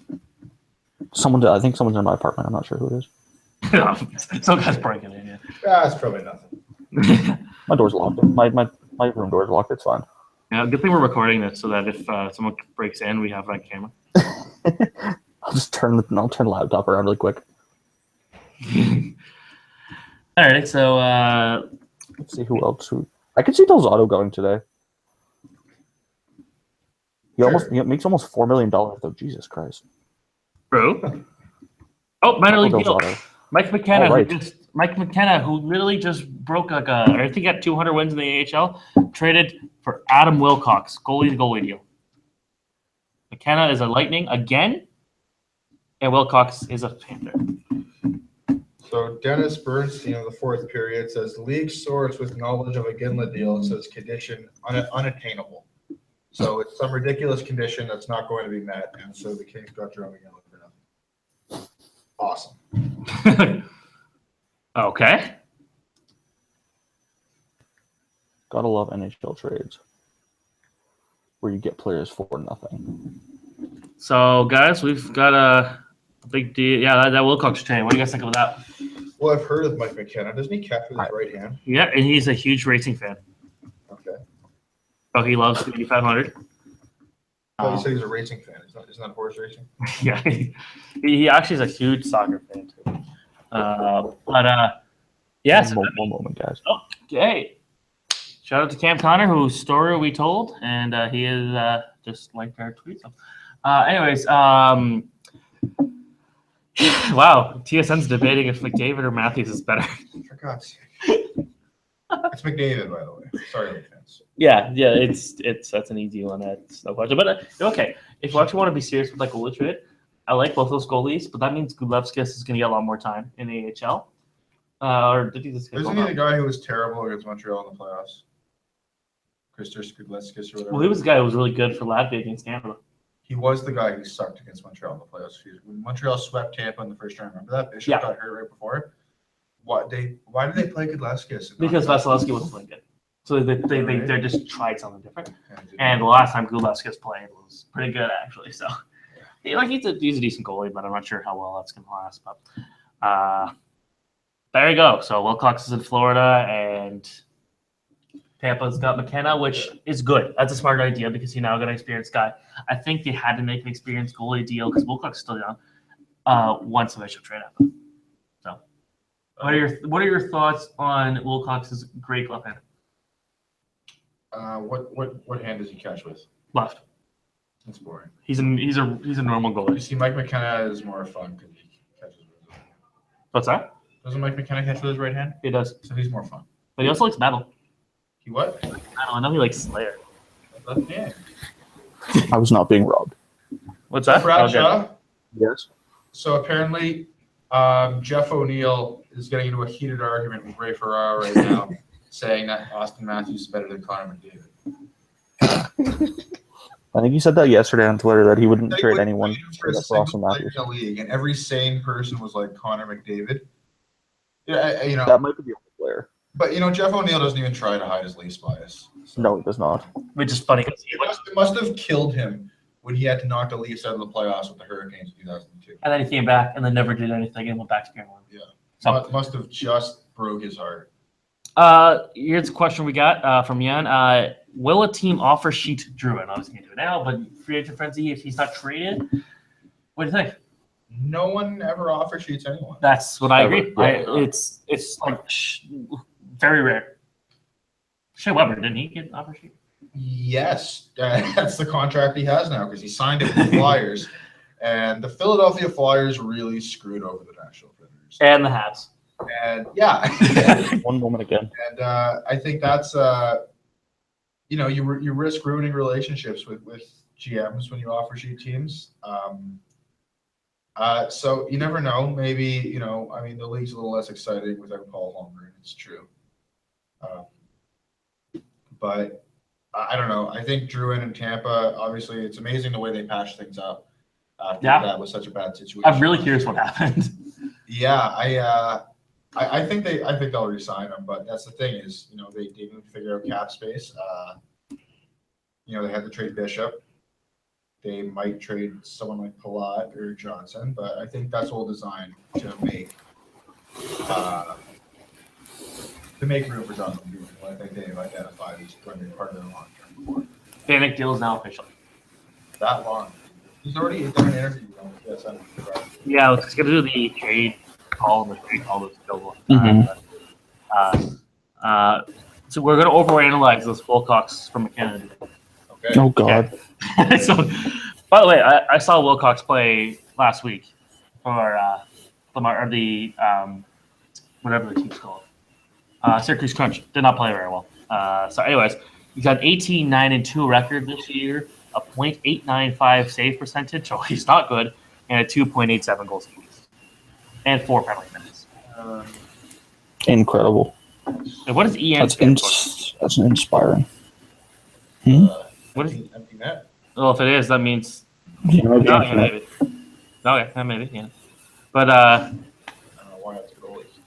that means last year he was pulled 10 times. So, actually, I get it. Makes sense. His stats were worse last year.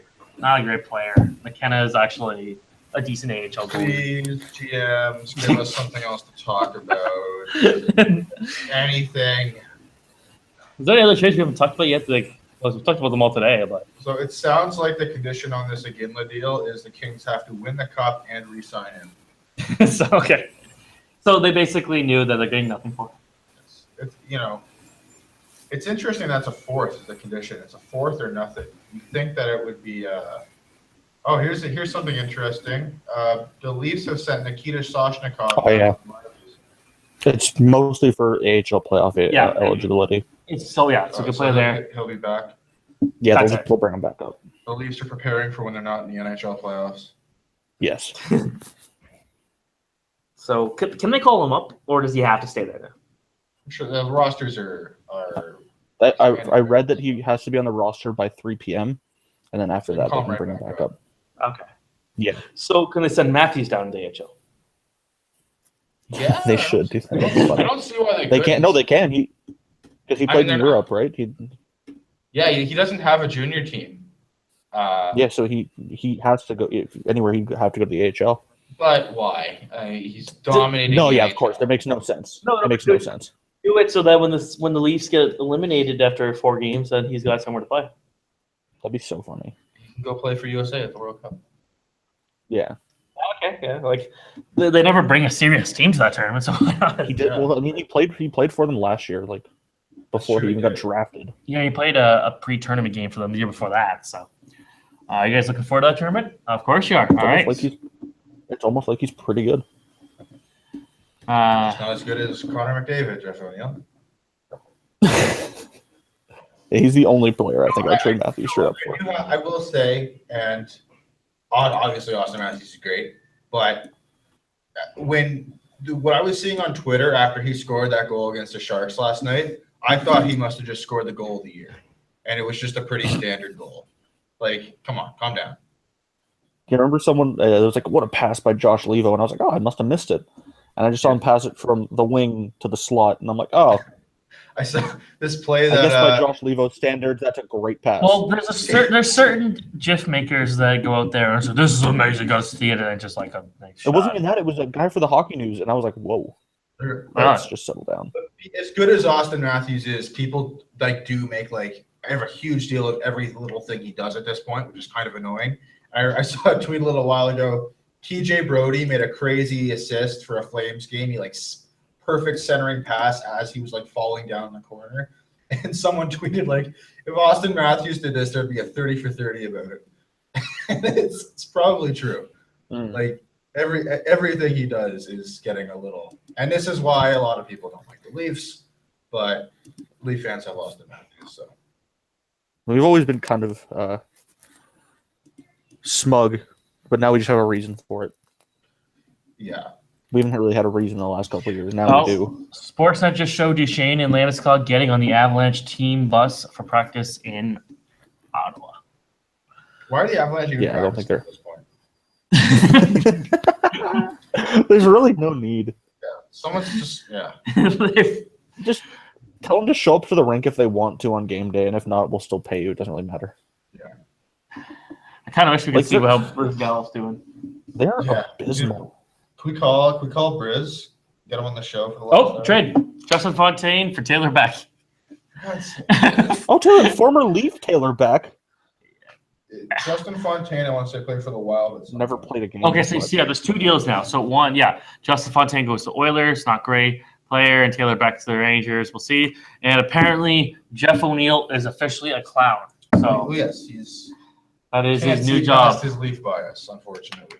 Do either of you guys want to? Do you guys know how many right off the top of your head? Do you guys know how many losses the Avalanche have? Regulation losses. 40. Without looking it up. I'm going to say 44. I'll go 47. They're at 41. They have 17 wins. Okay, so if you guys care, the Milton Ice Hawks in the OJHL. The Milton Ice Hawks in the OJHL had 4 wins this year and 49 losses, and their goalie had a 10-point-something goals against average. That seems suboptimal. He quit. If they go 20-1 this year, they'd still only finish with 77 points. You know what's great? The Detroit Red Wings only have 1 more regulation overtime win than the Avalanche.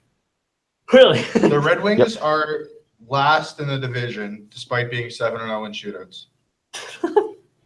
God. I forget what the number was, but I think it was if the Leafs. I don't know if this is still true, but if the Leafs had the Vancouver Canucks record in 1 loss games, they'd have as many points as the Capitals. I have to imagine that's come down for the Canucks recently, though. Yeah, of course. I mean, they were hanging in there for a while, but it's been pretty ugly lately. So, people, viewers, do you have any questions? Kind of our thoughts on certain players. We've talked about most of the major guys, but if you got any thoughts, want our thoughts on some ECHL prospects, we may have some. Steven might have some. Even then, that's pretty debatable. Yeah, there's literally nothing going on. There's been 2 trades in the last 10 minutes. But So we have What cares? I don't even think the GMs that made the trades care about it, to be honest with you. no. They'll probably O'Neill- forget the players' names. yes, Jeff O'Neill apparently isn't Did in we it, trade so. for you? What are you doing here? Yeah, Brachow's been he's accepted a deal from Ben, and we traded a Sportsnet for pizza, which we should get. They should bring us pizza. Let's call Ilya Brizgalov. Oh, Sarah McClellan. Yeah, winger Radon Verbata has just been taken off the ice for Coyotes practice. It says has just taken to the ice. Oh, sorry, taken to the ice. Yes, I misread Wow. that. But still, Come on. How are you not trading Verbata? I have to imagine he gets traded. Okay, here's an Like, idea. I Get? can't see a reason they don't do it. Here's a crazy thought. How about the future for the week leading up to the trade deadline? No trades can be made. I know, 100%. No. I agree. Trade freeze Why? from February 1st till February 28th. Just like make this a one. Wow. Apparently, one of the top person for Jack to follow on Twitter is Justin Bieber, Oh, shit. and he followed him. Okay, breaking news. He was a stud in the celebrity game. Here's a He's nice. got 92 million followers. Who's got the most? That's got the I most. think I read it was Katy Perry once. I wonder how For much. some reason, like Katy she's barely relevant. Perry has 96.1 Holy million crap! followers. And he's I wish I had that many followers. That'd be nice. I'm getting close. How many does Trump have? Trump I think it was 25 last time I checked. 25.0. That's gonna piss him off so much. He only has a quarter of the followers as Katy Perry. So Katy Perry. I have more followers than anybody. I have the most followers. Yeah, no, the Katy Perry's Twitter account is fake news. Literally. Oh, Did you see the apparently, Dave Pagnotta thing about the Sabres? What are the Sabres doing? They're still engaged in talks for Kulikov and Franzen. do you guys want to hear what TSN's doing right now? They do. They're showing Team Canada 2018 Olympic mock rosters. Oh, they always do that. Every trade deadline, you got to go through the Olympic roster. Can they just? I wish they would just play like board games or something. I want to watch. I want to watch James Duthie and Jeff O'Neill play Hungry Hungry. Okay, if we do this next year, we should just Uno. next year we should just play like NHL 14 or something. Just like, Yeah. like I have You NHL. know what? You know what we should do? We should bring in the newest NHL game and try to make every trade with the NHL and see what the You know what? CBA says. It's good. Oh no, I don't. I have Eastside. I could download Eastside Hockey Manager and I could make trades myself. Yeah. I mean, it would be great. Bradford, didn't you get that game? Yeah, you did. Yeah. Mhm. Yeah. Yeah. My roommate did too. My roommate plays it all the time. Yeah, you should get him to make some trades. So, God. yeah. Oh, Subban is not picked to Team Canada according to TSN. Well, of course, he didn't make it on the World Cup. He was technically on the team. But Team Canada doesn't like PK. Like it did. I saw a lot. At least heading into 2014, I saw a lot of similarities between him and Drew Doughty, and he didn't need both. Bruins have heard nothing about possible supplemental discipline for Colin Miller hit on Burmistrov. That was a clean hit. I can't imagine anything will happen. I think the reason they haven't heard yet is because their phone is so busy. That Of course. Trying to trade for Andre Palat. So because I just found a list of all the teams or all the players that have no trades and no movement clauses. So Montreal cannot trade Jeff Petrie, which is still weird that he's got a no movement clause. Like of all things, he's good, but of all the players to have a no movement clause, that's not the one I'd be expecting. Like Keith Yandel in Florida, like just kind of like odd pick, or Andre Sakara. And wow, what was Edmonton doing giving Ferentz and Sakara no movement clauses? The Franz Nielsen in Detroit. Isn't France Nielsen pretty good? He's having a good season. He was their all-star, wasn't he? Yeah. Oh, Scotty Hartnell. Well, Scotty Hartnell and David Clarkson on Columbus. Dylan Larkin's had David a Clarkson's bad got year. a modified no trade clause, and David Clarkson A no move. sounds like no his- move. Okay. I mean, it's funny they traded Horton for Clarkson because Clarkson could play, and now Clarkson can't play because doesn't he have a back problem too? He's just like Horton, he can't play anymore because of his back. I heard he's like coaching like junior hockey in Columbus now. Who's this? Like that David was. Clarkson. He hasn't played all year. He's got a back issue. I still can't believe they traded that contract. Like that's And it made one perfect of the worst sense. It was contracts I've just- ever seen. That's one of the worst He needs contracts it. I've ever seen. Yeah, so they lucked out. On sadly, Nathan Horton's career being ruined was a great thing for the Yeah. Toronto Maple Leafs.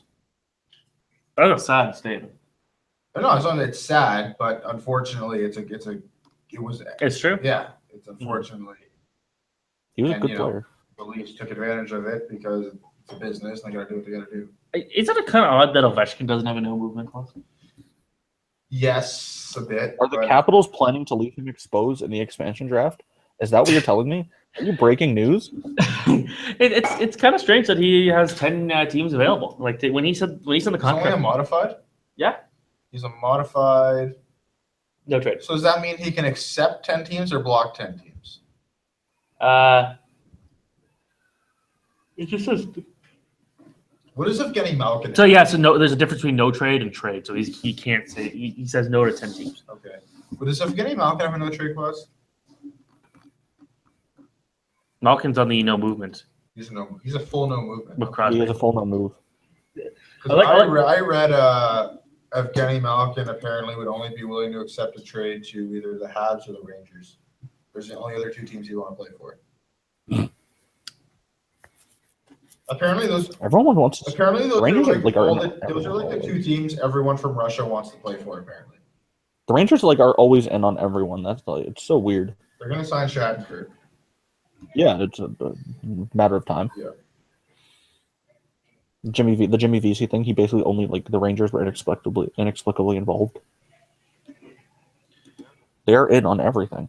Okay, so apparently O'Neill said Matthews would be leading league in scoring if he was playing with star wingers like McDavid is after a 15-year rebuild. And McDavid is actually playing with Patrick Maroon, just so you guys know. Yeah. That's not And Leon Draisaitl though. So yeah. Just watch. Okay. Literally every time I watch Brewers, Connor McDavid does something that amazes me. Almost literally every time he has the puck, he does something that amazes me. I can't say that about any other hockey player. I can't remember the specific numbers, but when Connor McDavid's on the ice, they have a positive goal differential. But when he's off the ice, they're negative by quite a bit. Yeah, He carries that team.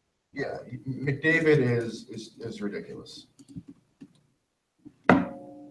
And it's funny when all the Oilers fans talk, the Larson trade, he's helped us, he's helped turn us around. I'm sure he's been a decent player, but you're carried by Connor McDavid. Let's be realistic here. For sure. I wonder what their record was last year when McDavid was healthy.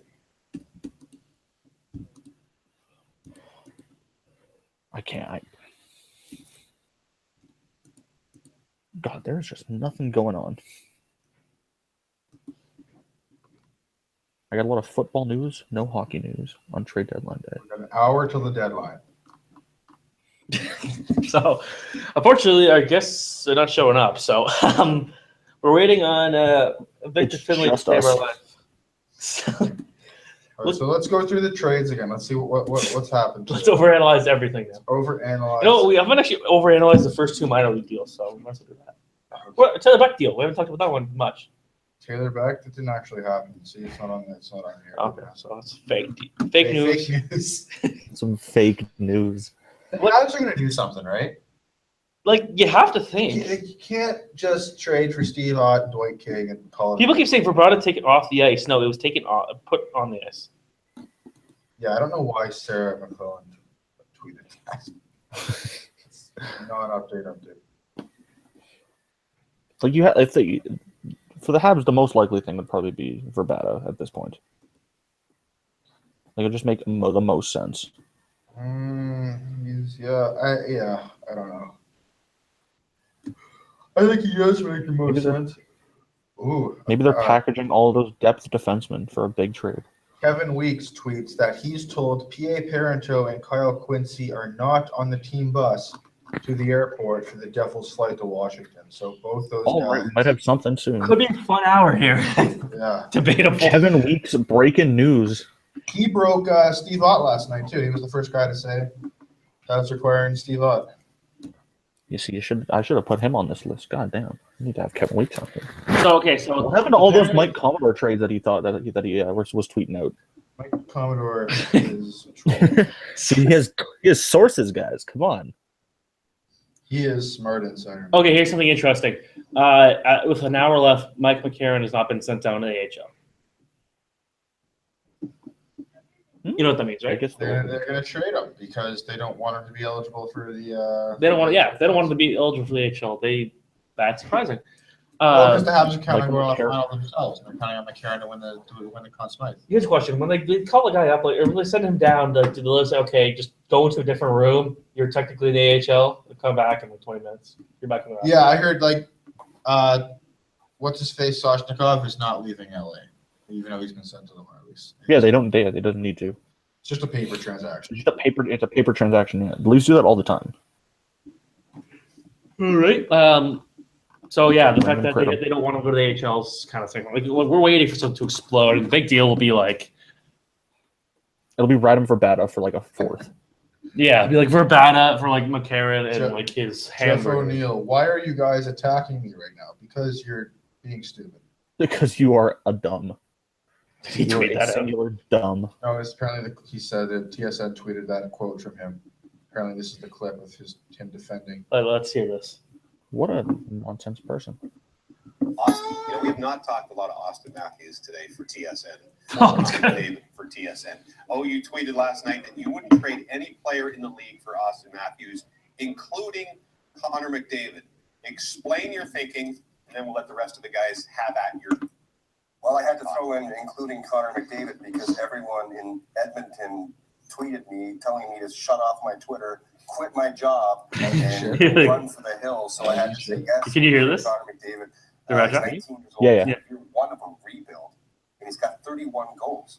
I mean, he's playing with rookies as well. I mean, if you put him in a 15-year rebuild like the Edmonton Oilers are currently Or a in, 50 like you the put him with Leafs. some star wingers, he'd be leading the league in scoring himself. So that's just my belief. Go ahead, Edmonton. You can torture me all you want. That's just what I think. So you're saying He's not a guy hate that- Connor McDavid? No, I love Connor McDavid. He's an unbelievable talent. Just kidding. But there's not a guy. Just read up that walk in the back. Putting that number one on your list of players in the National Hockey League right now? Is that Marty He'd be Biron? number one when we have to do our list. If I can Over Sid? Yeah, Marty Braun does work What's for wrong with TSN. you? See, where are you from, Edmonton? No, I'm from Vancouver. There's nobody there on that list. Okay, what's your list? Who's your number one guy? Right now, Connor McDavid. Okay. There's not a guy I would Sidney trade him. Crosby would be in front of. No, but that's Oh, breaking news! Breaking news! Breaking news! There's going to be a new referee course in Mexico before the Pan Am Ice Hockey Tournament. Oh wow, that's, I'm gonna ban you from saying there's breaking news. Just let me or Jack do it, all right? He's getting back at you for the Ben thing. I have to say, He told I you about bet that? you there were so many casual Habs fans Oh, 100%. that saw Habs acquire Jay Ben from Dallas and lost their mind. Oh, Because they went. They probably didn't even know Jordy Ben existed. And like, oh my God, that Habs got Jay Ben. And then They went ape. and now They they're making all definitely these, lost their mind. and now they're making all these little minor moves that suggest they could be building depth to maybe trade, make a bigger trade. Like Bergevin is teasing Habs fans a lot right now. Mark Bergevin is the biggest troll. I think he owes them a Matt Duchene trade or a Jamie Benn trade. That's all I'm saying. And us, we're sitting here with little to talk about. A Jamie Benn trade would give us something to talk about. How much does Jamie Benn have? I think all insiders should also Jamie be Benn banned has from a- like tweeting. Jamie Benn has a $9.5 Johnson million did. cap hit starting next year. Yep. Chris Johnson, same PA Parento. He's named to watch. There's in the- interest. There's interest. Like I'm assuming there probably has been at some point. Why is there interest this year and not last year? Why I don't get it. Quincy All to right. Columbus. Oh, All trade. right. Oh, before you say that, Jack has Taylor Swift, Selena Gomez, and Ariana Grande as the 3 people he should Well, that's follow. because I just followed Beebs. So So yeah, There's Darren a Berger said trade. Quincy to Columbus. For what? Again, he's just giving me a Quincy to Columbus. all right, Kyle. Former Oakville Blade Jeremy Walsh makes it 1-1 in the German league Kyle Quincy has 12 points in 53 games this year. for Dalton Prout. Prout? Prout, yeah. What Mike Trout got? Is that what it traded? was? Oh, my dad asked, do you Yeah, okay. think Matthews is as good as McDavid? No. No, 100% not. McDavid wins that one easy. But not sure it's easy, but Matthews is pretty close up there. Who's Yeah, Dalton? Kyle Quincy's bad. What a weird. Crosby traded to a That's looser a magic bag of stretch. beans. Dalton Prout is bad. That's why They're both not great. Quincy is but not a positive possession player to say the least. Sitting at 47% here, that's not good. And I can't imagine he has tough competition.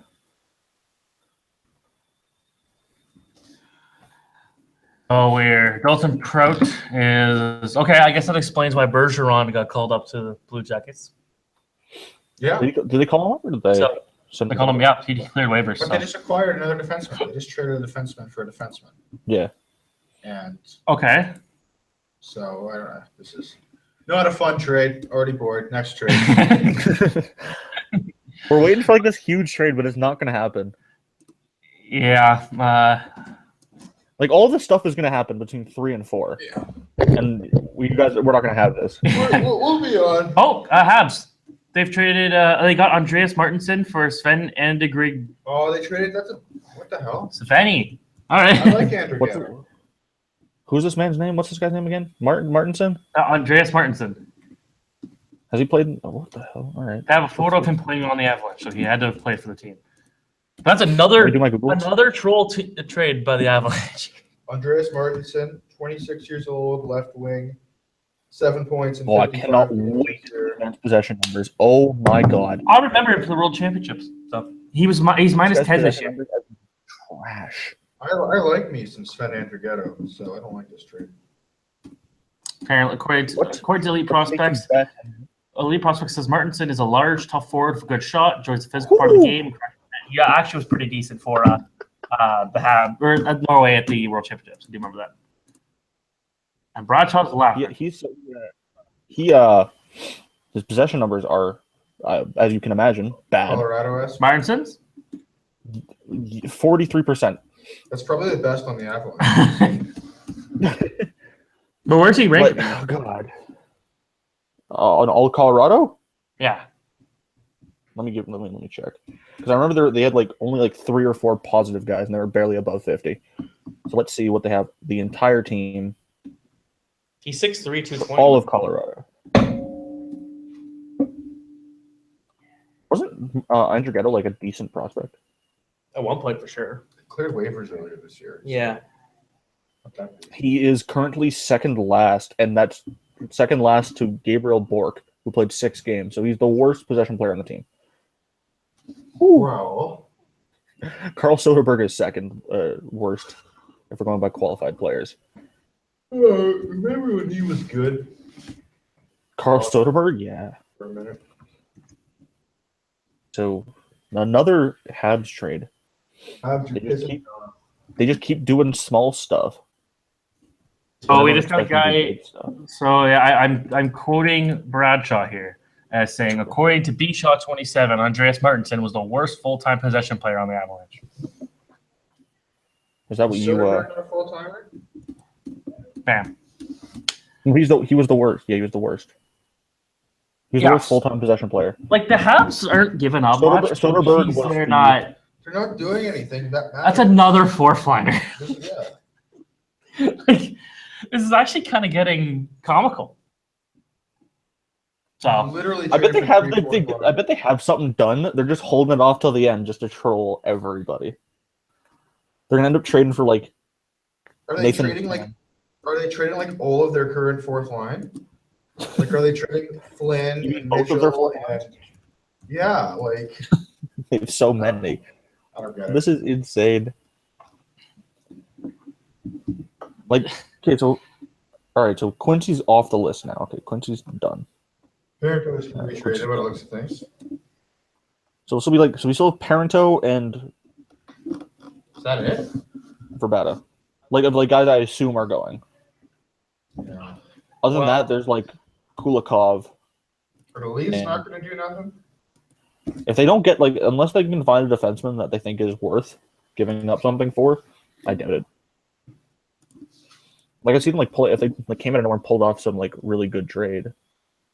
Pulled off a trade for like a Tyson Berry or something. It wouldn't surprise me, but I can't see them making it and doing anything today. Trade deadline acquisition, Brian Boyle is the best we got. Bradshaw, you're famous. I can't believe it. 4 retweets and 1 like on the tweet about you. Oh, look at this! Breaking news. One of my favorite. I'm not allowing you to do is this. releasing a song. I Tomorrow. told you I wasn't going to allow you to do that anymore. Apparently at 2:00 New York City time, which is also our I time. got a follower out of that. Jesus Christ.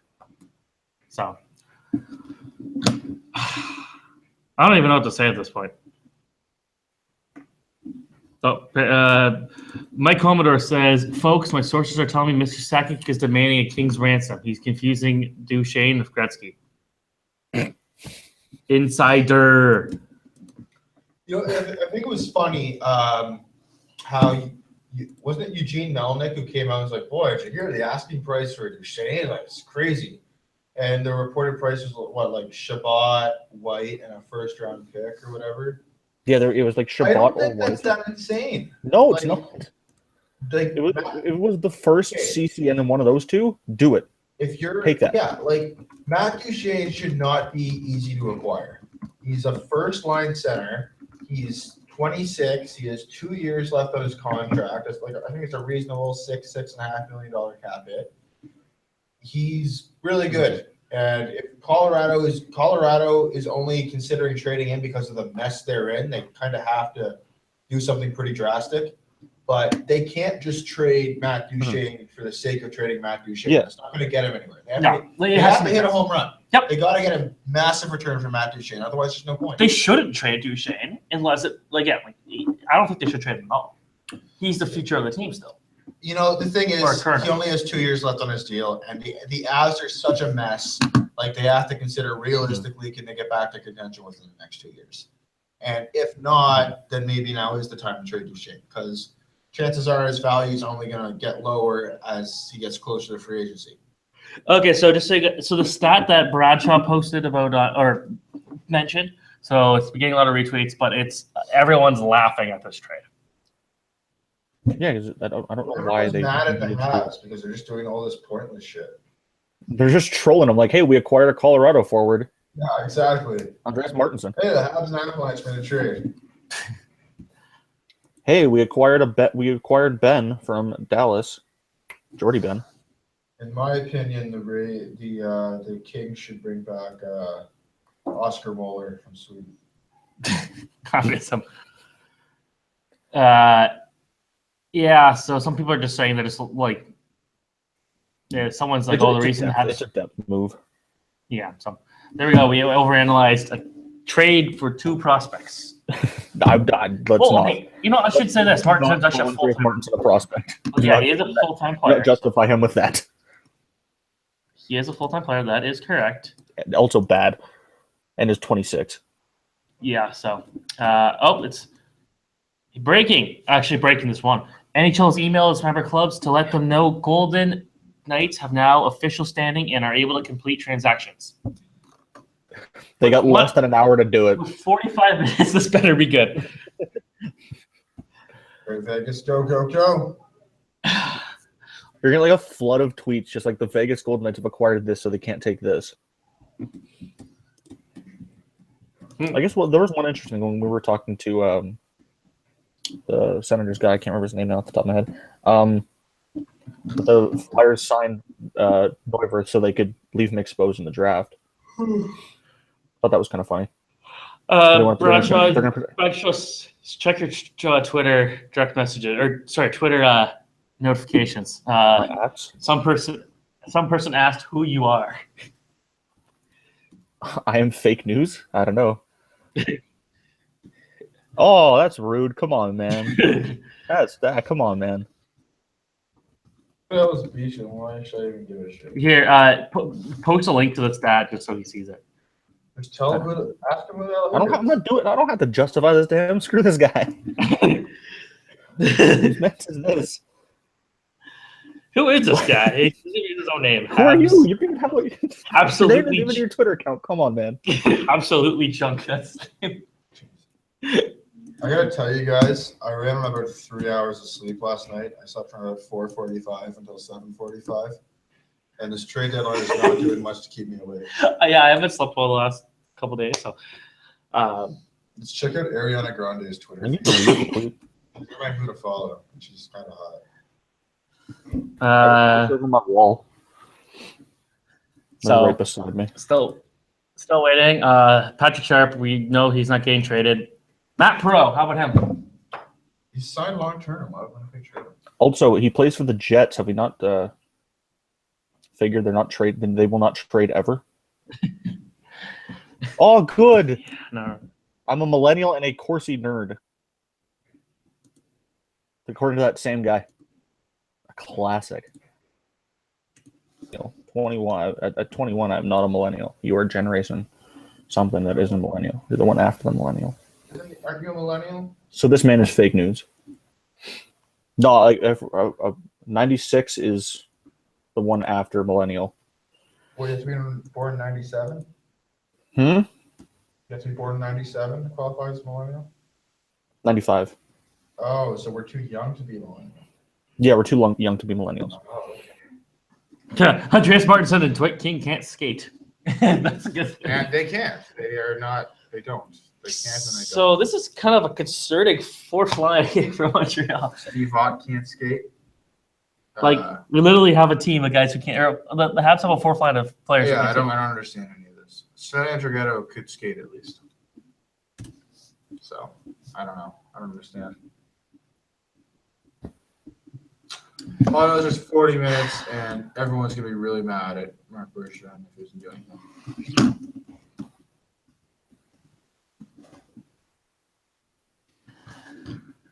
Habs wanted to get bigger today up front, and they sure did in King and Martinson. That's great. They're not gonna score any goals. Oh, God. The entire Avs team is scared to death for the puck this year from Doug Collier. I think that's proof. I think they're scared to play hockey. Yeah, I think they don't want to play hockey anymore. Probably. So there's that, and yeah, we're still waiting. This is tough. This is tough. Yeah, this man's a Chicago Bears fan. Why am I taking his opinion? Do you want to watch the rest of this Austin Matthews, Connor, or Jeff O'Neill debate? Honestly, no, but yeah, sure. I don't want to see Ferrara ripping a new one. Oh, here's some cool news. This will be if Andreas Martinson plays, he'll be the first Norwegian to ever play for Habs. Oh, that's right. Lars Eller was Denmarkian. Yes. He's having a decent season. Lars? Yeah, he picked it up recently. Yeah, last I checked, he was pretty poo.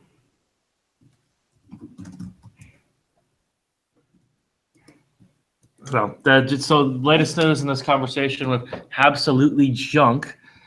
I saw, yes. Brad, tweeted appeared on my timeline. 35 seconds I'll never get back. Please, I didn't do it. You should respond with saying, why did it take you 35 seconds to read my tweet? Read that tweet. It shouldn't have taken you 35 seconds to read that, man. Come on. Please tweet that. If you don't, I will. But do it. So, you know what I just realized?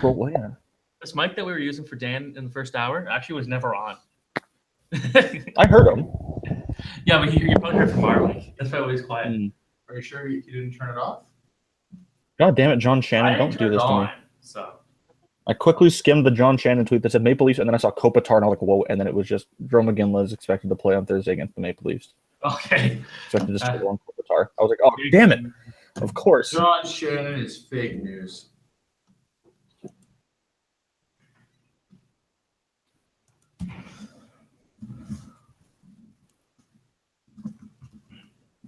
wonder who else is going to play on that line. Kempe, Gabrick, Brown. So, yep. Apparently, Mortenson's not that bad of a player, according to some random. Oh, you did it, eh? Yeah, I was waiting for you. You're so slow. I was thinking of something else. I want to see if I could. I was going to do something else. Some guy says I'll here leave it alone. Bergevin is an idiot. Yeah, you know, let's kind of scroll through. Here's a cool thing.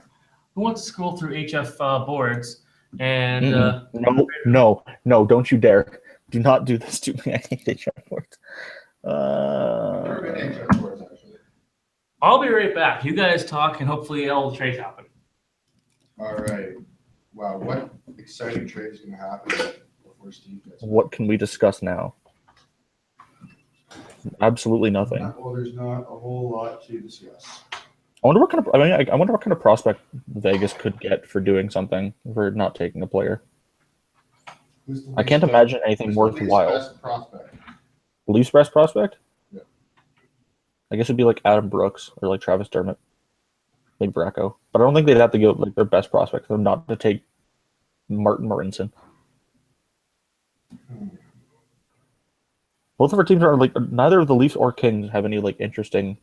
They're not going to be much interesting about who they protect. Yeah, it's true. I don't know. It's there are some other teams though that I'm really like. I think have some interesting decisions. Mm-hmm. Like there's some. I've been going through like some of the teams, like some of the there was I think it's Cap Friendly does their trade their expansion draft. And you go through some of the teams. There's some pretty interesting decisions some teams have to make. Yeah. They can get some reasonable players. They're not going to be good. I wonder what the Habs are going to do. 'Cause I wonder what the Habs are going to do because I guess partly depends on if they have Radulov on any contract yet. Mm-hmm.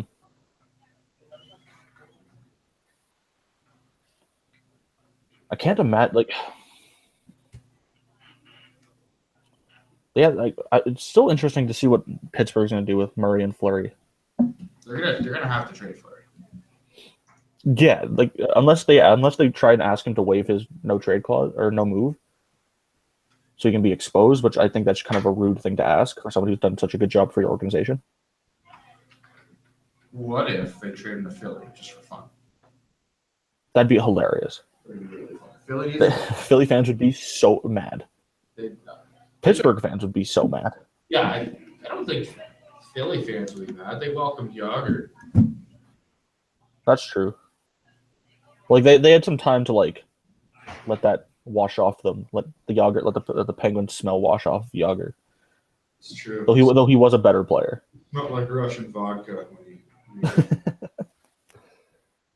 but he played for every team the Capitals, the Flyers hate before he got there. He played for the Penguins, he played for the Capitals, and he played for the Rangers.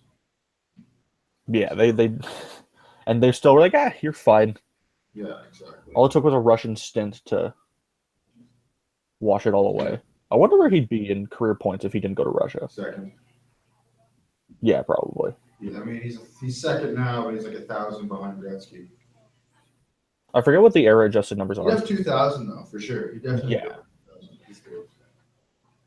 He's wild, man. He's so good. He's awesome. I don't know how long he's gonna play. What? He's 44 now. 45. Jesus Christ! I legitimately hope he plays at least 50. And he's still a reasonable NHL player. When was Chris Chelios' last year? How old was he? He's old. He played in the Thrashers last season.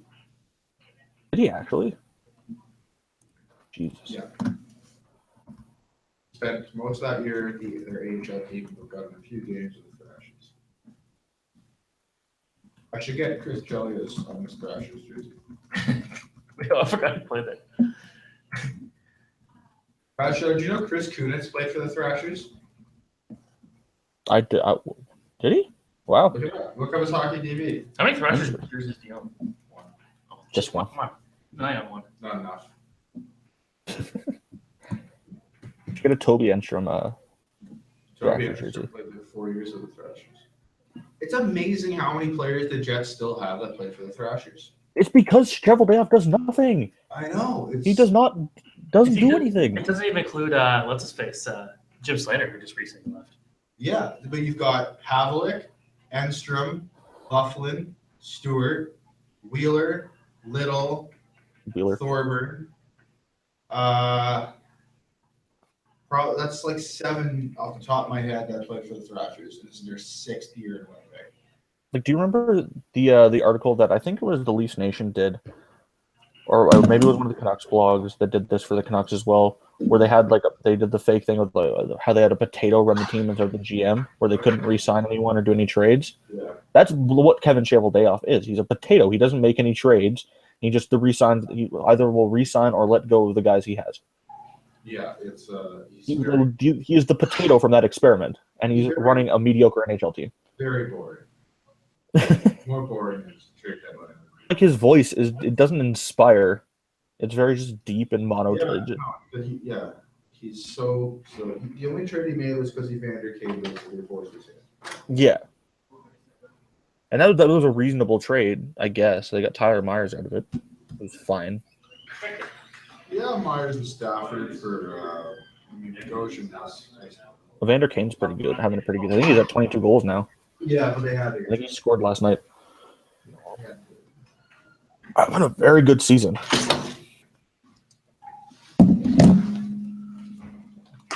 All right, guys, we have another guest to actually break up this really boring last hour. What, you're trying to tell me that the trade deadline is boring? Just a bit. So this is Victor Finley, and you can't see him right now. No, you can't. That's a good thing. It's been a rough night. I had a midterm. Okay, now you can see me. I had a midterm this morning, history midterm. Gave myself food poisoning last night, and I am still here. So I didn't get the jersey memo, though. All right, well, yeah. This is Jack, and he's wearing the best jersey, and he's actually done U Sports hockey. Oh, that's good. That's good. We like U Sports. And then there's Bradshaw, and he is LA King or Leafs guy, and he's not here. So okay, but yeah, Waterloo, Ontario. You can see us there, so and you can't hear him. That's the thing. So I'm eating the McMuffin. So is this what the majority of the content has been today? Well, see, the problem is, eating McMuffins. Okay. Have you kept an eye on what's going on? I've kind of been dealing with a lot of other stuff. Like the last 48 hours in U Sports men's hockey have been by far like the most ridiculous 48 hours I've ever spent covering this league, which is crazy because I never would have guessed like end of February, first day of March would be the most ridiculous time. But like everybody's signing pro. There's a billion rumors about guys coming to school. So I've been trying to, I've seen the score notifications have been keeping me up to date on this. So I have a general overview. I think LaFontaine just got traded for, Justin Fontaine just got traded for what? Taylor Beck? Yep. So that's a thing. So we'll give you. So yep. Vanek got dealt too, right? Yep. That was a total. And Iginla. Yeah. So Montreal and Colorado have been very busy. Right. So Quincy to the Blue Jackets for Dalton Prout. Oh, Dalton Prout. Okay. Yep. Vanek to the Panthers for almost nothing. Iginla to the Kings literally for nothing. Wait, who to the Canes? No, Iginla to the Kings. Oh, the Kings. Oh, this is the Canes. Okay. It's a conditional fourth rounder, and the what are conditions again? It sounds like the condition is the Kings have to both win the Stanley Cup and re-sign Joe. Really? Yeah, they're out of the playoff spot right now. That's fantastic. So it literally is nothing. And Iginla is saying he's only 50-50 as to whether he'll even play next year. Then there's Dwight King to the Habs for a conditional fourth round pick. He can't skate. Okay. Andreas Martinson to the Habs for Sven Andrighetto. Okay. And that's like another guy can't skate. What else? You saw the trades last night, I'm assuming. Yes. And that's about it. Easily the most exciting time. Straight to Tampa Bay. Up to the deadline. Mark straight to Tampa Bay. Says who? Oh. Yeah. Bob McKenzie. Peel LeBron too. This is break. Wow, you came and all of a sudden the trades got good. Really? Hey, what's Mark going on now? to Tampa Bay. That's very strange. He's a free agent at the end of the year, isn't he? Yeah. What's the point? They're selling. Well, one thing we haven't talked about. This is gonna be the first trade. This could be the first trade deadline since 2013 that Lee Stempniak doesn't get traded. I would assume, based off the $5.52 million deal, there has to be some salary retained. Has to. There has to be some What salary is the point? Is Tampa further back in the playoff race than Philly? They might be. Maybe. They are. They are. Yes. Are they? Tampa has 64 points in 61 games. Philly has 65 points in 62 games. So it's not impossible that Tampa Bay could make the playoffs. They're 5 points back of the Leafs with the game in hand. So there are 3 teams in between them there: Islanders, Panthers, and Lightning. There's time for Tampa if they finish strong. Sounds like Stamkos could be back soon. It's just strange that they've already made these sellers moves, and now they're making a buyer's moves. I mean, we'll see. Maybe they didn't get up anything for straight. How funny would it be if they trade Brian Boyle for a second-round pick and then make the playoffs over the Leafs? Yeah, you missed some other breaking news we had there. So TSN got their guys back. James. Yes. Oh, yeah, of course. Yeah. Did you see the news that Mexico is holding a coaching summit? Of course, you would be all over that. Oh, reffing summit. Sorry. Of course they are, Steven. And you're gonna be there? You're gonna cover it? No. No. I gotta like brush my hair or drink some water. I don't know. One of the two things. I don't know. Breathe. So yeah, there was also Mike McKenna went to Florida for What a vet. For Adam Wilcox. McKenna used to play for Tampa. Yep. Newver signed a contract. Wait, who? Newver. Oh no, yeah. Okay. Joe Canada. They signed him so they could expose him, though. Yes, Newberg was signed Right. just to be exposed. Yeah. And the one that started the day, Brendan Ranford to Colorado for Joe Whitney. Wow. That's a lot to stomach there. So we're hoping. It's been a great day. Yeah, my dad says Calgary has traded a second-round conditional pick to Edmonton for a second-round conditional pick. I was thinking, and a plus a bag of magic beans. All right. So, all right, so there you go. It was a draft pick for Mark Strait. And so Martinson, the guy who was traded to Montreal, according to Mr. Bradshaw on the line, he has the lowest CF percentage. lowest Corsi 4 percentage in the entire league. So he's like the worst possession player. Interesting. The worst on the Avs, yeah. Worst in the end. Like the worst team. Yeah, I'm struggling to find out like why Tampa wants Strait too here. Like the gears are turning right now, and I'm just not coming up with anything. I mean, who do they have on their blue line right now, as it stands? Obviously, Hedman. Yeah. Strawman still? Strawman. Drawing blanks. They traded Nesterov. Who else they got? Let's see. They still have Suster up there. No. Didn't they trade him? Traded Nesterov. I thought They still have. They have Oh, they still have Suster? Brady Jason Coburn. Garrison, Braden Coburn, Right. Braden Coburn's Andre Schuster, Luke Bukowski. Okay. So I mean, their top four is pretty decent, right? So Yeah. this strengthens it a little bit, I would assume, right? Gets them a little deeper on defense. Filipino may be part of the Philadelphia deal. Oh, bless. Here we Well, that go. wouldn't surprise me. So here we go. We're finally getting trades. So if you didn't know, Filipino actually, It denied a trade to the Leafs. Yep. you know everything. He's heading back to Philly. Now the trade makes Filipino a and a lot more pick. Filipino picking for straight. That makes a lot more sense. So there we go. What are your He's a thoughts on UFA that? at the end of the season. Assuming it happens. They actually get money off their cap now. Interesting for the Flyers. I mean, they basically, I guess the Flyers get a draft pick to take on the last year Filipino's deal. Yeah. And he's got 27 assists this year. He's not totally useless. $5 million is a bit much. So I guess the contracts work then. So I guess you don't need the salary. No. It helps Tampa because straight to UFA at the end of the year. So It helps both teams' needs, if I'm correct too. So like straight really is a good third line defenseman in this case. Yeah, this makes sense. So Yeah. again, so we're still waiting on Montreal to do a deal based on the fact that one of their better young guys, Mitch McCarron, has not been sent down. Mike McCarron. Mike. What a player. Yeah, has not been sent down. What team did he play for again? The London Knights. Yeah. Oh, irrelevant. Oh, really? Yeah. Only won a Mem Cup with the Oshawa Generals. Oh. I like him, man. I think he's a solid player. I don't know if I wouldn't say he's ready to be a star or anything, but I don't know. I'd take him on my bottom six down the road. I like Mike McCarron. You're telling me Radim Verbata can't be had for a second round pick, Mark Bergevin? Why aren't we talking about Lee Stempniak not being How old's traded? Verbata? Who? Lee Stempniak Not being traded for like the first time in a long time. is on his 10th NHL team, and he has reached his cap. Yeah, he's been traded every year since 2013. This could be the first one he's not. He cannot be moved Yes. anymore. Remember, the deals still have like another hour Where to is he go. playing? He's in Carolina. He could get traded. Exactly. That's what I'm saying. They have to trade him just for shits.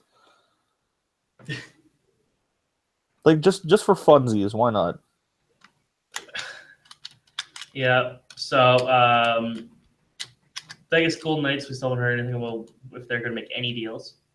But it won't be any They still have interest- time. It won't be interesting anyways. It's draft picks. Yeah, you can get a prospect to. Third round Okay, conditional 2035. That's what we need. How's your Eastside Hockey Manager going? Haven't touched it in a little while. I played a lot of it on the road to Trois-Rivières. That was a pretty disastrous road trip for Ryerson. So, yeah, I know. I just started up with the Leafs and brought on David Jones, depth guy. Gets the job done. So that's pretty much the most notable move that's come of that. Did you know Jordan Henry has been named the ECHL Plus Performer of the Month for February? So here's a good story. Good story time, guys. So Taylor Dupuis got the ATO, right, with the Toronto Marlies from the Ryerson Rams. And on the same day, so Ryerson was playing Rochester that day. Oh, sorry, not Ryerson. Toronto. The Marlies were playing Rochester on the same day. Yeah, watch. Ryerson's going to get into the Spengler Cup next year and take on Rochester. That'd be great. Actually, you know what? Seeing a team like McGill at the Spengler Cup would be a lot of fun. No, they would lose. UNB could actually hang around there. That'd be embarrassed when they go, and you're saying. Oh yeah, that's a valid point. I don't think. I forgot how poorly Rochester did, but you're right. All right, where was I going with? Right, so Taylor signs the ATO with the Marlies, right, as their backup goalie, and on the same day, an emergency call-up is made by the Rochester Americans to Jordan Henry to get called up. So Jordan Henry is our varsity basketball broadcaster here at Ryerson. They share the name. They're not the same person, right? So we had everybody freaking out because two Ryerson Rams in the same game, but it wasn't. Wow. Yeah, so that's I'm not exactly sure why people would have thought a basketball reporter would be a player. You know what? I coached him for 1 year here at Ryerson on the intramural team, and 1 goal to show for it in the season. So, I mean, he can put the puck in the back of the net. All right. Well, Nashville may be up to something, according to Craig Cousins. All right, Stephen, where's the bathroom in this facility?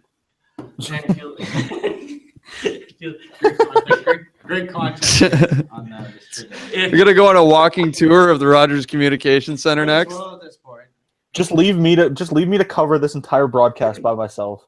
you can do it. If you leave that door, you go down the hall, past the stairs. There'll be a big staircase, and you turn left. Okay, cool. When I come back, there's gonna be a massive trade. Yeah. You'll come back. Everyone's been traded. All right, so Victor, you might as well be on camera this time. Yeah, sure. What's up? What do you want to talk about? So. Oh, well, hold on. Let me There we go. scoot in. There we go. Round for battle to the Habs. We've been talking about that. Is that a thing? We've been talking about it 40,000 times today. Do you think it should happen? Sure, why not? Okay. Yeah, I mean, the Canadians have been just piling on the sandpaper, right? I mean, he's not the sandpaper, but sure, add some depth to that team offensively. I don't see why not. Okay. What do you think it would cost? For me, if I'm Montreal and I'm getting Radim Verbata, I'd probably give maybe like a 3rd round. It's 2nd round, no higher. Okay, yeah. Well, based off of straight. That's what Vanek went for. So What pick did they get for straight? We're still trying to figure that one out. Okay. it was a 4th. The Flyers got Filppula, the Tampa Bay's 4th and a conditional 7th. Yeah. So 2017 fourth rounder and a conditional 2017 7th rounder. Curious what the conditions of a 7th round draft pick are, but Right. That won't convert. I guarantee it. Conditions are you have to take this player. Do you guys care who this guy's been traded in the last half hour? Sven Andrado or Andrighetto, World Junior standout. Not really. Yeah, what are you talking? Sven Andrighetto put up good numbers at the World Juniors, if I remember correctly. He was a standout for Team Switzerland when he played at the World Juniors. He just has a cool last Andrew, name. you I can't like his spell last name. Andrighetto.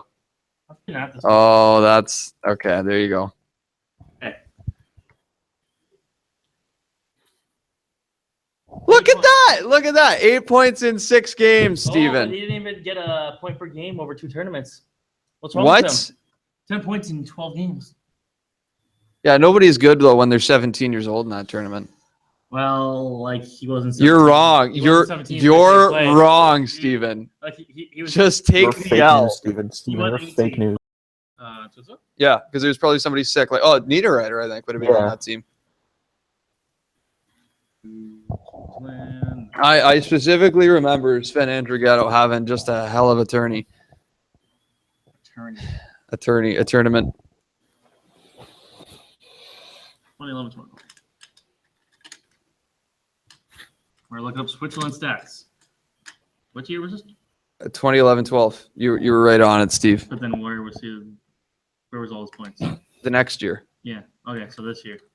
Lino Marchini, 5'5" Peterborough Pete center. Tanner Richard from the Guelph Storm. Dario Simon, good player. Alicio Bertagia from the Brandon Wheat Kings. Melvin Neifler, Melvin Neifler, I remember him. Well, he's still playing. Julian Sprunger. Hey, Phil Baltusberger from the Guelph Storm. Lucas Sieber. Sam McGuire. Martin Ness. I remember Sam McGuire. He's with He's in- Davos. oh, Yeah. Spangler Cup. Yeah. Is he still in Davos? No, No, he's with. Lions. Ooh, that's news to me. I haven't seen that before. So No, he. we're talking Swiss League hockey here on an NHL Trade Deadline He show. was really good at the Spangler. This is incredible. He was really good at the Spangler Cup. In 7 games, he had 0 points. Defensive defenseman. Clearly. So we're still waiting on things to happen. All right. All the things. Oh, so this is It'll the happen Hockey after- House officially. What's that? Is this like the Hockey House podcast? Oh yeah. Really? Yeah. Where's Brendan? He called me and. Oh, okay. It's because we were still doing the show. So, but Right. he's in Oakville. Didn't come down. So we're still waiting on see if the Golden Knights do it.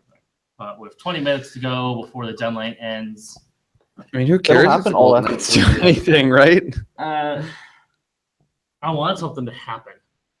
That's I honestly don't think it will. I seriously think this is the year nothing really happens. Yeah, that's true. You missed a good conversation we had here. So when we tweeted out that Mr. Martinson, now the Habs had because Bradshaw broke the news that he was the worst full-time possession player. Right. Some guys like, who the hell is B shots 27? Why shot he give shit? Well, because it's a legitimate stat. He's a millennial and of course he nerd. Hashtag ignored. But no one told you to pay attention. You got tweeted or retweeted. Period on my timeline. 35 seconds. I'll never get back. That's too bad. Why did it take you 35 seconds to read a short tweet? Like this good conversation? Blocking out the haters, eh? Just Yeah. getting in a fight. That's great. I had an interesting Twitter interaction today. So I kind of decided, you know what, if nothing's happening like in the actual trade deadline, I'm just going to tweet out everything I have that's reportable for like U Sports hockey, which involved like UQTR essentially. They're driving the French teams nuts out there, man. Like they're taking anybody that's an anybody at out of the QMJHL who's an OA player. Really? It's crazy. Oh, you got a wrong conference. Wrong conference. Uh-oh. What? Uh-oh. Oh, wow. Okay. Uh-oh. Oh, that's Victor interesting. Gets attacked by a player. That's interesting. Well, we're having fun here. We are. I actually have to deal with that right Who now. is this guy? Follow me, brother. All right. Oh, Victor's got a. Let me take care of that. All right. Wait, what happened? Basically, what happened was a player got stuff happened. Search up at finder_24. It's a good guy to follow, anyways. If you don't follow him, so he's like the guy to follow. He's the Bob McKenzie of the U Sports. So, Bradshaw predictions. What's the next trade? You can't explain the situation to me. Come on, man. It's they're I'm being left in the dark here. this player is accusing him of false information, but Oh, he's being called fake news. Well, I mean, But they- he's right. yeah, like yeah, So, and some other He's guys calling said it it fake too, news. Yeah, with 0 followers. yeah, He's being exactly. called fake news. Yeah, that's it. So, anyways, well, and If this guy with this dude with 0 followers seems to be questioning everybody. including me. Yeah, he's questioning some guy in stats. Who are your sources? The stat page. Like, The web page that I got it from. So. Yeah, if Anyways. there's any trade to happen, it'd probably be Verbata at this point. Any other suggestions? We're still like there's 20 minutes until or about 15 minutes now. That's when everything will happen. Everything will happen in 15 minutes. Yeah, we have 15 minutes left until the deadline, but we're planning to stay on longer. We just don't know our room access. But Like I can't imagine the Coyotes don't trade Verbata. There's no reason not to. all I've seen is There literally 100% isn't- chance of it happening. So They're probably just trying to like pressure a team into giving them what they want at this point. They're just trying to see who blinks first. we're still waiting for. And I just can't imagine Hey, look who's the other back. team will blink. Who got traded for what? Okay, missed the trades. Nothing. The strike deal became official. Almost official. Sorry. So Well, he is certainly a NHL player named Mark Straight. That is my analysis. we're still waiting for Halak. That's one that you think. Yeah, You're on a steal. No one's taking. the only ones that are going to get traded at this point, like notably to me, are going to be Parento and Verbata. Other than that, minor deals. It's Rochester. Bradshaw's not saying. I say words sometimes. I have the best words. Yeah. Yo, we are. So who has to be traded? Well, Verbata and Parento, that's about it. Yeah, Verbata and Parento, for sure. Other than that, I wouldn't surprise me if no one else went. Arash Madani says just ran into Mike Babcock in the lobby of Leeds Hotel. Nothing really going on right now, just grinding. That may mean something. Maybe not. Just grind. Oh, is that- the The opportunity. NHL Network said the Montreal Canadiens are the antichrist to analytics in the NHL. They might be. They're having a good They're possession like season. third in the league in I was possession. gonna say they're having a good possession season, but they're acquiring guys that are not good. So Yep. The Like Steve Ott. Canucks are done for the day and will not go after Evander Kane. that would they weren't. Or Matthews cares. They weren't. Interesting that their Sabres are shopping him. Now he's finally seems to be fitting in there. So Imagine if the Leafs traded for Cody Franson. I'd be What if the Habs Confused. traded? What if the Habs traded for PA Parento after they bought him out 2 years ago? I mentioned that earlier. I said because he hated Terrian, and Terrian's gone now. So But no Why one not? really likes PA Parento. I mean, the guy was on waivers earlier this year. is he a dick? Are we sure he's not a dick? Parento? It might explain something. Yeah. Because no one seems to ever want him, but he's good. That's true. But also, they've been looking at his 1 year he had at the Islanders and saying, oh, he's really good with what's his face, Tavares. That's it. Yeah, well, he's a okay winger. He's an okay scoring winger who needs to be helped by having other good players. That's not unreasonable. No, If you got other good players to put him with, then he'll be fine. He can't carry a line because he's not that type of player. Big discussions on PA Parento. I mean, What are his positions? he's an interesting guy. Pierre Alexander Parento. He's a cool name. He does. Always liked his name. Cool name, good in shootouts. Traded for should be Hall of Famer Daniel Briere. And 5 points away from 300. We're on Facebook Live. We have been Facebook Live this whole time. If you guys want to follow the Hockey House, and you can watch on Facebook. Here, John Shannon, hearing the Flames in on Verbata. Talking. Well, I'm assuming they've been talking earlier. Talking. Like, hey, I want for dinner tonight.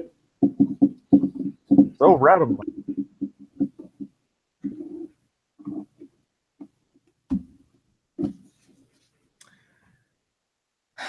We're waiting. Just keep waiting. NHL Trade Deadline. 11 minutes from now. And we'll mention it every minute now until it's over. That should just be the rest. It's just a countdown. Yeah, we're just second by second. Well, I just want to say thank you everybody who's stuck around to watch it today because this has been a really slow day. Yeah, you know, like historically slow. how many trades have there been? I think I counted 10. 8. I think Or it was 8. 8. And that includes all the minor deals? I don't. Yeah, I was gonna say I don't know if that includes the minor ones. That was just from Kevin Weeks. Okay, well, let's take a look at actual trades that have happened. 1, 2, 3, 4, 5, 6, 7, 8, 9, 10, 11 deals in total. New Jersey trades Parento to Nashville for a 6th round pick What? That's it. Oh, from man. Bob McKenzie. That's a Parento to steal. Nashville for a 6th round draft pick.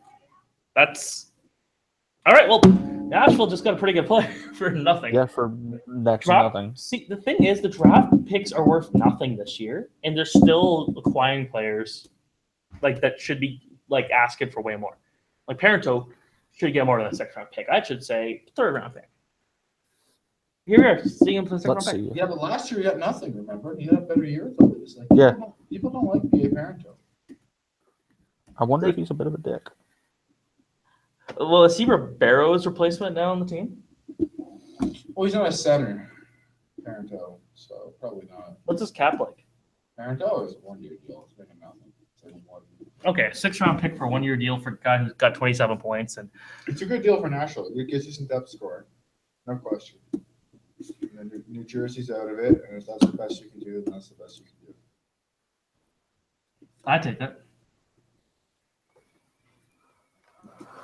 Good lord. All right. Does that mean Verbat is going for like a 5th round pick? All right, let's trade number 12. Dear lord. Yeah, Vanek getting a 3rd is going to look great. After we see what Rivada goes for.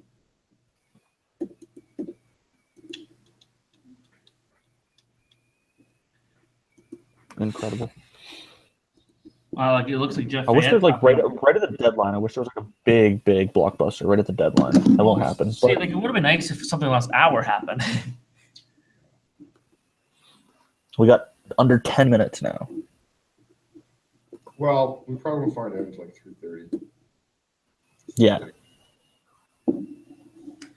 We get the flood of trades.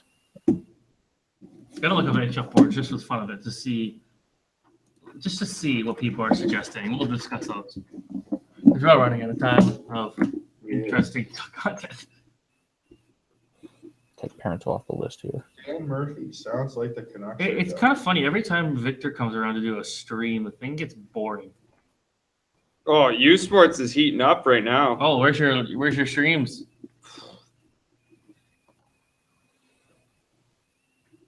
So, the value of Tyler Johnson to Nashville.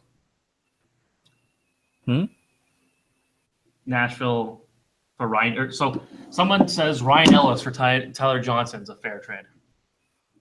Oh, was that on H? Oh, I thought it was like you're reading Twitter. No. Like I wouldn't do I mean, it. I guess, but Like Tampa's got good defense. they're looking to keep Ryan Ellis anyway.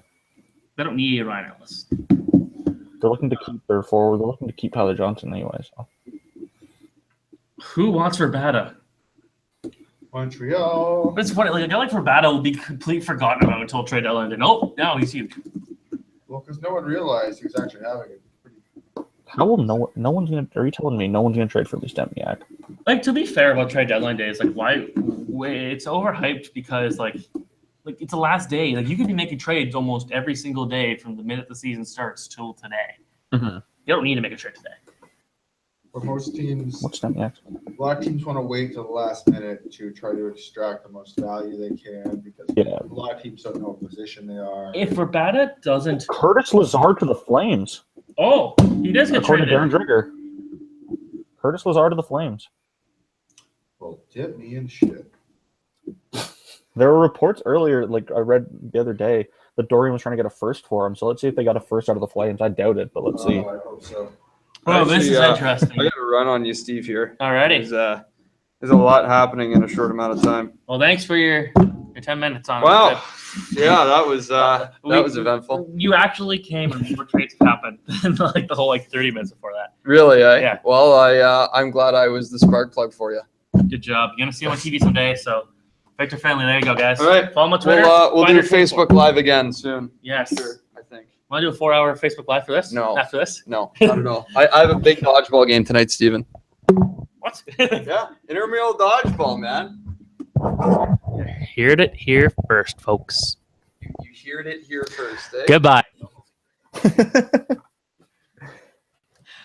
Let's see what the Flames had to give up for Curtis Lazar in his 1 point in 33 games. Second round pick.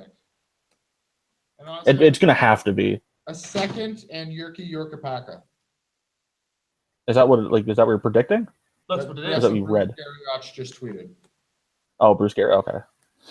Yorkapaka, who cleared waivers the other day. So basically a second. A second Yes. in a guy who could have been a good prospect and hasn't been. You know, I don't think that's a horrible deal for Ottawa. You know, Curtis Lazar. No, He was. I know he's still young, but he's played 174 games or something. Only has like 30 something points. He wasn't. Oh, a good fit in Senzel's Ottawa. trade Mike Koska. Mike Koska Oh, was in incredible. Yes. Ottawa? Well then.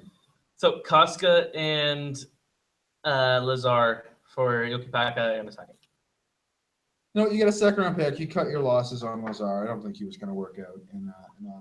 So. But Lazar, like if Lazar They have high hopes on. Lazar, like, Calgary's got some good prospects. I hope he doesn't get lost now.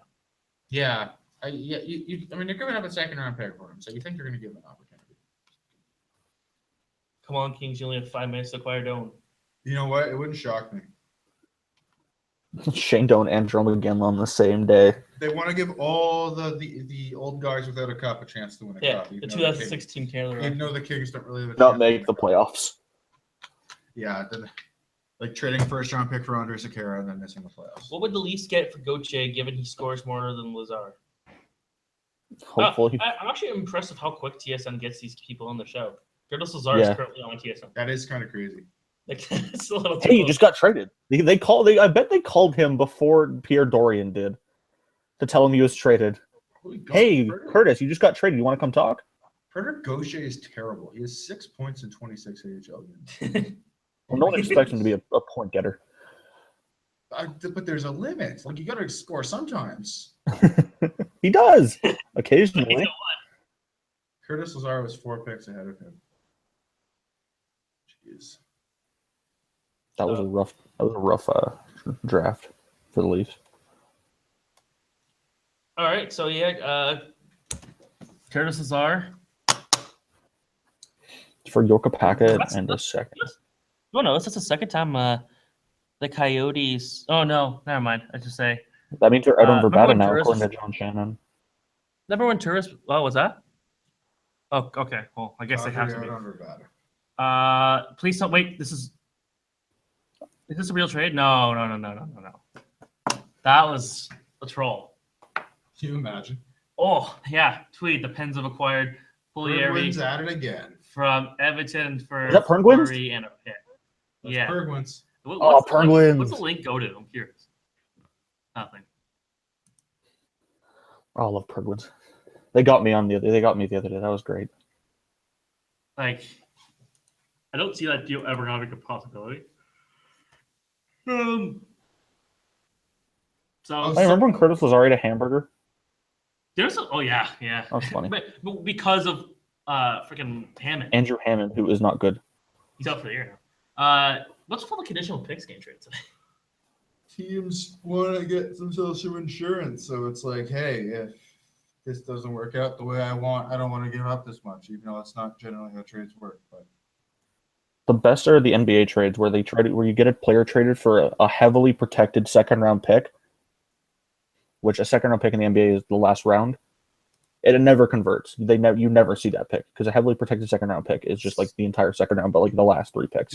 if Sacramento hadn't gotten New Orleans to protect their pick in the Boogie trade, that trade would be looking a bit better because the Pelicans still stink. Yeah, exactly.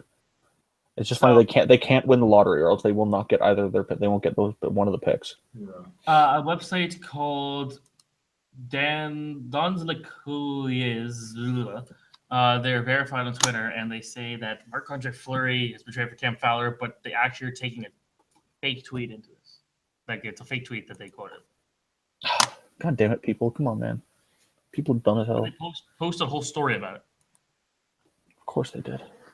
So This is that fake news that Donald has been talking about. yeah. Gotta Well, watch out for that. my computer says 2:59, I got So does mine. and my phone says 2:57. My phone probably is behind it. And my phone says I got 2:59. 3 on my phone. Sarah McClellan. Doan said he hasn't heard anything. I don't really see too much changing. Hasn't been approached to consider anything, he said. Fucking Shane Doan, Jesus Christ. My computer is at 3. And mine is still 2:59. I'm still at 2:59. My phone is also 2:59. My phone's at 3. My computer's at 3. I'm going to guess the trade deadline has happened. It's the deadline probably hit already. All right, so let's get ourselves some leaks. Okay. I want Colorado some has not good- traded Duchesne and Gabriel Landeskog. This is the point where all the trades that aren't happening we find about. Yeah. So we know that happened. So Duchesne, Landeskog are staying. Perfect. I still think the Habs should have made a run for that, but No word on Verbata yet. Remember, he did practice this morning. Come on. I'm just- Have to trade for someone. keep refreshing tweet. I'm just like keep hitting tweet deck, see if anything comes out. So we're still waiting on more deals here. A Caps person said the Caps are done. Okay, Caps are done. I mean, they won the deadline basically by getting Shattenkirk, so they don't need to do much else.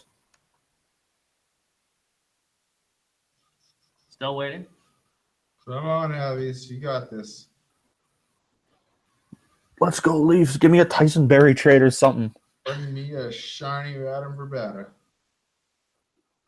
Wow, the Devils will have 11 picks this come draft. Anaheim does not make any moves according to Freaking. Like 9 somehow. Buffalo holds, so Kulikov and Franzen are staying. Anaheim, Buffalo are done. Yep. Anaheim's big deal is just Patrick Eaves. Yeah. What did the Sabres just do? Nothing. They literally did nothing. Okay. Nothing for the Wild. And we're still waiting on the Habs.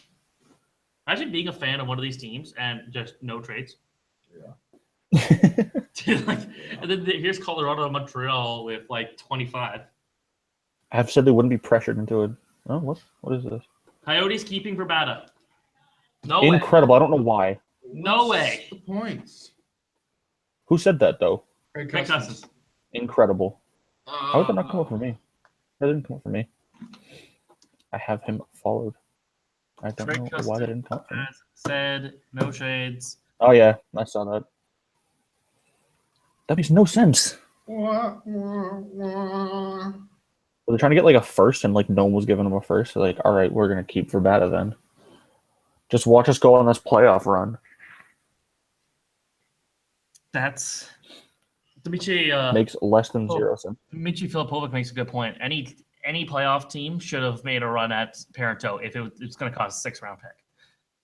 If you got it, put it this way, if you got a guy who can even play at like 3rd or higher, and all the asking price is a 6th-round pick, go for it. Yeah, seriously. Like literally, 6th-round picks could almost for sure turn into nothing. Yeah.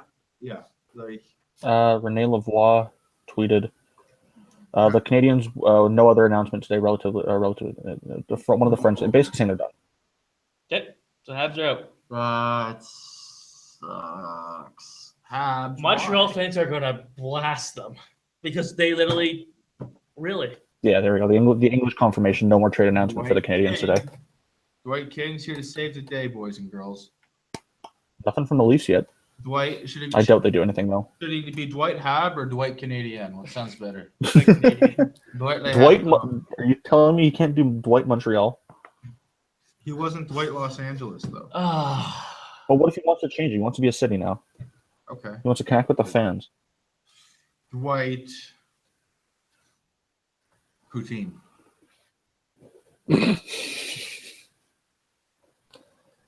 Well, Colorado's done per Elliot Friedman. Yeah, Colorado's done. Yeah, I saw that. Yeah, Bob McKenzie confirming that Arizona did not trade Adam Verbata. That's weird. That's so weird. It's kind of like, Calgary didn't trade Mike Camilleri a few years ago. I think the reason GMs do it, I assume, is they want to make a point where it's like, okay, if you're not going to meet my asking price, I'm not just going to trade you the best deal. Like I think that's the point of it, is to set up a precedent for themselves with other GMs. Like we're not going to be pressured. We're not going to be pressured into doing what you want. Yeah, if he's holding out for a 3rd round pick, and someone's only offering him a 4th round pick, he might decide that there's more value in sending that message to the rest of the league than there is in that 4th round pick. Yeah, LeBron confirmed that they didn't trade Kulikov or Franz in Buffalo, so they're done. Going to give you anything of value for Dmitry Kulikov.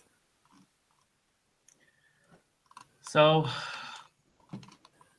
I don't know what to say the bravado one. That one's just still surprising me. So it's a little. The only reasonable explanation is like what Jack said, though, that they're not going to get pressured into anything. They don't want to have the reputation of like, oh, we have to. Once they get pressured. Oh, Aaron Portzline said there's another Columbus trade coming. Rick Nash for Brandon Dubinsky. So I'm interested to see what they do.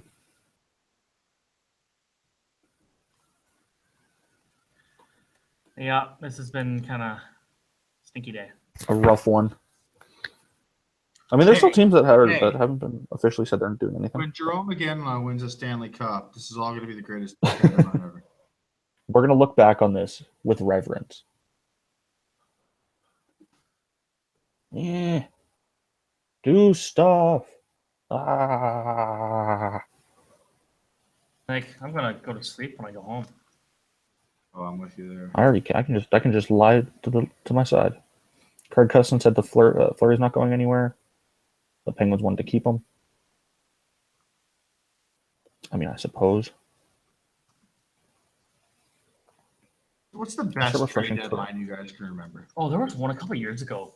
The one of yeah. was going to Habs was actually good year. Yeah, I remember the Kings got Gaborik and the Habs got Vanek that day. Like, this is Dave Molinari, a Penguins beat writer, said the Penguins have made 2 deals. Okay. And Fleury isn't one of them. That's what we got to earlier. No. I assume they're 2 minor trades. No, we're going to assume it's Marc-Andre Fleury for Cam Fowler until we hear. They already said Fleury was done, though. Someone it has to be Crosby. No, it has to be Crosby. Somebody retweeted the Preds have acquired Philip Forsberg for Marty Urad and Michael Latta. Oh, God. What a trade that was. God. You know what? I follow a lot of Caps fans. I was wondering this last night. Are Cap fans do they have nightmares about that trade, or do they just not care because their team's still so good anyways? That's what I was about. Yeah, I follow a lot of the Caps fans are mad about that. You could have had Philip Forsberg, who's really good. Like you could have, but you're still the best team in the league. Oh no, I'm sure that if they win a cup, they won't care. Was Philip Forsberg the difference between losing in the second round or winning a cup last year? Probably not. Hey, you never know. Pia Parento is injured. We'll miss the next 2 games. Oh wow! So maybe that's why he only cost us 6. Wow! So tomorrow's Nashville game is ruined. Everyone was looking forward to Pia Parento's first game back in Montreal with Nashville. He's God I still forget that. No, didn't Marco Bergevin have a quote after one of the trade deadlines that he said trades are hard? Isn't that what? I saw you retweet that, Steven. Yep. He actually said that? Yeah, I remember that 2 years ago. That's funny. Except when it's Subban or it's King. It's like impactful trades apparently are tough, I guess. Anyways, Carolina, they apparently worked 6 weeks to make a trade and will do nothing. I guarantee it was for Lee Stempniak. No one paid the price for Lee Stempniak. This is the first time, guys. This is a historic moment. Why are we not freaking out about this? We still have not heard about Las Vegas. I mean, the best maybe that's the trade was still the Leafs one. Of course. So we're still waiting to find out what teams in general have been out of it. They're at least okay. Friedman said Calgary's done. I don't even follow Friedman. I just realized that. Freed. It wouldn't surprise me if one of the Penguins trades might be giving Las Vegas something for Fleury. So they don't take Fleury. But they want them to take Fleury. Maybe, yeah. Eric Check Fair it to on. Toronto, according to Bob McKenzie. He cleared waivers. He just earlier cleared today. waivers. What the fuck? So he's could be this year's Brooks Lake. So He just Eric cleared Fair. waivers. What the fuck? Okay, so Bradshaw, you've obviously seen him with the Capitals. And you're gonna like him with the Leafs. So He's what are not your thoughts? great anymore. Okay. He's not really great anymore. Let me see what his cap hit is. I mean, they just acquired Brian Boyle to be their fourth line center. He makes $2 million over the next 2 years. What? Sorry, he makes $2 million this year, and then the rest of next year. Okay. Next year, he has 1 year left in his contract. That's still a little outrageous. Sorry, yeah, he's not great. So Eric Fair to Let's Leafs. see. What's the return? Tyler Bozak. Yeah, I can't imagine it's very much considering he just cleared waivers. In 52 games, he has 11 points. Terrific. He's not good.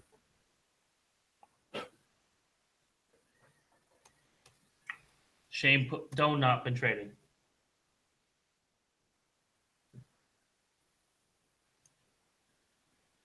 Let's see what Eric Fair's possession numbers are like. I'm sure we're all waiting on that. Vegas can still catch Colorado if they go. I saw that. That was really funny.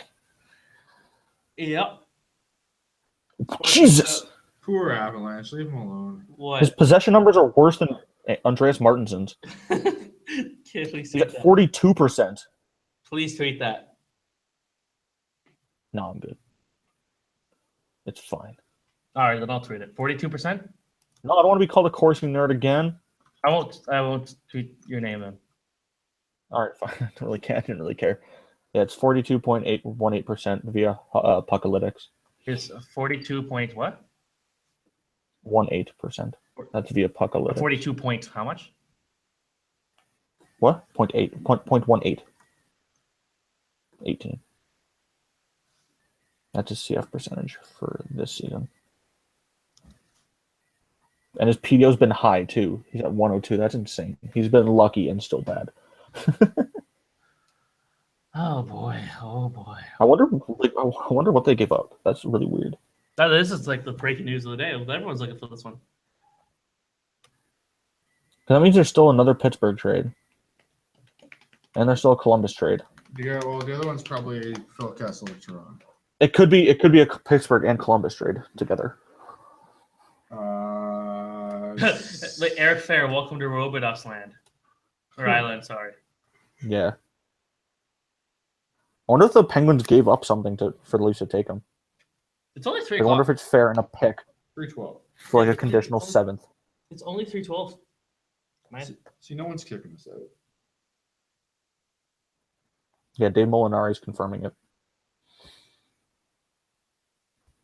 A Raptors reporter I follow. Fair to say this trade deadline was anticlimactic. It is fair to say. Get it. Oh, Marlies have signed Clint Windsor to an ATO. Plays for Brock. Wow. Should ask Curtis about that. Yeah, he's. I remember when he used to play for 67s and the Steelheads for like the 5 seconds that he was on the team. Should ask. You gotta bring in Curtis now. Well, he goes to like 3 games, so like that's not really like a big.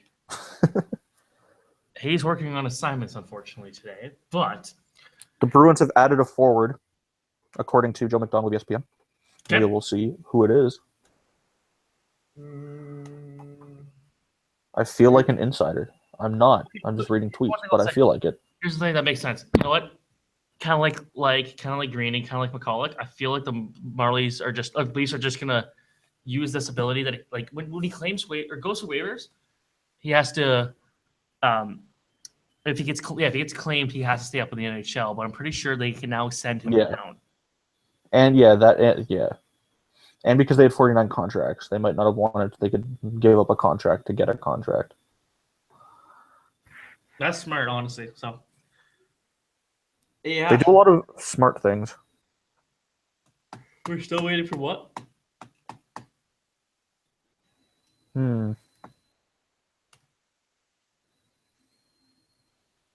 So we know they got Eric Fair, who kind of stuff. Hey, Eric Fair and Brooks Lake can be on the Marlies together and talk about Capital stories with all the guys there, Hey guys, all their playoff failures, Hey guys, yeah, we used to play with Ovechkin and Backstrom. their abject playoff failures.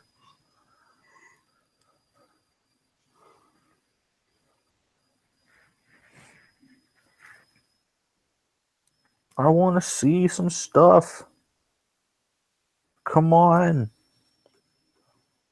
Okay, so who do we know are still making deals? Pittsburgh, the Leafs, Colorado, Boston. Detroit has not, or Dallas has not said anything yet. Oh, there's nothing left to trade, really. Kari Lettinen. We're gonna have to give you some things to take that contract. He has 1 year. He has one more year left too, doesn't he? Yep, and Miami. Lord, that's abysmal. Basketball news: Joel Embiid out for the season. Yeah, I dropped him. You dropped him? Yeah. Oh yeah. Someone tried to make a trade for Joel Embiid like yesterday in one of my fantasy leagues. I did say no, that's not acceptable. Come on. Let's see some stuff. I want to know what forward the Bruins added.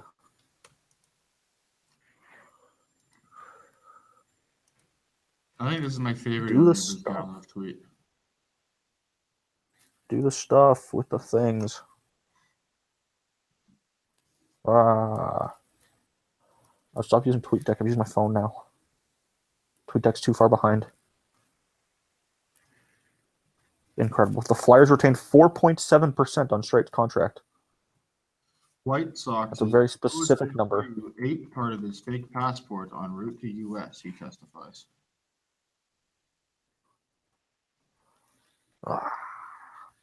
Come on. Just one. Just give me something here. Keep learning stuff.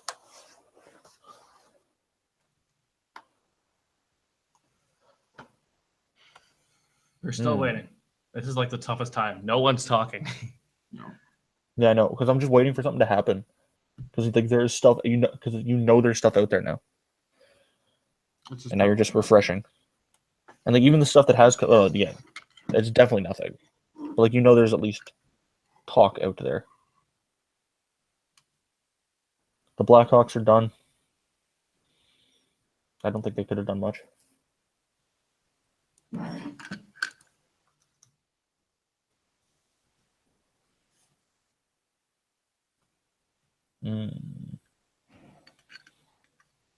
Dave Molinari confirming Marc-Andre Fleury is not involved in one of the Penguins' late trades. Well, he already kind of knew that. He wasn't going to Toronto, so that was. Well, he could have been whatever the other trade was. There's still two.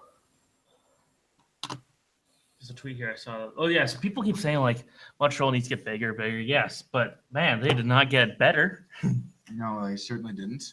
Well, you know what? Again, Dwight King is an NHL player. Let me look at their roster real quick to see if anyone they acquired, because I don't think Ott or even Martinson should be playing over anyone else in the lineup. You can look up their lines from their last game and like see where they would slot in, if anywhere. Yeah, let me take a look here. And I will keep refreshing Twitter, and I will keep you posted. Potential that Tampa Bay flips straight to Pittsburgh. Incredible. Well. Gotta love the deadline. Seems like something is in the works for Dallas because Dallas has not shown up for their press conference after. So from February 19th, the Habs practice lines were Patch Ready to Know Radulov, Byron Galchenyuk Gallagher, Lehkonen Plekanec Shaw, and Flynn McCarron Mitchell. So, do I want to play Steve Ott over any of those guys? No. Like, how's Torrey Mitchell? How's Torrey Mitchell been this year? Bad? Fine. So like, well, I'm first off. Fine. Torrey Mitchell, and Brian Flynn, and Mitch McCann. That's what the fourth line they're going to go with right now. Those guys are better. Oh, here we go. Yeah. Steve Ott and Martin. Got something from Pierre LeBrun. Frank Corrado to Pittsburgh in exchange for Alexi. In exchange for Alexi, Fair, and a 2017 fourth-round pick. There you go. We know what's happening now. Damn, they actually got some stuff for Frank Corrado, eh? Did they? Wow. They took on an Eric Fair's contract. They got Steven Alexi in a 4th-round pick. Alexi's not good though. They didn't get much out No, of it. none of those players are any good. You got a 4th-round pick for Essentially, they got a Frank 4th-round Corrado. pick and they took back Okay, a bad Do contract. what this deal almost reminds me completely of the Olaf Kolzig trade a couple years ago, where they traded away a I guy who remember had that. ice Yeah, time that's for a bunch right. of nobody or nobody. This is good probably anymore. because The if they're Leafs do flipping, this all the time. if they're flipping straight to Pittsburgh, this is what happened. This is what opened up the space for them to get Mark Streit, basically. Yeah, that's true. Because what's Alexi's contract? Probably not much, but Fair's making $2 million. That's what Alexi makes. Steve Alexi. It's the minimum, but I guess that helps them in some way. Steve Alexi's going to the Marlies. Yeah, they got a 4th-round pick for Frank Corrado essentially, and they helped Pittsburgh clear some space. Is Corrado going to play for Pittsburgh? I think so. They do. He's got to be close to Ian Cole in skill, right? Cole's all right. Yeah. Check out some Penguins Probably. rosters. Because Mata's still out, I think. And if only Mata's still out. For a Then fully they have some healthy room. blue line, Pittsburgh would have Chris Letang, Yep, straight to Pittsburgh, according to Elliot Friedman. Ron Hainsey, Ole Mata, Trevor Daley, Justin Schultz. Pittsburgh's got literally 11 defensemen on the roster, and Frank Corrado wasn't one of It's a big roster there. them. It's a big roster. So Lexi's gone though. Alexi is gone.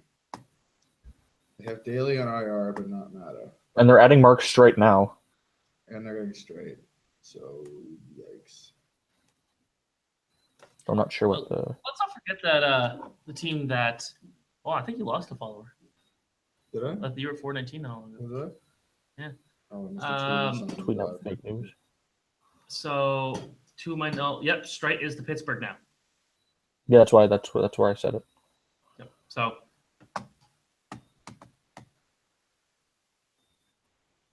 Yeah, so people are saying, did you guys see Bob McKenzie's tweet to Jeff Fayette earlier? Thumbs up. And now people are thinking it has to do with the Corrado deal. What was the? Oh, there was no context. Just a thumbs up. Oh, No response. one of the Caps fans I follow tweeted a picture of Brooks Lake and Eric Fair and said, "Go Marlies." Yeah. So let's not forget Pittsburgh turned around Jeff Schultz's career. I don't think Frank Corrado is Jeff Schultz. Justin Schultz. Or Justin Schultz. Sorry. Justin Schultz. But still. Yeah, Yeah, Frank he was a Corrado got so much attention in Toronto for being such an insignificant player. I mean, he's a guy that got off waivers, and people I've never seen so much conversation around a waiver pickup who has just never done anything significant. It's Toronto. Yeah, exactly. So he's really. It's- We're talking about a 5th-round pick in 2011.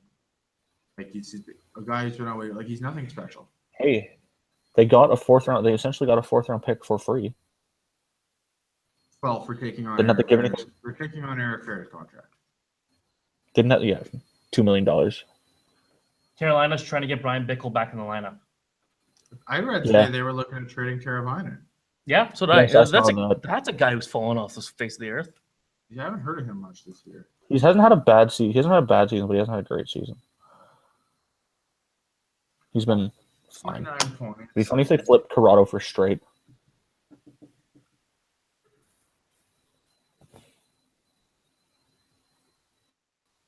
Now is that all? That Islanders are done. I'm just waiting for someone to tweet. We're done. That's what I want. just one of the official team accounts. We are done. Just official. No, just Bob McKenzie saying that's it. We're all done. Turn out the lights. Yeah, Go home. there are no more trades. Clearly, if Dallas hasn't said they're done, they're trading Heather Sagan to the Leafs for Steve Alexi, and Eric Fair. Also, the Rune Ba on Twitter says he is still looking for Thailand versus UAE beach soccer friendly exhibition game results from yesterday. incredible. Well, I for one am surprised. I'm surprised the Leafs weren't able to get another pair of second-round picks for Roman Polak. Actually, No. Okay. I saw somebody who said that Roland Polak, outside of him being the best defenseman, obviously, is worth a lot. So He is bad at hockey, as the kids say. Nick Spaulding's playing in Switzerland this year. which team? Burn? Genevieve Servette. Oh, Geneva. Yeah, that's where Matthew Lombardi is retired. Genevieve Servette sounds like a hairdresser. It's not a hockey team. I guess that one assist in those 24 playoff games last year didn't convince. So Christopher was on earlier. He's now given the lines. Reminds me of Martin Scullo's career in Toronto in the straight. But anyways, Christopher put these lines together. Pacioretty, Dano, Radulov, Lehkonen, Galchenyuk, Gallagher, Byron, Plekanec, Shaw, King, Mitchell, Ott. And you can't play at 5 lines, but he has his 5th line as Martinson, McCarron, and Flynn. Absolutely depth. McCarron in the lineup though. They do have good 6 quality 4th-liners It's true. on the roster. I don't even know who does King play over on those lines I just listed. Like, the idea is that King plays Go over back. Flynn, I guess, probably. okay. Well, so remember they traded the Desharnais for a dude. A guy, a warm body. Brandon Davidson. Yeah, for defenseman, so it doesn't matter. So. But he's a center, right? Yeah, my guess is Ott will play for McCarron most days, and King will slot it for Flynn. Because McCarron's center, not a winger. Yeah, no, Ott's a center. Oh well, they have Mitchell plays center too. Mitchell actually is a center. But Ott, I think, is like 58% faceoffs. Is he? So that's why they acquired him. So my guess is Ott will center before. Yeah, that's true. But King, Oh, the Jets, who apparently were about to, apparently the Jets were done, and apparently now they're about to announce a trade. So They what? What? who says that? Kevin Cheveldayoff did nothing. That is you. You're lying to me. Paul Maurice says he has no answers to trades.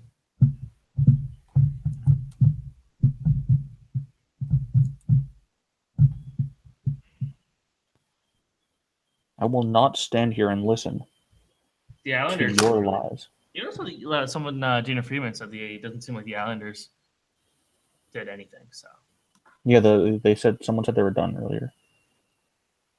Freeman just said they were done. Yeah, there we go. what a bad day for those guys. They needed to get better. Who, the Islanders? Yeah. Should have traded for Vanek again. Could have traded for fucking Radom for Bata, but hey. Even if Drew Stafford is involved in this trade, like we pretty much can confirm the Trouba rumors died completely. Oh yeah, true. Like I literally did not hear a Because he single. started playing well. I didn't see a single tweet about Trouba. So. Yeah, he played well. He shut up. The Oilers are done, according to Ryan Rashog. Okay. And then Ian Mendez quote tweeted and said, "For once, this tweet has nothing to do with the standings." Yeah, that's pretty good. I like that. Someone just tweeted about the Eric Fair trade. It's a minor trade, so let's all overreact and kill each other over it. That's I agree. the Leafs fan base, to be honest with you. There's nothing else to talk about, so I agree. Eric Fair is an NHL player. Don't at me. Who said that? Me. Oh, you said that. As Okay, a joke, yeah, he's bad. Halak better get called up by the Islanders. Is Brooke Lake an NHL player? No. Why should Halak be called up? Because he won his first 10 games and he won all his first. Playing 10 well in the games. minors, isn't he? Yeah, he's dominating the NHL right now. And you got to think Berube's playing terrible. They got to do something, man. Grace is still playing well, isn't he? Jonas Enroth should be given another chance. Tampa Bay. Tampa Bay gets a fourth round. Yeah, we read the same thing. Never forget Straight's career in Tampa. Who had a more memorable career with Tampa Bay? Was it Mark Streit or Sam Gagner? Well, apparently Gagne lasted longer, so Gagne. That's true. And he's from Oakville. So, Steven, Yes. you wanted them to trade for Jamie Alexiak. They got Steve Alexi, so you were close. I was the closest one. I was, yeah. I do want to say, though, if anyone has a chance on Friday, 7:30 p.m., Go to 60 Mile Sports Complex in Oakville, Ontario, and watch the Oakville Blades take on the North York Rangers. Guarantee it'll be great, and the Oakville Blades are good. So What if I tell you no? then I would tell you to stop talking. I guess we won't get to see Jack and Jeff debate whether the Leafs are actually good. What a shame. I'll tell him a thing or two About a thing or two? about the maple laughs. What a creative joke that was that people had. The maple laughs. Only 28 wins and Stafford to the Bruins for a conditional 6. Are you kidding me? This is all these. This is the cheapest trade deadline ever. that's a fun little addition to the Bruins. Your Stafford. That's a nice little move. It's better than Andreas Martinson and Eric Fair, so hey. That's that. Drew Stafford. Do you think Eric Fair gets in a game for the Leafs? No. I doubt it. There's no chance. Blue Jackets getting Larry Korpikoski from Dallas. More like Pooh Stafford because he only has 4 goals this year. So it looks like we're not getting our big blockbuster trade, are we? I mean, if Drew Stafford for a conditional 6. For Dylan Hetherington, which is a fun name. That's a fake person. he's Yeah, I was gonna say, are we sure that's an actual human being? No, it's definitely not. Was the biggest blockbuster literally the Vanek trade? Yes. I think it's probably a Ginla just from a name brand. Yeah, from name, it's again from like actual good person, good player. It's And Ginla was literally traded for nothing, and that was probably the most important trade of the day. See, that's the reason that I say that was not a blockbuster is because he was literally given away. Yeah. So, yeah. Well, let's see. The biggest trade was by actual good players. Let's go through these picks here. Vanek. Lazar, you could argue, was the most important trade. I get if he turns it around, maybe. Other than that, it's just been taking a flyer on Curtis Lazar, who hasn't been very good in the NHL anyway. Yeah, this was a bad trade deadline. This was a bad trade deadline. I sat here for 4 hours, and I got to see Tom McManus get traded. I got to see Elise get Eric Fair. You guys got to see my live reaction. I've been sitting here for longer than I slept last night. Literally. Yeah, I didn't sleep that much last night. Yeah. Go us. You guys got to see my live reaction to getting Eric Fair. You got to see my live reaction to my team acquiring one of the most beloved hockey players of all time in Jerome Gilman. For literally nothing. And he's not that good anymore, so it's nope. But why didn't someone just give up the assets to get Matt Duchene? Because it could backfire on them. I don't care at this point. Just for like the laughs. You trade now, you get 3 playoff runs with Matt Duchene. I'm a big Matt Duchene fan. I would have traded for him. That's what I'm saying. Like, if you have assets and you think you can make a run for it, just do it. Who cares? You win a cup, no one cares anymore. Just go for it. What are you holding on to these assets for? So the Blue Jackets got Larry Korpikoski and Kyle Quincy. So they got older. They got defense here. Korpikoski. I don't know if they got better. Larry Korpikoski used to be one of my favorite players for some reason. He's a cool name, Korpikoski. Wait a second. Wait a minute. Apparently, the price was for Verbatta was a 2nd-round pick.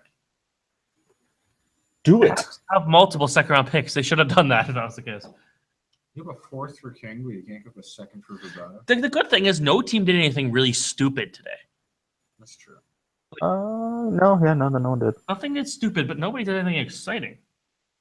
I gotta wonder though if Sportsnet and TSN and Rogers and Bell are just gonna be like, yes, next year it's gonna be a little. Yeah, when do they consider not doing this anymore? We're gonna have a shorter thing, like not 8 a.m. Yeah, they started so early. I used to love this like trade deadline tradition. Like I would skip school every day, go at wake up for 8 a.m., literally watch it for like 10 hours until 6 p.m. But it's because all the good stuff gets done beforehand. Now nothing happens with the deadline. Kind of sucks. Okay, they haven't officially said the Leafs are done. Well, that is true. You never know.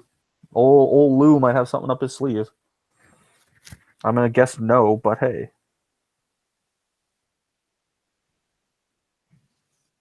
I don't know. Is Dylan Hetherington supposed to be anything? Is he a human? Let's check. So Let's the find out United about Drew Dylan. Stafford gets traded for a conditional 6. Remember when he was like pretty good? This guy used to be a goal scorer. Yeah, that's what I mean. He used to be okay. And he gets traded Dylan for a Hetherington was conditional a 6. second-round pick in 2013. Wow. In 38 games with the Monsters, he has 6 points. He is also a defenseman, so you can't expect too much. But Holy crap. Flyers will have 12 picks in next year's draft. For the season's draft, I should say. Holy crap. so the Leafs didn't want to acquire Rick Nash. Just got back from ordering my new March Strike jersey. What's up? I feel bad for the Lightning fans who bought a strike jersey. Think they'll get a refund on it? No, God. No.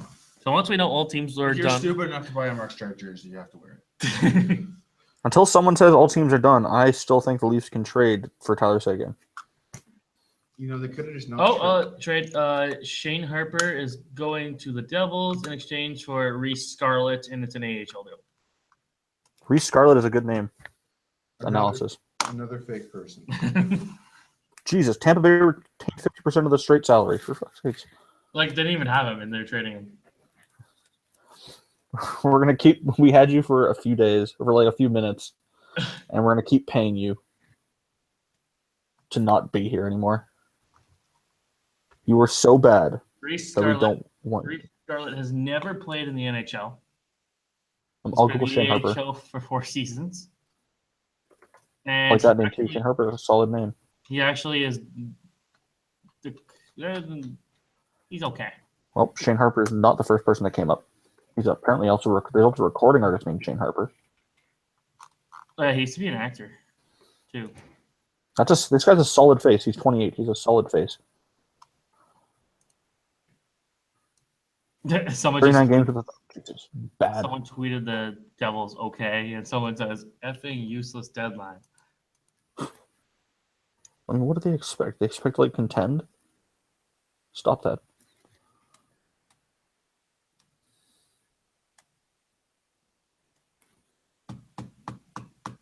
So apparently, Briskalov was asked if he believes in aliens, or Yes, I've had- where'd it go? Sportsnet just asked Briskalov if he believes aliens are walking around us, and he said, "Of course."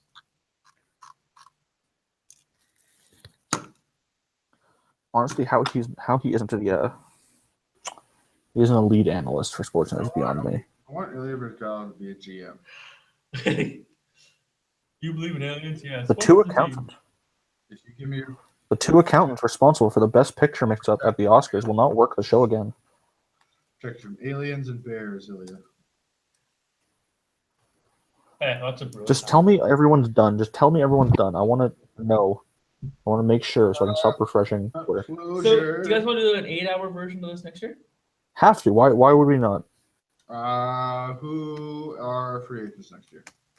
Let's look up some potential trades. James Van Riemsdyk could be a trade next year. Yeah, there you go. Sidney Crosby. Carey Price. Oh. Carey Price for James Van Riemsdyk, anyone? Let's see. Evander Kane. That's a name. That would be a decent trade Rick deadline. Rick Nash. Henrik and Daniel Sedin. Paul Stastny. Mikko Koivu. Zdeno Chara. Thomas Plekanec. Mike Green. John Tavares. Tobias. Mike Green might get traded next year. Mike Green will get traded next year. Briskalov with another great quote. They discovered 7 new planets. Some of the aliens waved us back and sent us a message. Insider information from NASA.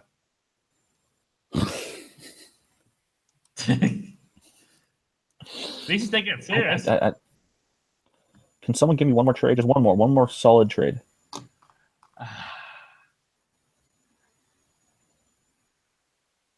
Come on. Come on. Oh, Jim Nill's on the radio now, so that means the Stars are probably done. Tim Murray, quote, "We didn't fly to Denver and go get drunk for 3 days." I question why not. See, If that's what you do in Colorado is you get high, you see, because of the altitude. Yes. Apparently you get drunker faster in Colorado because of the altitude. Like if you're at a Broncos game, you're at the top of the stadium, you get drunker faster.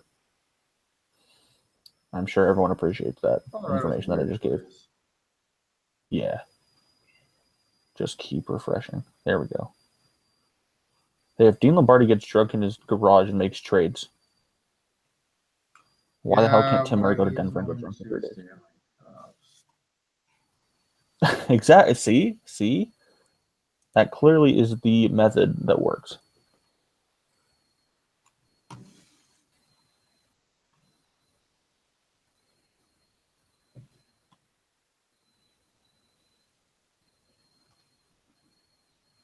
What is Stephen Alexi has a Twitter account? Okay. What's Stephen Alexi got on Twitter?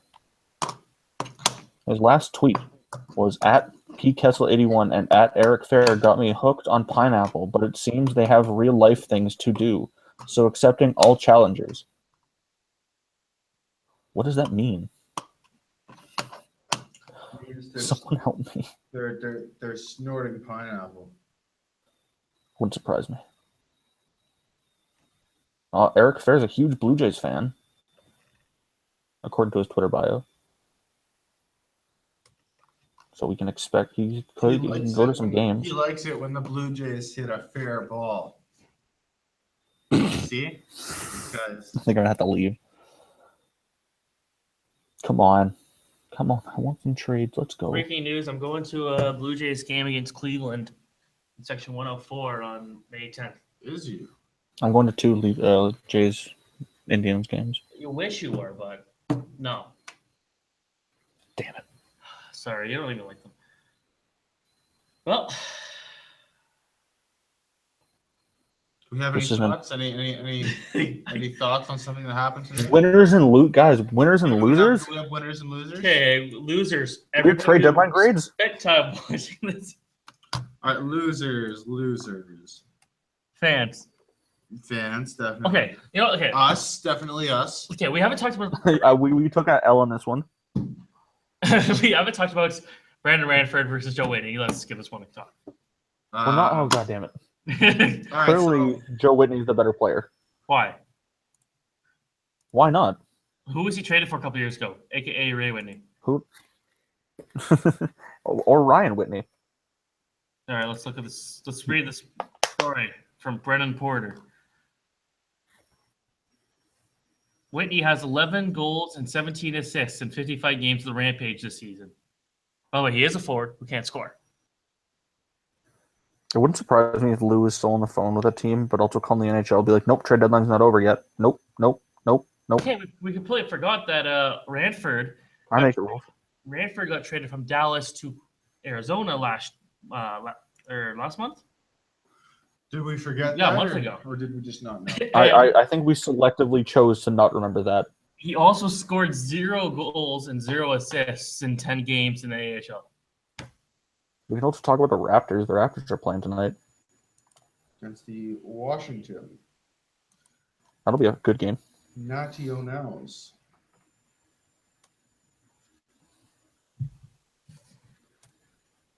Did the Raptors make any trades today? Negative. Apparently not. They Terrence Ross wrote a Players Tribune thing though. Did he? Yep. I didn't see that. Was it about Toronto? Yep. Oh, what a nice! I love Terry. Yeah, the best player in the NHL is going to be a free agent next year. Did you know Terrence Ross isn't verified on Twitter? No. Oh, you know what it probably was? He changed his @ So once he changed it, it wasn't verified anymore. I'm going to have to read this Player Tribune thing. Lord knows I love Terry. There's still a lot of teams that have not officially backed out yet. See, that's why I'm refreshing. I'm using TweetDeck, so it's just the whole time. Well, just because no one's tweeted, they have backed up. Yeah, of course, yeah. Doesn't still. mean they're not. But still. Benning says Canucks have talked to Miller's agent about an extension.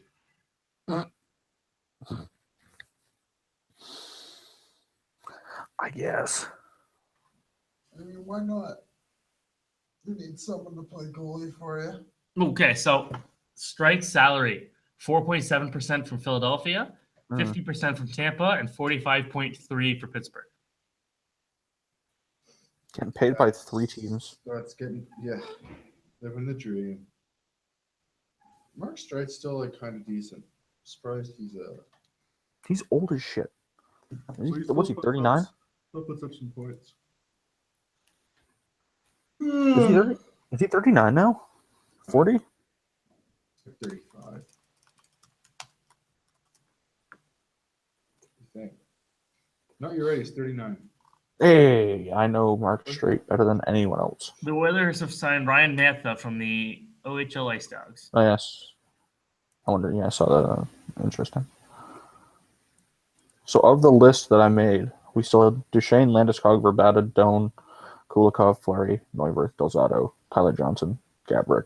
The Sabres pulled out, so Kulikov didn't get traded. Yeah, no, I know. I was just reading the guys that didn't get traded. Yeah, I know. I'm just saying if it's possible any of those guys could be a late addition. But sorry, go through those guys again, Bradshaw. Duchesne, Landeskog, and Verbata. Those guys all didn't go. Yeah. Doan didn't go. Kulikov, Fleury, Neuwirth, and Delzato. Delzato kind of surprised me. Yeah. I thought they might try and get rid of him.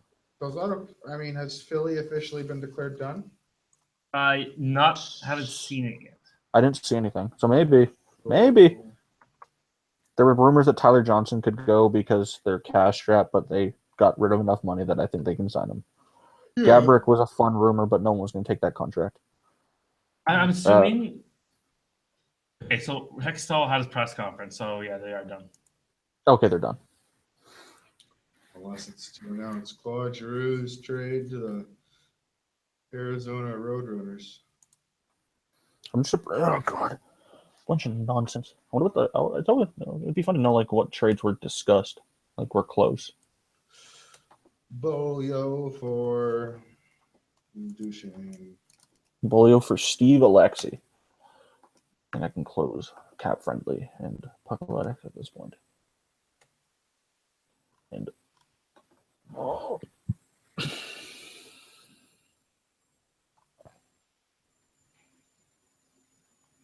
it's weird that the Leafs haven't announced a press conference yet.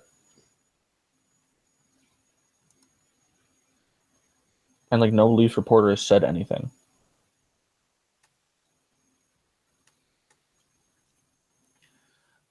It's also the most valuable goalie in the U Sports is named Colin Furlong. Bradshaw, give us your opinions. There's a goalie that goes to Laurier named Furlong. Is it the same guy? Who? There's a goalie for the Laurier hockey team that's last name is also Furlong. I'm assuming it's not the same guy. Jim Nill says Patrick Sharp will eventually need season-ending surgery. That explains the lack of trade possibilities. Poor Patty Sharp. Could have gone back to Chicago, probably. Mm-hmm. Would have been an interesting ad. We're still waiting on just knowing what's going on, but maybe I think it's safe to say we're done. I don't think there's anything else that's going to happen. I think all the major probably done at this point. So, yeah, nothing worthwhile, anyways. Like I can't think of anything else big that would happen now. Yeah, that's. I think we're good. Right. Yeah. So. Alrighty. Well, thank you very much, guys, for wasting your entire day when you could be doing something productive. Hey, I wasn't doing anything today. Yeah, exactly. A couple of our guests never showed up, but Smart. Incredible. Yeah. So, anyways, good job, Bradshaw. High five. Joe Thrashers. Go Leafs. No, Leafs on top. All right, and thank you everybody who spent your entire afternoon for probably the worst trade deadline in the history of the planet. So, alrighty, well, that's it. See ya.